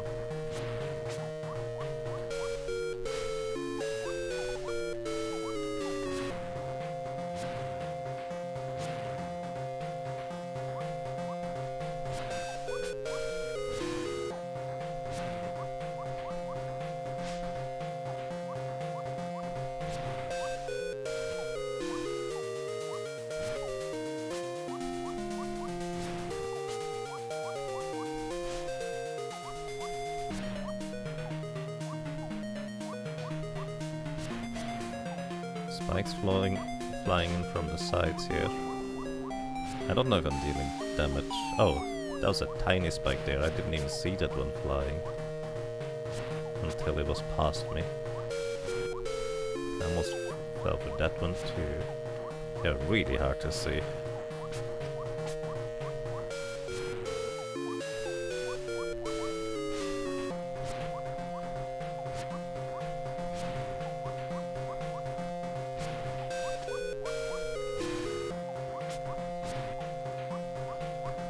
I mean, maybe I need to smash the spike into him? I mean, it does sound like it does damage. Actually, yeah, no, it does impact, like it does do something other than as if impacting a full. Oh, he is losing his spikes. But I think he's also regaining them. So I'm shooting the spikes away. But he's also replenishing them, I think is what it is. It's hard to tell actually. It's very hard to see on this background.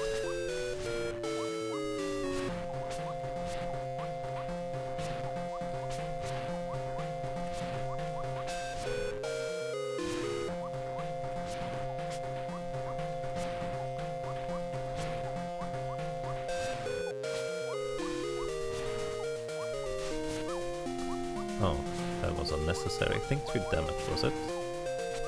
Oh no, I didn't see that. That's also 2 damage.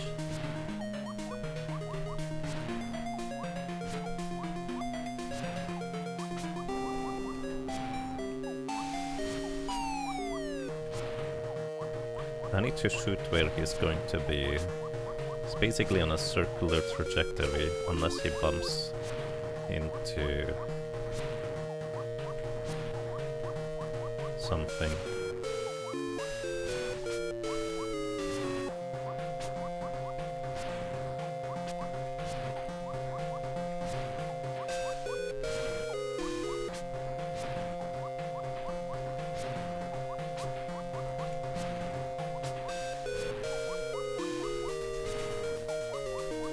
I will guess I just need to get one clean hit on him, is gonna be the end objective.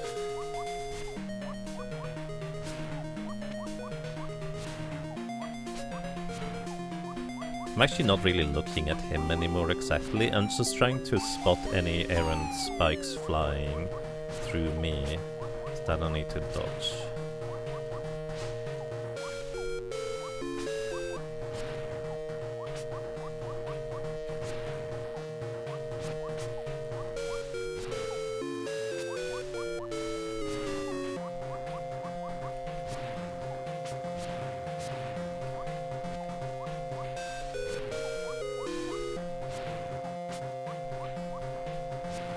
Like this one.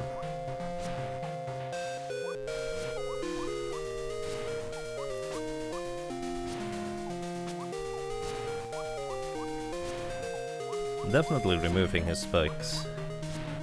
Slowly but surely.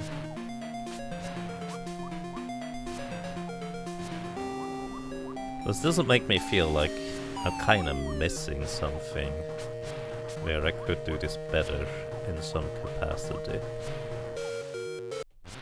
Oh. Did I get you? Are you okay?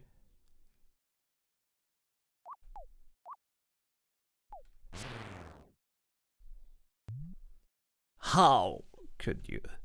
Do you have any conception of why you are here?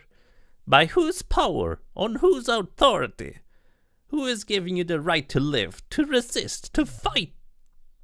It's over, Malphos. No more arguments, no more distractions. You give no rights, you grant no powers. People have no need of you. All you do is harm and convince others to harm for you, and die for you. Even the goddess, she's nearly dead from the poison you spread into the world, into her very being. You may be right. I may be no different, no more noble than any of your other wronged and disgruntled agents. I may only be living out of my own story from my own perspective. But it's my story, and I choose to live it, and I will be responsible for what I destroy. And Malphos, today, in the name of the goddess, I will destroy you.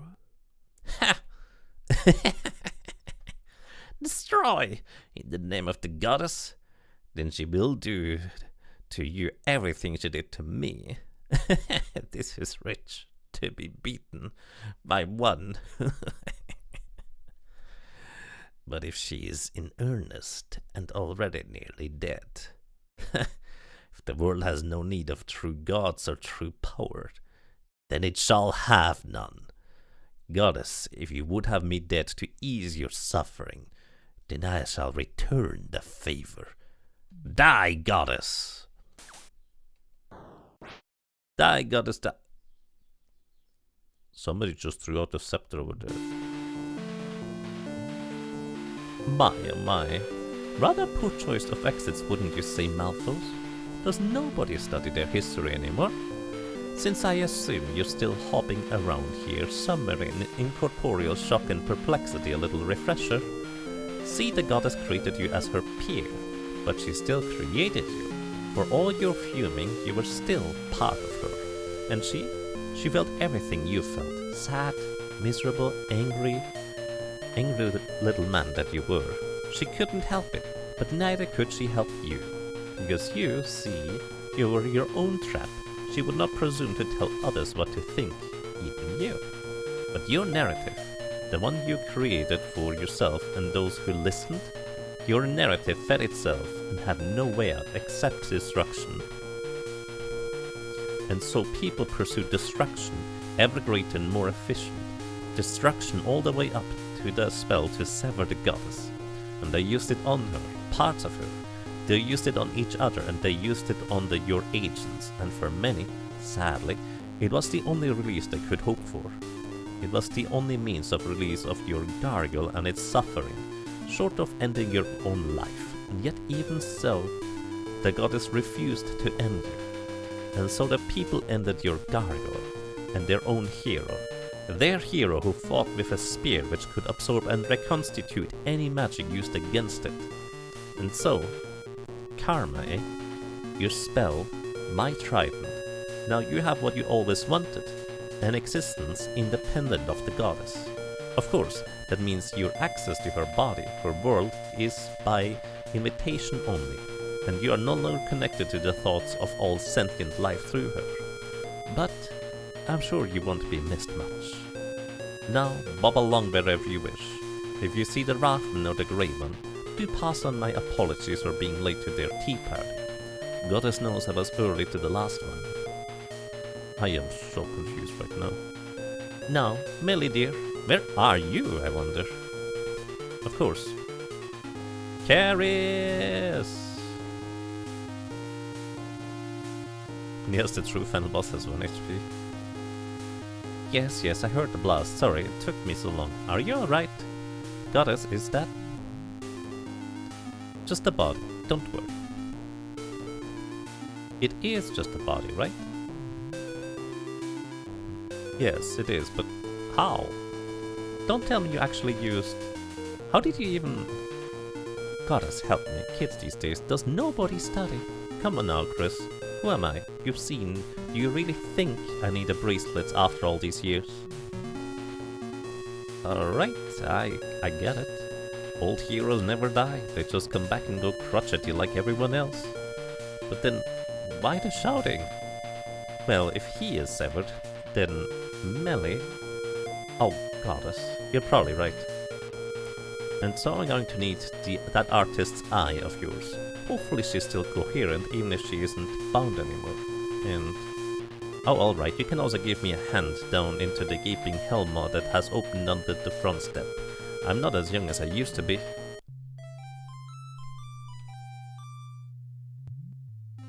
Melly? Come now, girl. No games. You're here, stay with us. I wondered, when I put you back together, what was keeping you attached? No single invocation will hold the soul that long, no matter how powerful the caster. Indeed, whatever else he did, Malphus was just as invested in you as the goddess was. She preserved your body, but after losing his gargoyle last time, he must have made a point of personally maintaining your soul attraction and binding magics. Hedges upon hedges. If he could control you, he'd get the treasures, which might not have been as useless to him as we think. And if you turned against him, well, you might always break through the seals and give him an escape route. But with him severed, Goddess... Hey, Goddess! Down here! You're severed too... You're severed too, remember? She probably can't sense what you're outside your shrine without the treasures. Bugger. Goddess. Goddess, if you're out there... No, I know you must be everywhere. Goddess, I'm not one to ask for much, and I know you could have, but I'm here with Rinda, and no, I won't lie. Melly's body is here, but I don't think she is, well, if she ever was, but Goddess, if Rinda deserves a second chance, then surely Melly... Caris, my child. You know death as well as anyone. You see what happens when a soul chooses to stay permanently changeless rather than accept growth, death and renewal. I thank you for your resolve in accepting death, and for committing yourself to capturing life and memory for those who remain. Your memories are every bit as bright as your vision. You don't need to see Melly's spirit to give her the legacy she deserves. Alright, very politic, very polite, very diplomatic, but I'm right here. Legacy and memory, and who should suffer for what. That's all very nice and high concept, feel-good messaging. I should know. I use the lines myself. But this isn't a children's sermon. This is a direct request from your last hero regarding your new one. I may have died in your name, but Melly, she lived in your name. I got beat up a bit. She suffered in mind, body and spirit. I volunteered. She was conscripted. Was it a mistake then, letting me come back? Be reborn outside the public eye, keep all the nice toys? Nobody's asking you to completely rewrite the universe in front of everyone. Just one more once-in-a-generation miracle to show your care and that we aren't all ruled by cold, callous causality. Rinda, my glorious hero. Enough of that, will you or won't you? What the heck is going on here? I can't.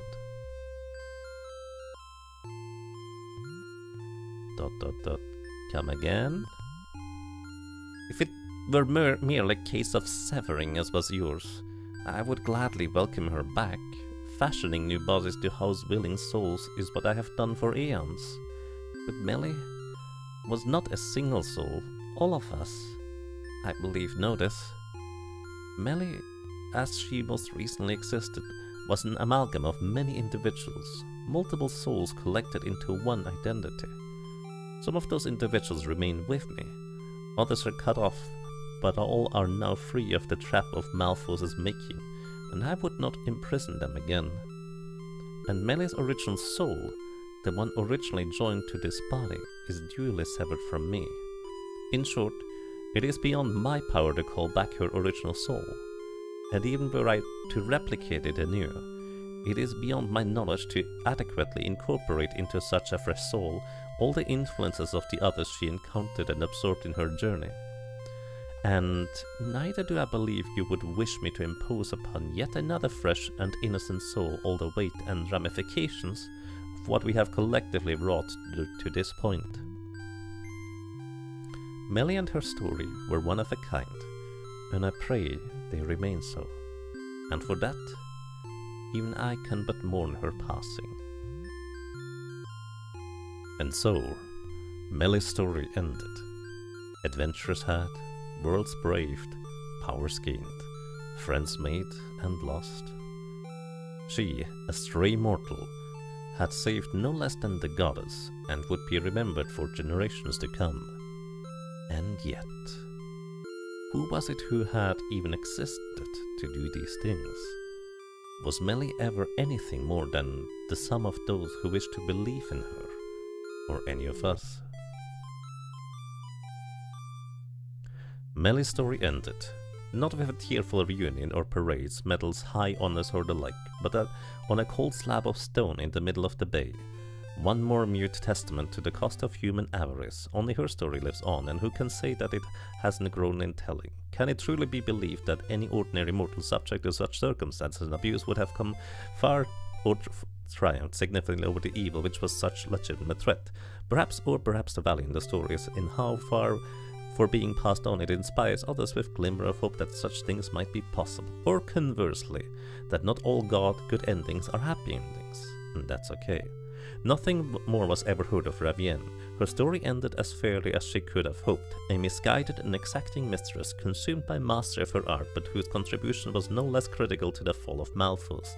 Her copious notes, while often relegated to the constricted archives of magical institutions, have become focus of generations of scholars attempting to reconcile light and dark magical theory in the new era of holistic arcane study. This is too fast for me. Carries her mind in the Bay Village, continuing to develop her painting skills with works often haunting and occasionally haunted. That's kind of fun. After finishing her version of Melly's story, Layla continued to document and conjecture upon Ernest's archaeological findings, and was more surprised than dismayed when they ultimately took him and her off across the world. Coincidentally, her books became progressively small and lighter in her later years, while containing no less information. Libraries are now eagerly awaiting the publication of her third volume of Shorthand Keys. You can hold it with the cancel button. I can, thank you!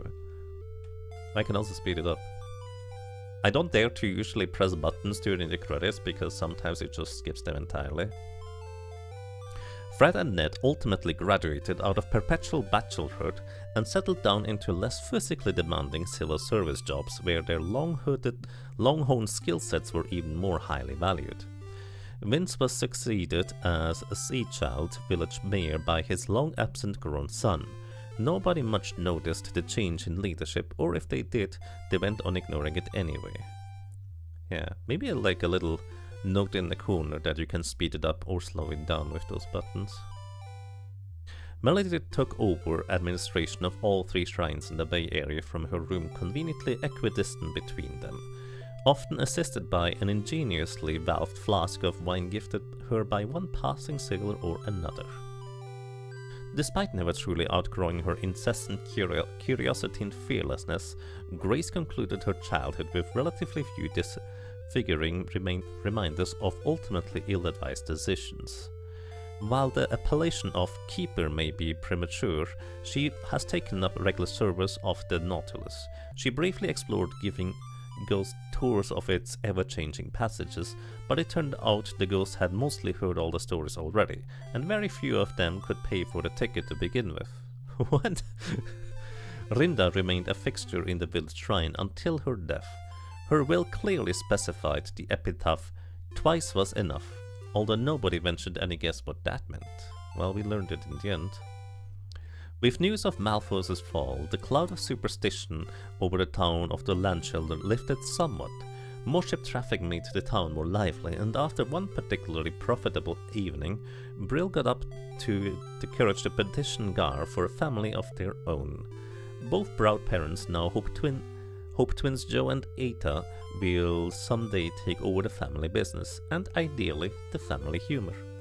They've already picked out an enchanter to illuminate a new flashy sign.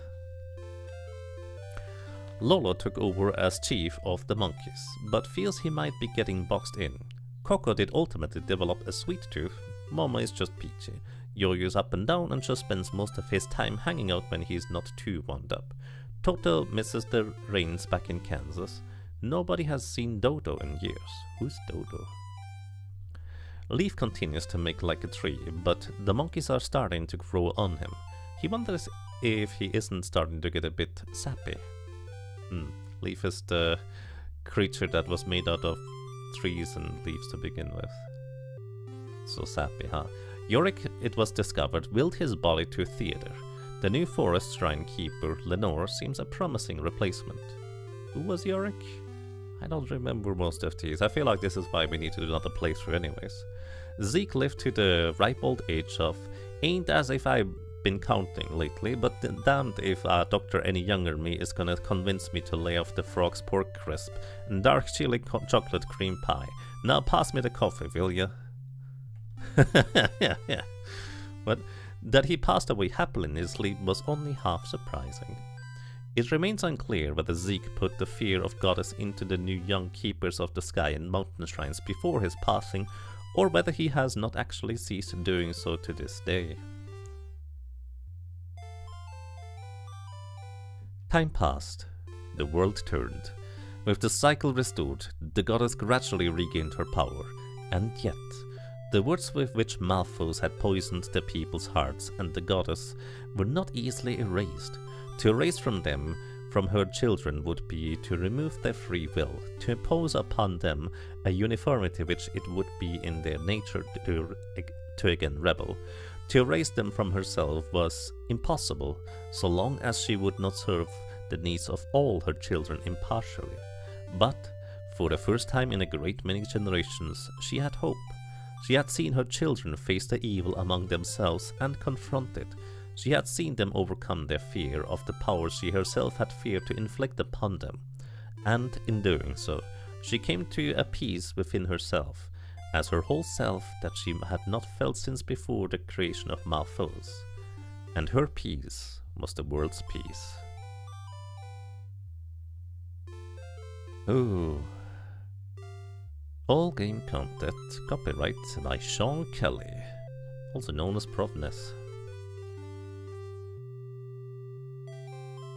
Originally, game source narrative art music released under the terms of Creative Commons 4.0, non-commercial use, share alike with attribution. This does not preclude any future packaged closed source commercial version of the game by the original author, but the original version shall remain free and open in perpetuity. Special thanks to Ryan, Chris, Corey, Erin, Savannah, Sarah, Blueglass, Prof, no relation, and anyone I may have missed who gave me direct or accidental feedback during development. Blueglass! That's a name I haven't heard in a while. I hope he's doing well these days. was always fun to see me around. Thanks also to the RPG Valkyries for having the faith that a completely new and unknown in-game would be interesting enough to show in a marathon. I still can't believe you gave me the very second slot in the event. Actually, have to go back and watch that one then.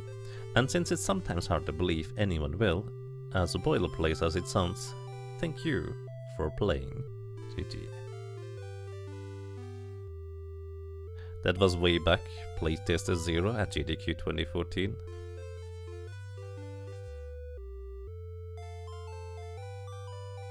The end. What a great game, overall. All the music, graphic assets, programming story, and presumably a bunch of branching paths, because apparently the way I saw the world just at the end wasn't exactly, well, I missed some stuff, let's put it this way. So there's more stuff to be found, more interesting things to see. And this is great. I genuinely really enjoyed my time with this. And I'm going to do another playthrough tomorrow. I think that's just kind of, this is just a nice, like, satisfying, alrighty, I managed to trudge through the spike maze, which, by the way, if I could see it a little bit better, actually would have really enjoyed it, but despite the visuals, I still liked it. Like, spikes like that are just kind of like home for me. I enjoy this kind of weird platforming challenge and spike maze weirdness. Like, this is kind of just my territory. I really like that for whatever reason. Anyways, let's see if there's anything else if I press a button. Nope, it's just back to before. Alrighty. Now, Profness, could I ask you for... Let's put it this way.